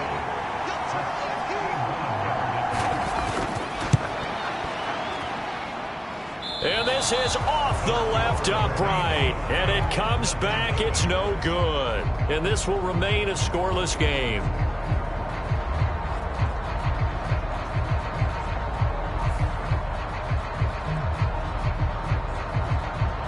Seattle's offense coming back onto the field, ready for their 2nd drive. And they were intercepted the first time they had the football, but now they get it back, and it's still 0-0. And because of that, you know what the thought process is? Interception. What interception? It didn't really happen because they gave up no points. So go back on the attack. Go back and run the offense you believe will be successful. Find your playmakers and give them the football. 2nd and 1. And that is incomplete. Nearly intercepted. The free safety couldn't quite get his hands around it, and it brings up 3rd down. Now they'll throw here out of the gun. That is caught. And he'll be taken down, but he does have 1st down yardage. It's an 8-yard pickup and leads to a new set of downs. When an offense reads blitz, doesn't matter where it's coming from, tight ends know that they become a big part of the passing game because they should be an easy outlet when all those extra bodies are trying to get to the quarterback. A hot route, so to speak. From the 32 now, here's 1st and 10. Again, he'll drop to throw. And this will be incomplete. Physical play on the football there, and it's 2nd down. You talk about this Miami defense. They really played well a week ago in that win over the Jets. And I'm eager to see the game plan and trying to attack them this week, because when you take it away 4 times through interceptions, do you now decide that I can't throw the ball against this team and try and run it like crazy? Or do you challenge them? This is going to be fun. They'll stick with the passing game as he looks to throw. And they'll work it inside the 15-yard line before it's all said and done. Nothing open downfield. He keeps it himself for 11 and a 1st down. He's a talented runner, and that means he's always looking for bigger and bigger gains when he takes off. Certainly found some bonus yards there beyond the 1st down marker, and this early drive will continue with that extra jolt from his legs.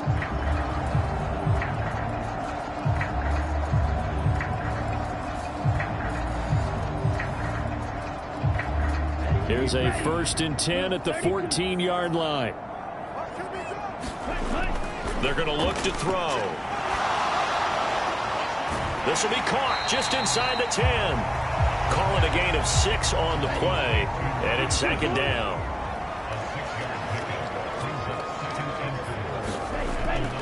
Now back to throw. They'll set up the screen here to Mixon. And they'll be driven back here, losing yardage to the 10-yard line.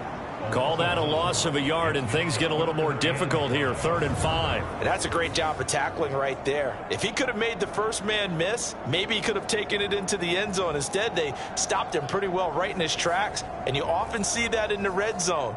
Offense has to be quick. In this case, the defense was quicker. They'll break the huddle and come up on the 9th play of this drive, needing 5 yards on 3rd down. And he's able to work it here to the 8-yard line. Only able to get back a yard for his efforts, and that leads us to 4th down.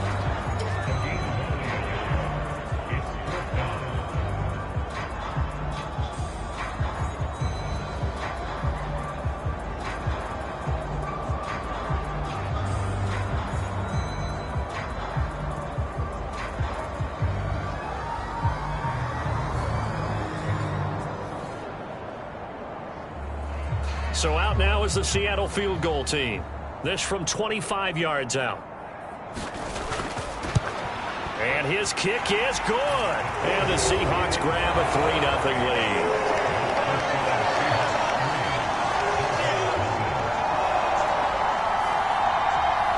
Well, both teams kind of feeling each other out here. And now after 3 drives, we have a score with that field goal. Yeah, they're still waiting for their breakout drive to come to them, all right? They're using the playbook well. They're looking for that extra section that says touchdowns instead of field goals. But they'll take the 3 for now and try and get set up for more later. So Miami coming out for their second drive.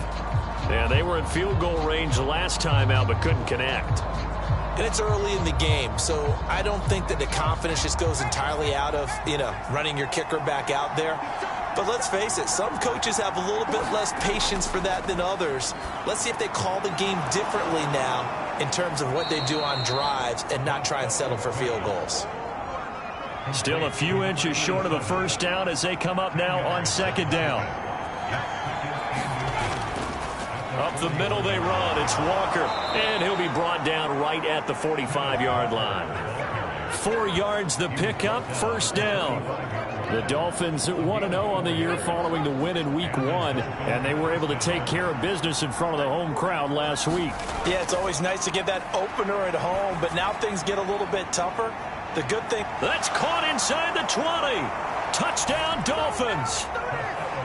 A great play there. His second touchdown on the season. And the Dolphins have answered that early field goal to take a first-quarter lead. And correct me if I'm wrong, that was just a simple fly route, wasn't it? No, there's nothing to correct at all. You've got it down pat. And I just remember as a player, when I'd be in practice sessions and I'd hear 9 from the receivers, that meant fly route, go.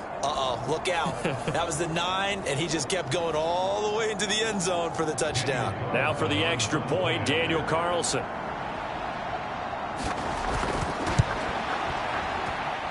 So he missed his lone field goal try, but he's got this one as that extends their lead.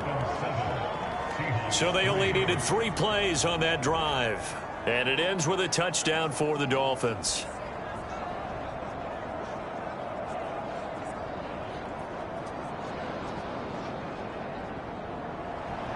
Out is the kickoff unit as they run up and send this one away.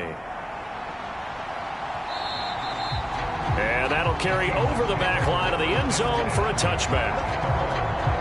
The Seahawks offense now, they get set to go back to work. And last time they got 3 points, but it was a chip shot field goal. And when you go to the sideline after a chip shot field goal, maybe the offense not too happy. It's a balancing act, isn't it? Because you're exactly right. They're none too pleased that they didn't punch it in for 6 points. But they also have to remember they did put points on the board. 3 points. Look at this. Middle of the field. A breakaway. And they'll get it all the way up about 5 yards shy of midfield. Great way to start the drive. 20 big ones and a first down. Well, they came into this game saying it was important that they set the tone and show that they can run the football. And I believe that they've done that here in the first quarter.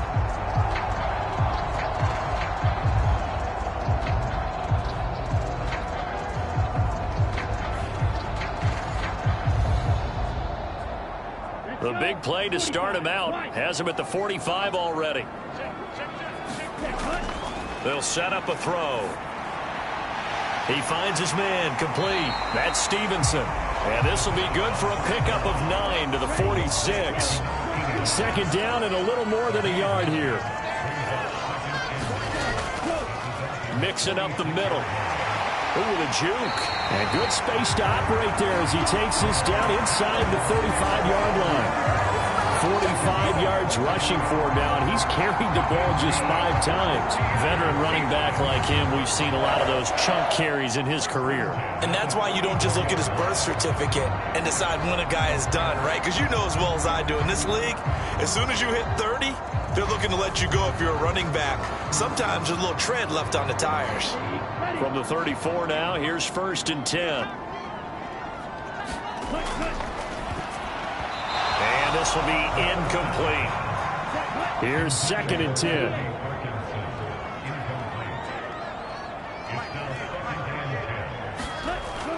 Out of the shotgun, they run with Mixon. And not much running room. Down to the 32.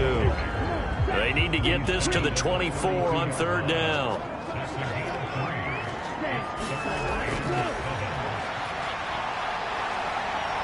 And he will not make it back to the line of scrimmage as he's going to be taken down. It'll go in the books as a sack and a loss of a yard, but more importantly, it leads to fourth down. I spent a lot of extra time preparing for this game watching this offensive line because they gave up 5 sacks last week in their loss. They just gave up another one now. They don't seem to be working together as a cohesive unit. Right? 4 guys might have it right, but the 5th guy is giving something up. They've got to find a way to all get on the same page. So out now is the Seattle field goal team. From the right hash and call it an even 50 yards. And that's off the right upright, and it bounces away no good. And that will keep this a 4-point game.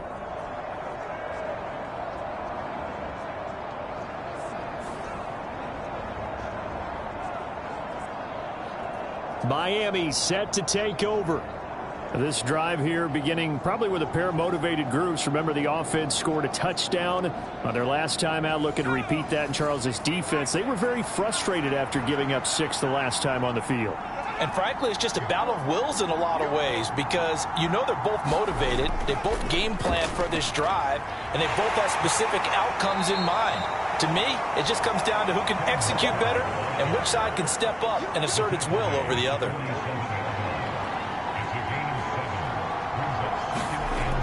To throw on second down, Costello. Looking left sideline, it's complete. And all the way in for a Miami touchdown. A big play there. His second touchdown of the game, his 3rd on the year. And the Dolphins are able to strike quickly to add on to their lead. Still first quarter, 2 receiving touchdowns for him. How are they going to slow him down? I think they're thinking about altering their game plan. Whatever they came in with, now maybe you switch a better cover guy to him. Or you make sure you have more people in his general area wherever he lines up to at least try and discourage them from throwing the ball to him. Extra point by Carlson, up and good. And that pushes the lead up to 11. The long touchdown pass gets them 6 on a very, very tidy 2-play drive that time. The kicking team out for Miami as they will send this one away. And this will not be returned. It'll come out to the 25. And the Seahawks get ready to trot out on the field. Last time out, they had that long 50-plus yard field goal that they missed. And I'm sure on their sideline, they're thinking to themselves, okay, do we still want to try one if we're in that position again? And I would dare say that the answer would be yes. They're going to have a lot of confidence in their kicker.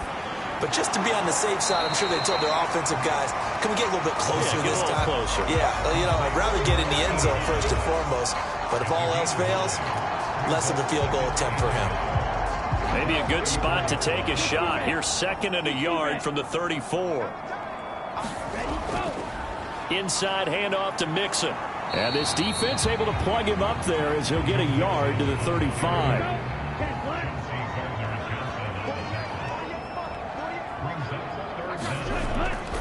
The play action fake. They'll look to throw. And he is going to go down. They sack him on the final play of the first quarter. After one, a 14-3 ball game. Second quarter now from Seattle, and it is the Seahawks with the football here as they've got it with a 4th down coming up. On is the punt team now as this one's sent away.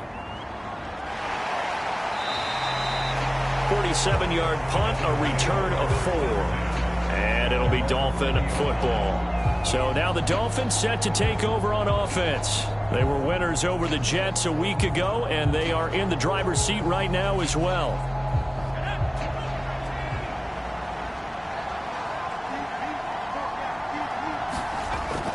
They'll run with Walker to begin the drive. And he's brought down, getting this one up to about the 35. 15 yards is the pickup there, and the drive starting very nicely. First down. Absolutely love the run right there. This guy's known for his quickness, but also for his speed. And he's able to get to the second level almost before you blink if you give him any type of blocking. Always talk about slot receivers, and they're usually known as quicker than fast. In this case, we've got a guy who's quick and fast, and he used it to great advantage. Ball up to the 35 now as they come up on 1st and 10. Off play action. Costello. This one complete to Jalen Waddle. And he'll be out of bounds after getting this one across the 40. So they'll get 8 out of that completion, and it'll be second in a couple. Good throw, good catch, but I really like the route. The drag and being able to run away from defenders, hard to stick with them for that long. Yeah, better against man. Plenty of shouts from this crowd as they watch the replay. They want a challenge, and they're going to get one. Did he keep those feet in bounds? That's the question they've got to decide. And I got to say, watching it in real time, it was awfully close. Yeah, it certainly looked like a heck of a catch because he didn't appear to bobble it, which could complicate things. But even with the benefit of replay, that's pretty tight. Here's the call. Winds up a very good call there defensively to challenge that one, as that now will wind up an incomplete pass. Off the play fake. Costello.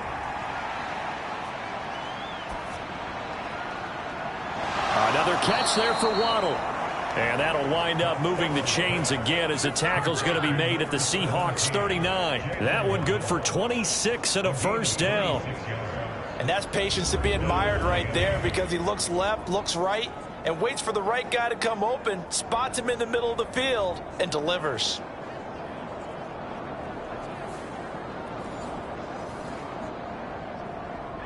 So from Seahawk territory now, it's 1st and 10 at the 39-yard line.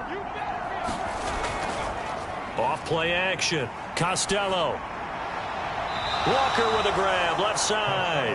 And he's going to be out of bounds down around the 35-yard line.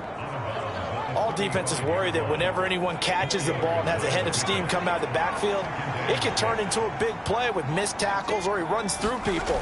But they were right there waiting, and they stopped him for a minimal gain. And Waddle going to have a Dolphins first down as he'll be brought down at the 27.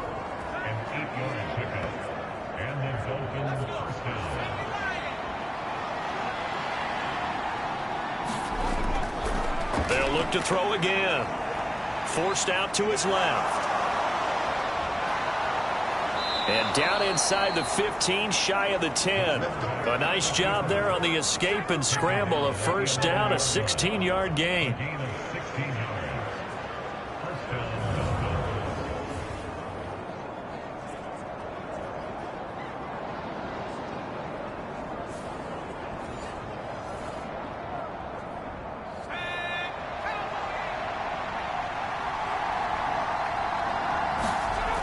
Back to throw. Costello. And it's caught. Touchdown. DK Metcalf. He has career touchdown number 78, tying him with both Eddie George and Frank Gifford on the all-time list. And the Dolphins add 6 to their lead. So 3 drives, 3 touchdowns, and they're a PAT from going up 21-3. And there's no doubt in my mind, you're liking what you're seeing so far, aren't you? It's been unbelievable. Like a well-oiled machine, if you will. What's really tough, though, that defense, they're leaping the shadows at this point. They don't know which way to go. They're being hit in every direction, and they have no answers thus far.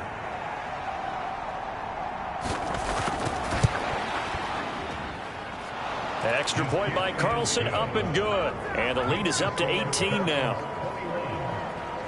So that winds up a 7-play drive all told. And it's DK Metcalf who finishes things off with a touchdown reception.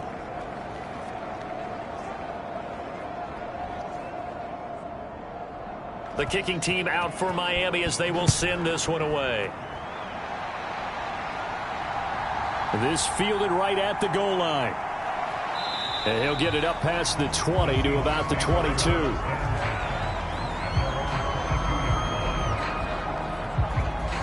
Here come the Seahawks now, set to take over on offense.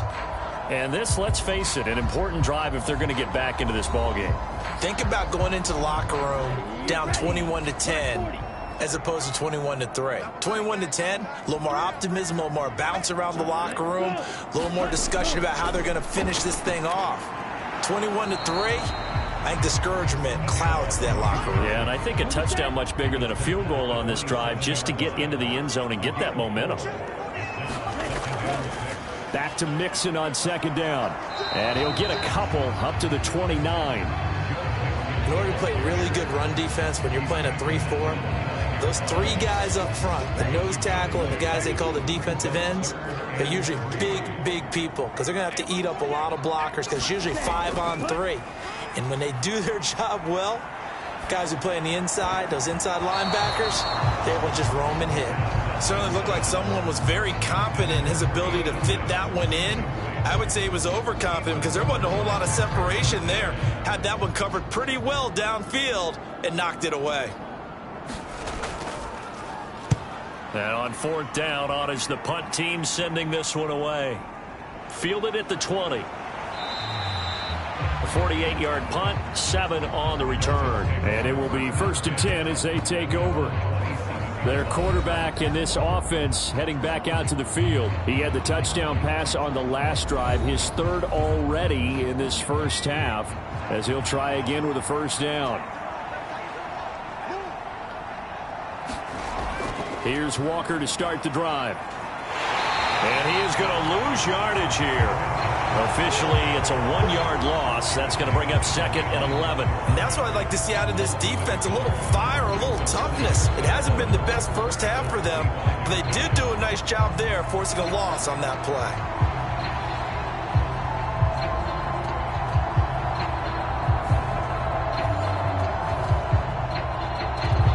After the loss to start out, here's 2nd and 11.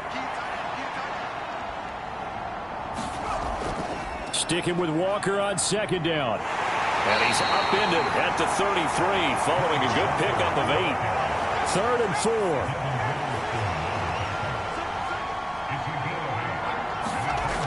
Operating from the gun, Costello. Buying time to his left. And they get him down, but not before he takes it across the 40-yard line. Give him 10 that time, escaping the danger, running with it, and picking up a first down. Well, he and his offense were staring down what was likely a 3-and-out. Zero fear from his side, though. Never doubted for a second they pick up the first. He's ready to pull the trigger on a keeper the moment it revealed itself.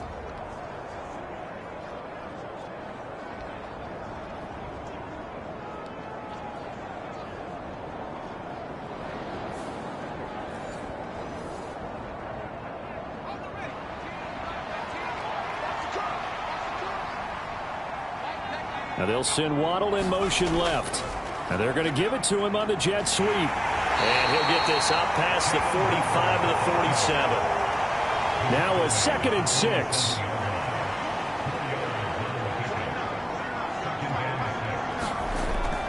Operating from the gun, Costello. And Walker has it. And taking it across midfield and just shy of the 40. So from Seahawk territory now, it's 1st and 10 at the 42-yard line.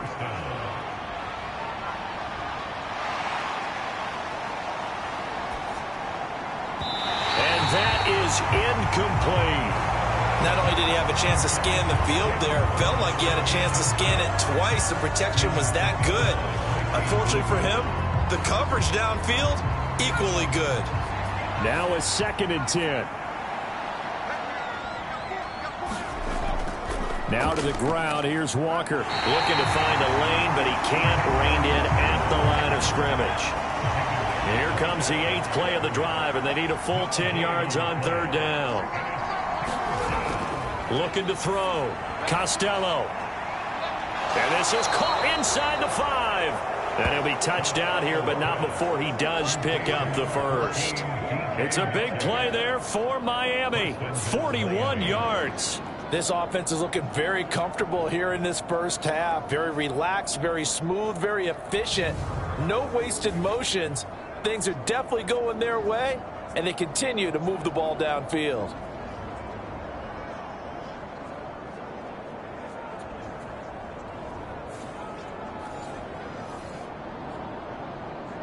After the big play, a chance to finish now on 1st and goal.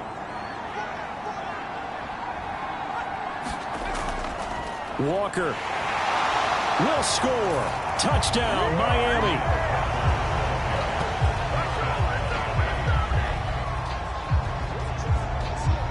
Well, the big play prior to this one got him down there, and they're able to stick it in on the very next snap. And I think those last 2 plays, that's what you're talking about, balance, right? Big pass play, puts them in position, turn right around and hand it off, and you've got a running play that finishes it off in the end zone.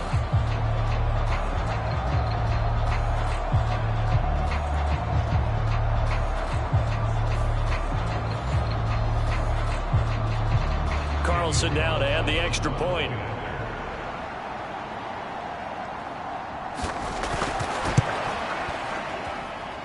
And they open the lead up now to 25 points. A good drive that time as they go 9 plays in all. And it was Ken Walker finishing things off with a touchdown run.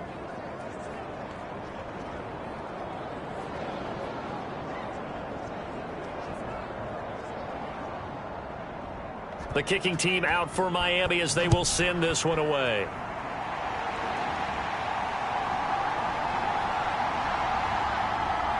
And he's up across the 25 and down at the 28.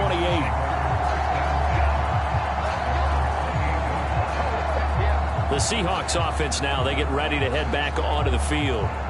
Over on the sideline, hoping to hit that reset button between possessions. Last time out, they had to punt it away. This time, hoping to finish this thing off in the end zone. They'll come out throwing here to start the drive. And he almost had his second pick of the game. Probably should have. Yeah, he's frustrated as it falls incomplete.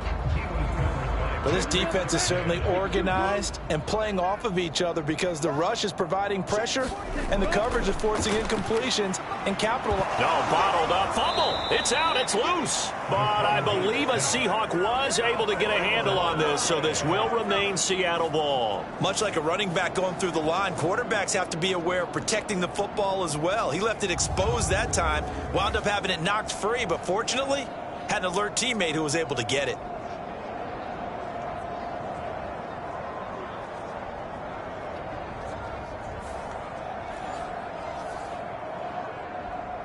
So danger averted for the moment, but now here's a 3rd and long. Back to throw. Well, had his hands on it, couldn't bring it in. Pretty symptomatic of how this game's been going. The passing game not in sync here early, and now it's 4th down. Well, this first half has not gone according to plan so far offensively or even defensively for that matter. They could use a big-time spark somewhere, but it's not going to come on this drive as they have to punt this one away. The Seahawks send out their punter as he's on here to punt it away. He's been a busy man here in this first half as he gets it away. Fielded just inside the 30. And out of bounds on the other side of midfield at the 45. Great blocking on the return. It springs him for 25. And the Dolphins will begin this drive in great field position, 1st and 10.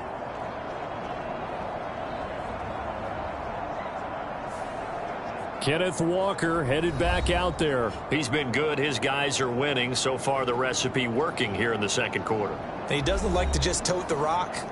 He wants to carry his team on his back, and that's what he's done throughout this game. Yeah, he's done that. He'll be hoping to continue that trend. They run on 1st down as they're able to get this forward for about 4. From the 41, here's 2nd and 6. Sticking with Walker on 2nd down. And very little there. He might have gotten a yard. Yeah, I think he got a yard to the 41. And this offense on 3rd down today, they've been okay. 2 for 3 thus far. This will be 3rd and 6. He's got it at the 15. And he's brought down after a very nice gain. From the 13 now, they work on 1st and 10. Back to throw. Costello. Open man, that's the tight end Freiermuth. And they'll get him down after a pickup of 8, 2nd and 2. Brandon, perfect defense in this situation would have meant that there was an incompletion. They would have picked it off. Okay, so they gave up the completion. But I really enjoyed watching how the defense stayed in sync, stayed in great communication. And as he dragged across each zone, you see him pointing, communicating. There he is, and they passed him off to each defender.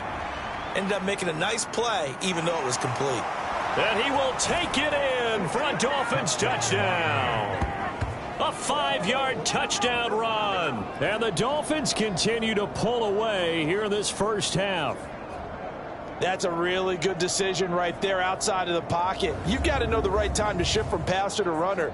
He was looking and looking, nothing there. You can almost feel the brainwaves firing as he calculates, I think I can win a race to the pylon. And he turns out to be right. Touchdown.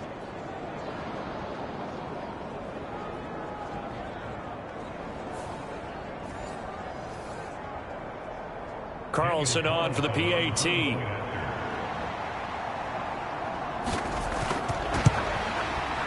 And he's been a busy man, 5 for 5 now as he knocks another one through to extend the lead. 5 plays there on that drive. And it's finished off with a 5-yard touchdown run.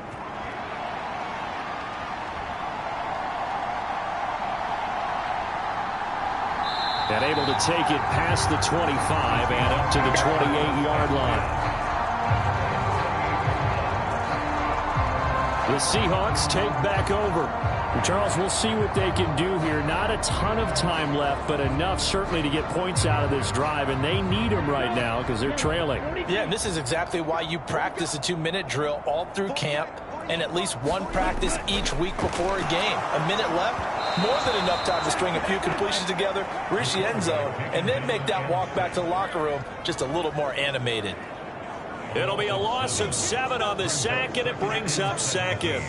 There's a lot of discussion in the offseason about him having a big year and getting to the quarterback. They held him without a sack in week 1, but how about here? Finally gets his first one of the season. In the offseason, said he changed his diet, leaner, feels so good this year. Excited to see what type of a season he can have.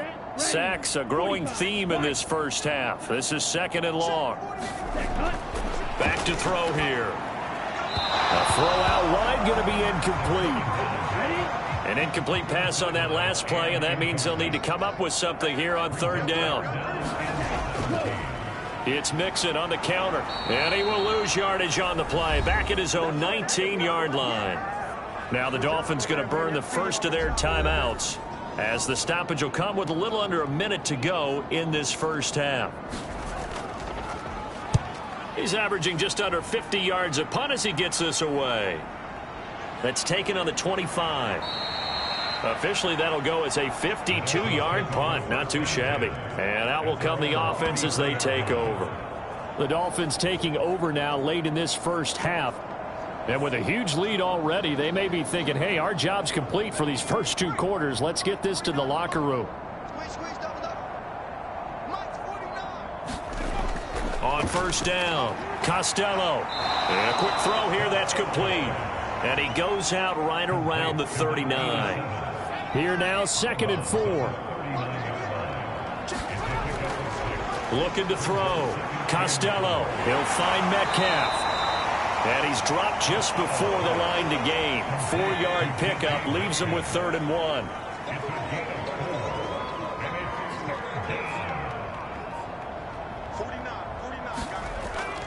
They'll try for the first with Walker. And he'll get it out a couple yards shy of midfield at the 48. So we've reached halftime here in what is quickly turning into quite a rout.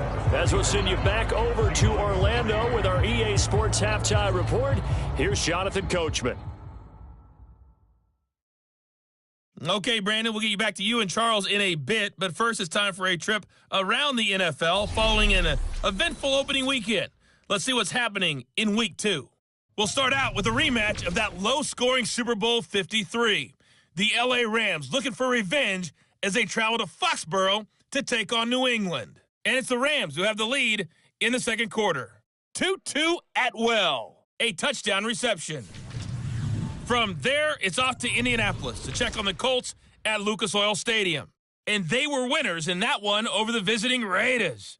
Tua Tagovailoa, couple of touchdown passes as his guys win their second straight to start the year.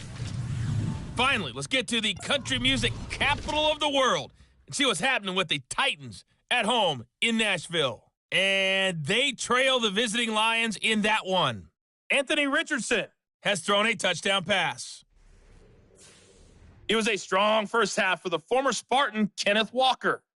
He wound up finding the end zone on a touchdown run to help give his guys the advantage here at the break.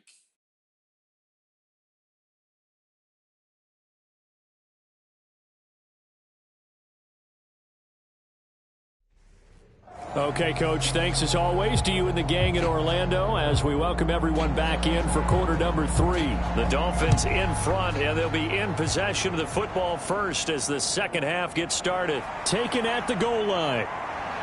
And he won't quite make it to the 25.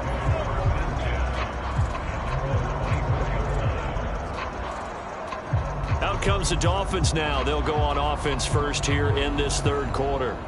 Well, it's hard to imagine the first half going any better for them, CD, and now here as they begin their first series of the second half. I mean, they score here. This one, it's pretty much out of reach. We honestly might already be at that point, partner, because this team, they were dominant in the first half, continue to be dominant now, and I think they're viewing this as a put-away drive on their way to a lopsided victory. Looking to throw on second down. Costello. Second catch for him today, and it'll wind up a first down. They really love to get him into one-on-one opportunities, and this is one way. Work him out of the slot and create a mismatch. Who's going to cover him? Corner, safety, linebacker? He's got a way to beat all of those positions. And strong running there as he's across midfield and down to the 49. A Miami first down on the 14-yard pickup. A good run there off right tackle in an old-school NFL football. The right side, the offensive line, often known as the nasty side. The left side, usually the technical side. Kind of reminds me of the old Atlanta Falcons 2009-2010. That's how they constructed their offensive line. So from Seahawk territory now, it's 1st and 10 at the 49-yard line. Off the play fake. Costello. And they're able to work this to the 25 before it's all said and done. That one goes for 24 yards. Whatever the discussions were at halftime to try to slow down this offense, it has not worked to this point. Yeah, I have a vision right now of everything that was discussed at the half just being torn in shreds or being erased off of the Microsoft Surface tablets because none of it is working. They are really locked in on offense.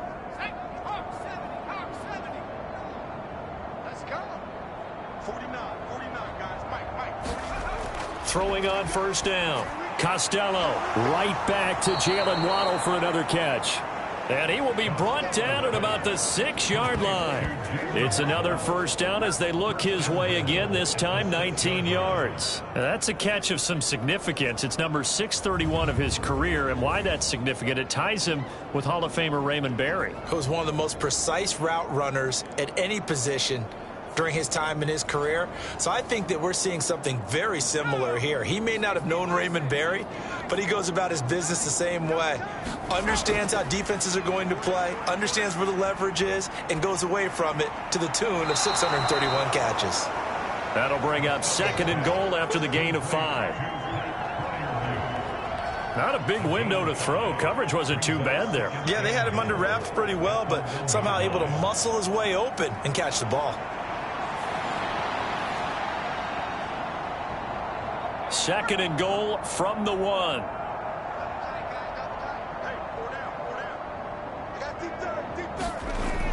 And they'll let the fullback try and take him home. And he takes it into the end zone for the Dolphin touchdown. Alec Ingold, his first touchdown here of the new campaign. And the Dolphins take the opening kickoff of the third quarter and drive right down the field to extend their lead. Boy, another score. This lead gets even bigger. And Charles, We haven't even hit the fourth quarter yet. Well, forget the deficit, right? They're really not going to cut into that a heck of a lot. But how can they get out of here with some dignity? Can they get a stop or two? Can they make a play on offense themselves? Anything to start to feel better about what's happened to them here in this one. Extra point by Carlson, up and good. And the lead grows even larger here in the third quarter.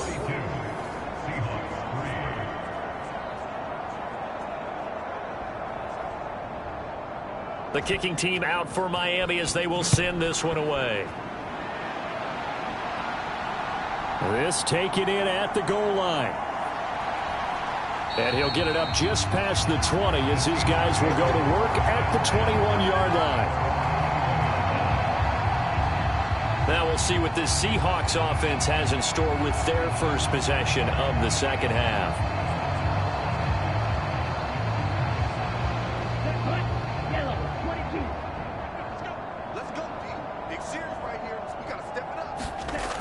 They'll come out throwing here on first down. He finds his man complete. That's Stevenson. And he'll be corralled right around the 34.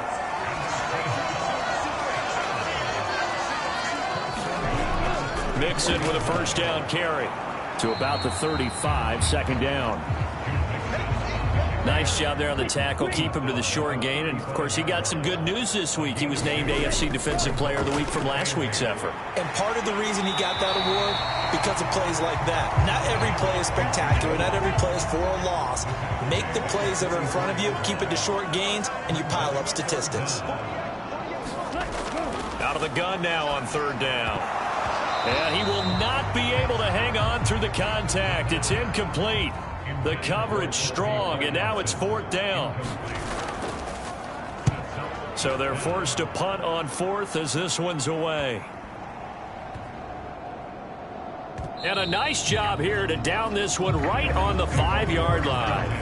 That punt was near perfection as it checked up inside the 5-yard line. You never know where these things are going to go, do you? No, what was it? You got a John Heisman quote about that, yeah, right? He said the football is roughly a prolate spheroid, which means it's going to bounce funny, and you never know where it's going to end up.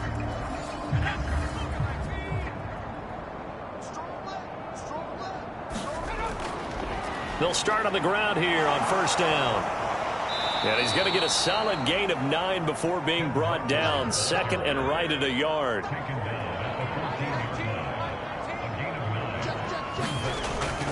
Sticking with Walker on second down.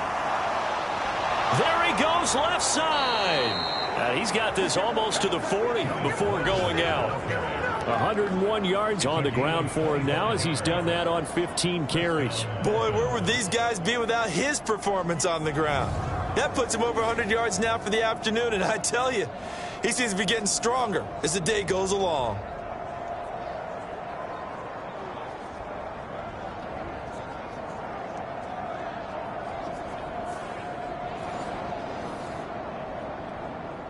Back-to-back good plays have him on the move on first down. And the slot man goes in motion left. He'll get it here on the jet sweep. Give him a couple on the carry there. Second and 8.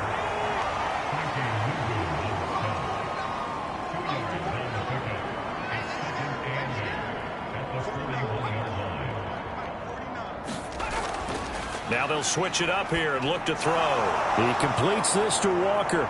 And he'll be taken down, but not before he works it past the 50. So from Seahawk territory now, it's first and 10 at the 47. Running left is Walker. Marte Mapu, the one to bring him down.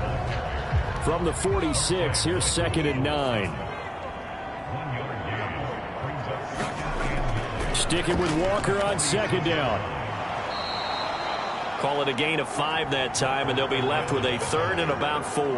But really, that was no surprise there. They've been running it well all game, and I know goals change all the time, but any team will take that type of run each and every time. From the gun on third down, Costello got a man. It's Waddle, complete. And he'll cross over out of bounds right at the 25. 5th catch of the afternoon, and that gives him a first down. Well, partner, still in the third quarter, but they've got this one well in hand and still airing it out with gusto and picking up some nice gains. And even in lopsided games like this, you don't really see starters get lifted or the foot come off the gas before the fourth quarter. No one wants to leave any doubt when they're playing well.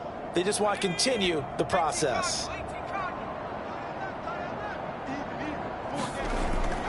Straight ahead, Walker.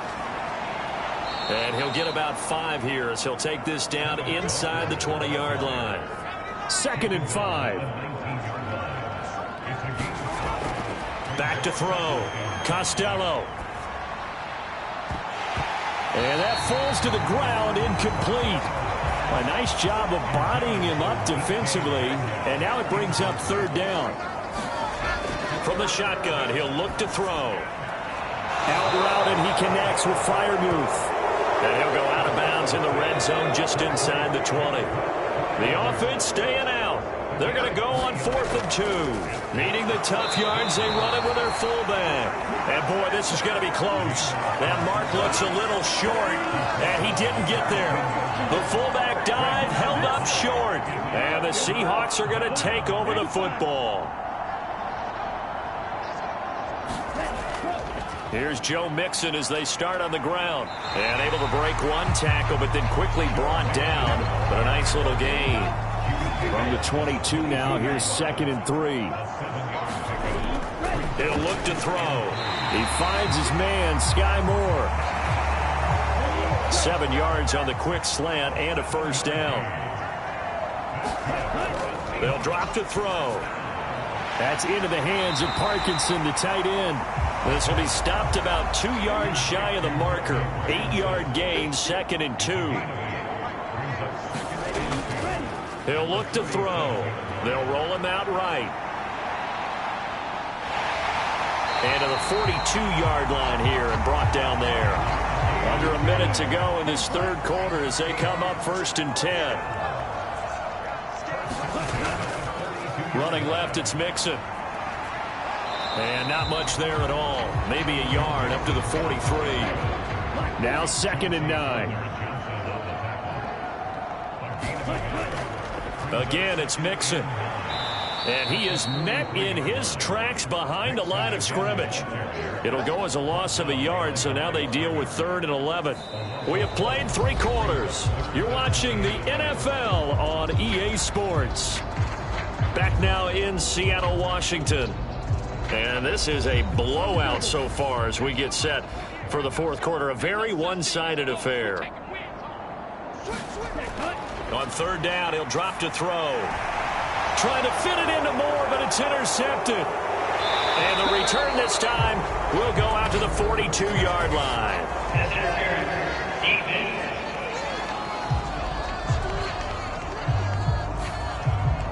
Maybe a critical mistake at this juncture is now they've got a 1st and 10. They'll look to throw. He'll get that complete to Parkinson. And they'll wind up getting this one all the way down inside the 20. 28 yards the gain there on the catch and run. That catch, by the way, number 505 of his career, and that ties him with a couple of other tight ends for the past, Frank Wycheck and Dallas Clark. And those guys are excellent players, but how about what we're seeing right now? 505 and rising. What a nice career he's put together. So from inside the 20, here's 1st and 10 at the 18. No, bottled up fumble. It's out. It's loose.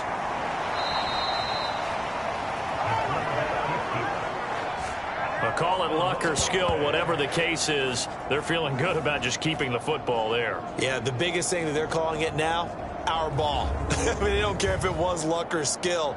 Boy, the panic that jumps up in your chest when that ball's on the ground, whether you get it or your teammate gets it, just as long as you maintain possession, that's all you're looking for. The fumble on 1st down. Now here's 2nd down. Now a shotgun snap as they'll look to throw. Over the middle and complete to Moore. So the completion results there in 9 yards. And now we've got a 3rd and 4.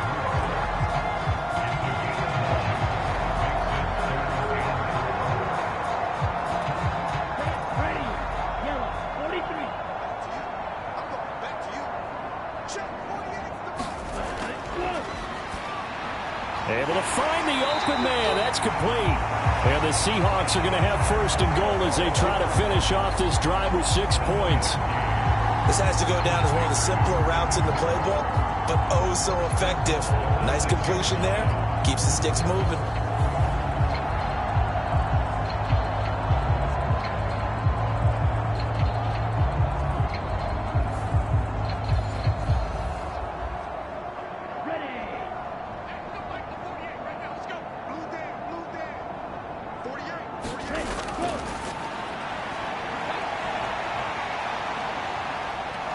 For the goal line, he loses the football, and this is and nothing but daylight ahead, and he will take it out to the 25-yard line.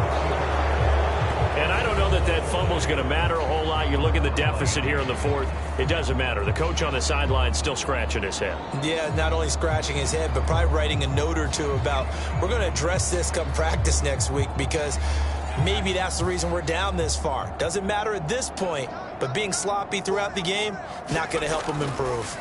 They'll start this drive out on the ground. And he maneuvers up the middle for 3, and it's second down. Historically, this is such a tough, loud venue, but you can hear a pin drop right now. A lot of fans long gone, not used to seeing a lopsided score like this. He'll be stopped at the 35, but not before he picks up 7 yards. 122 yards rushing for him now as his sensational afternoon continues. Open man is Metcalf. He's got it.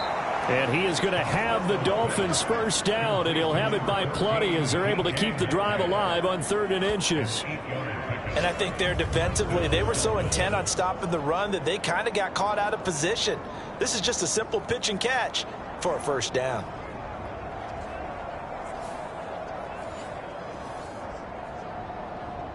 This offense really looking polished these first couple of weeks. Here's 1st and 10. Up the middle, here's Walker. Knifes his way forward here, but just 3 yards on the play. Second down.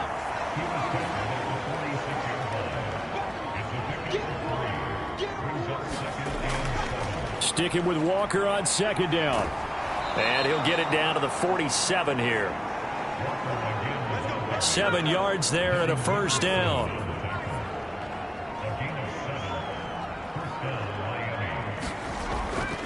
Again, it's Walker. And he sneaks his way forward only for a couple here. Second down. They suspected that it was a power play up the middle coming at them, and boy, were they right. That defense got downhill in a hurry and limited them to just a couple on first down.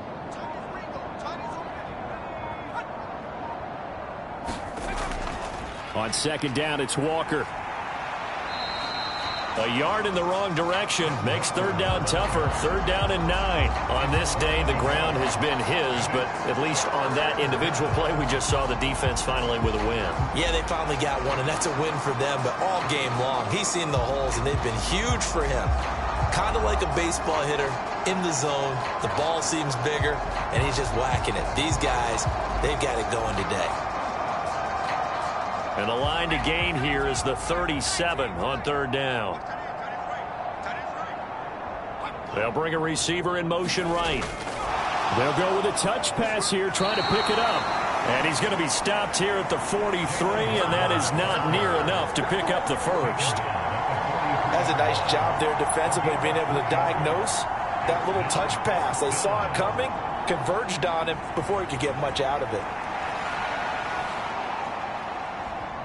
So look at this. Here's the field goal unit coming out. And he is going to need to bomb this one. The kick by Carlson is good, and the Dolphins will add on to their lead.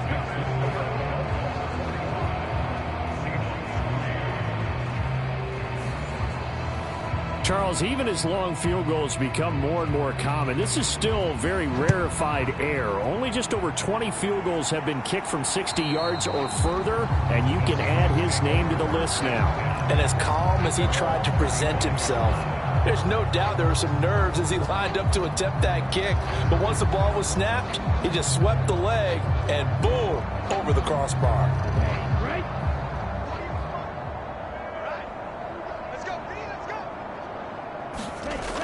They'll try and start this drive in the air. gets the football. And the defense says they have it. They do. One play into the ball game, an early turnover. And with that kind of a deficit, you can't afford to make any kind of mistakes. But it's been pretty symptomatic of what we've seen all game with them, isn't it? Down this big in the fourth quarter. Yeah, you'd say an afternoon to forget, absolutely. So they'll come up 1st and 10 now from the 33. From the gun, it's Walker. And he can only manage to get a couple. 2nd and 8 coming up.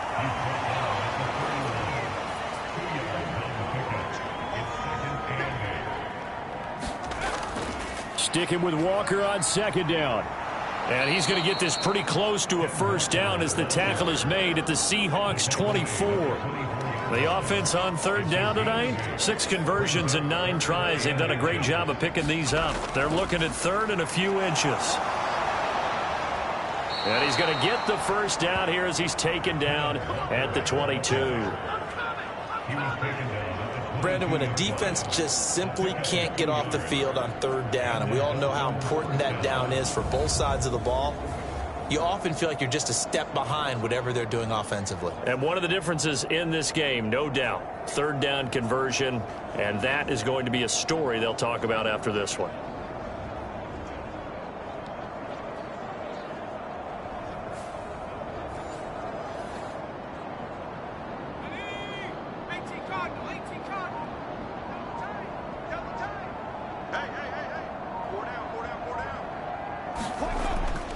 Walker now on 1st and 10. And he'll manage to pick up about 4 at 2nd down. And they'll try to squeeze in one more play here before the 2-minute warning.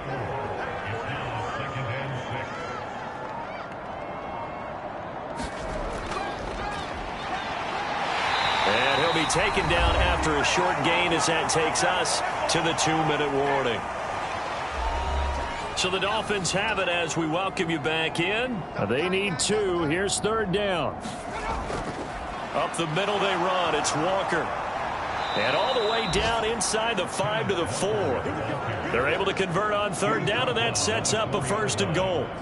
Brendan, every great running backs coach I've talked with has always talked about when you have great vision, you're not consciously thinking about your cuts and your moves. You're just doing them. And I think that's what we're seeing tonight. He's about run them into submission, hasn't he? You took the words right out of my mouth. I was just going to use that phrase. He has run them into submission. Wave the white flag.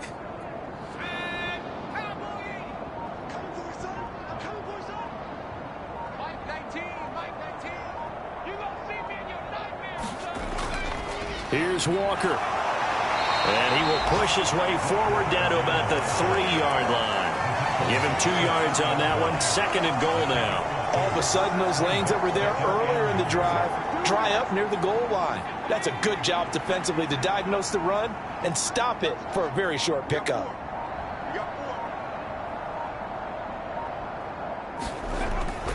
Walker with another carry. And they are going to score again. Yet another touchdown as they just add to their totals. So how about this start to a year? Fantasy owners take note. 2 rushing touchdowns in the opener. 2 more here in week 2. So a nice pickup by 2 entities. 1, this team for making sure they acquired this guy. And 2, anyone who plays fantasy who has him on their team.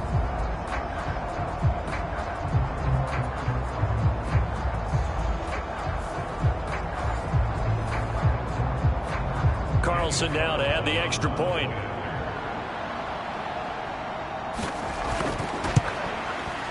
And this one was over a while ago as they just add on to their big lead. So that drive in total 8 plays. And it was Kenneth Walker finishing things off with a touchdown run.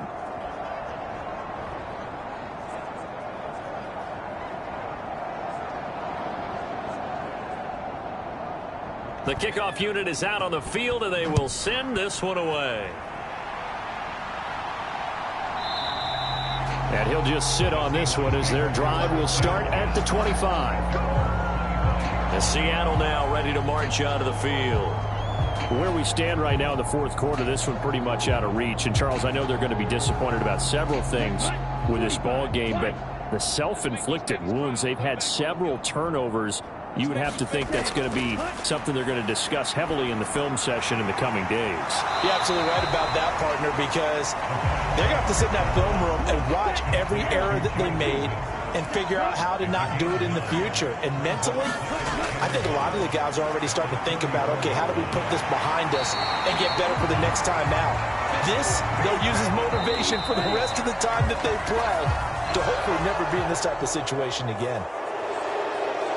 Well, this game, it was well in hand early, never really in doubt. Charles, you and I do so many games together. There's so much parity in the NFL, a lot of close battles. This was not one. Tip your cap to them for a really impressive effort. Yeah, and you know, as the game went on, I think the defense kind of got together and said, you see our guys on offense, they're just putting up point after point. We need to leave our mark somehow, too, and they did it, pitching a second-half shutout. So for the Dolphins, it was a great all-around performance as they come out of this one with the victory. And they'll get another road test next week as they head to Baltimore to take on the Ravens. Meanwhile, for Seattle, they'll drop to 0-2, and they will try to get back in the swing of things next week on the road. And for Charles Davis and our entire crew, I'm Brandon Gaudin. You've been watching the NFL on EA Sports.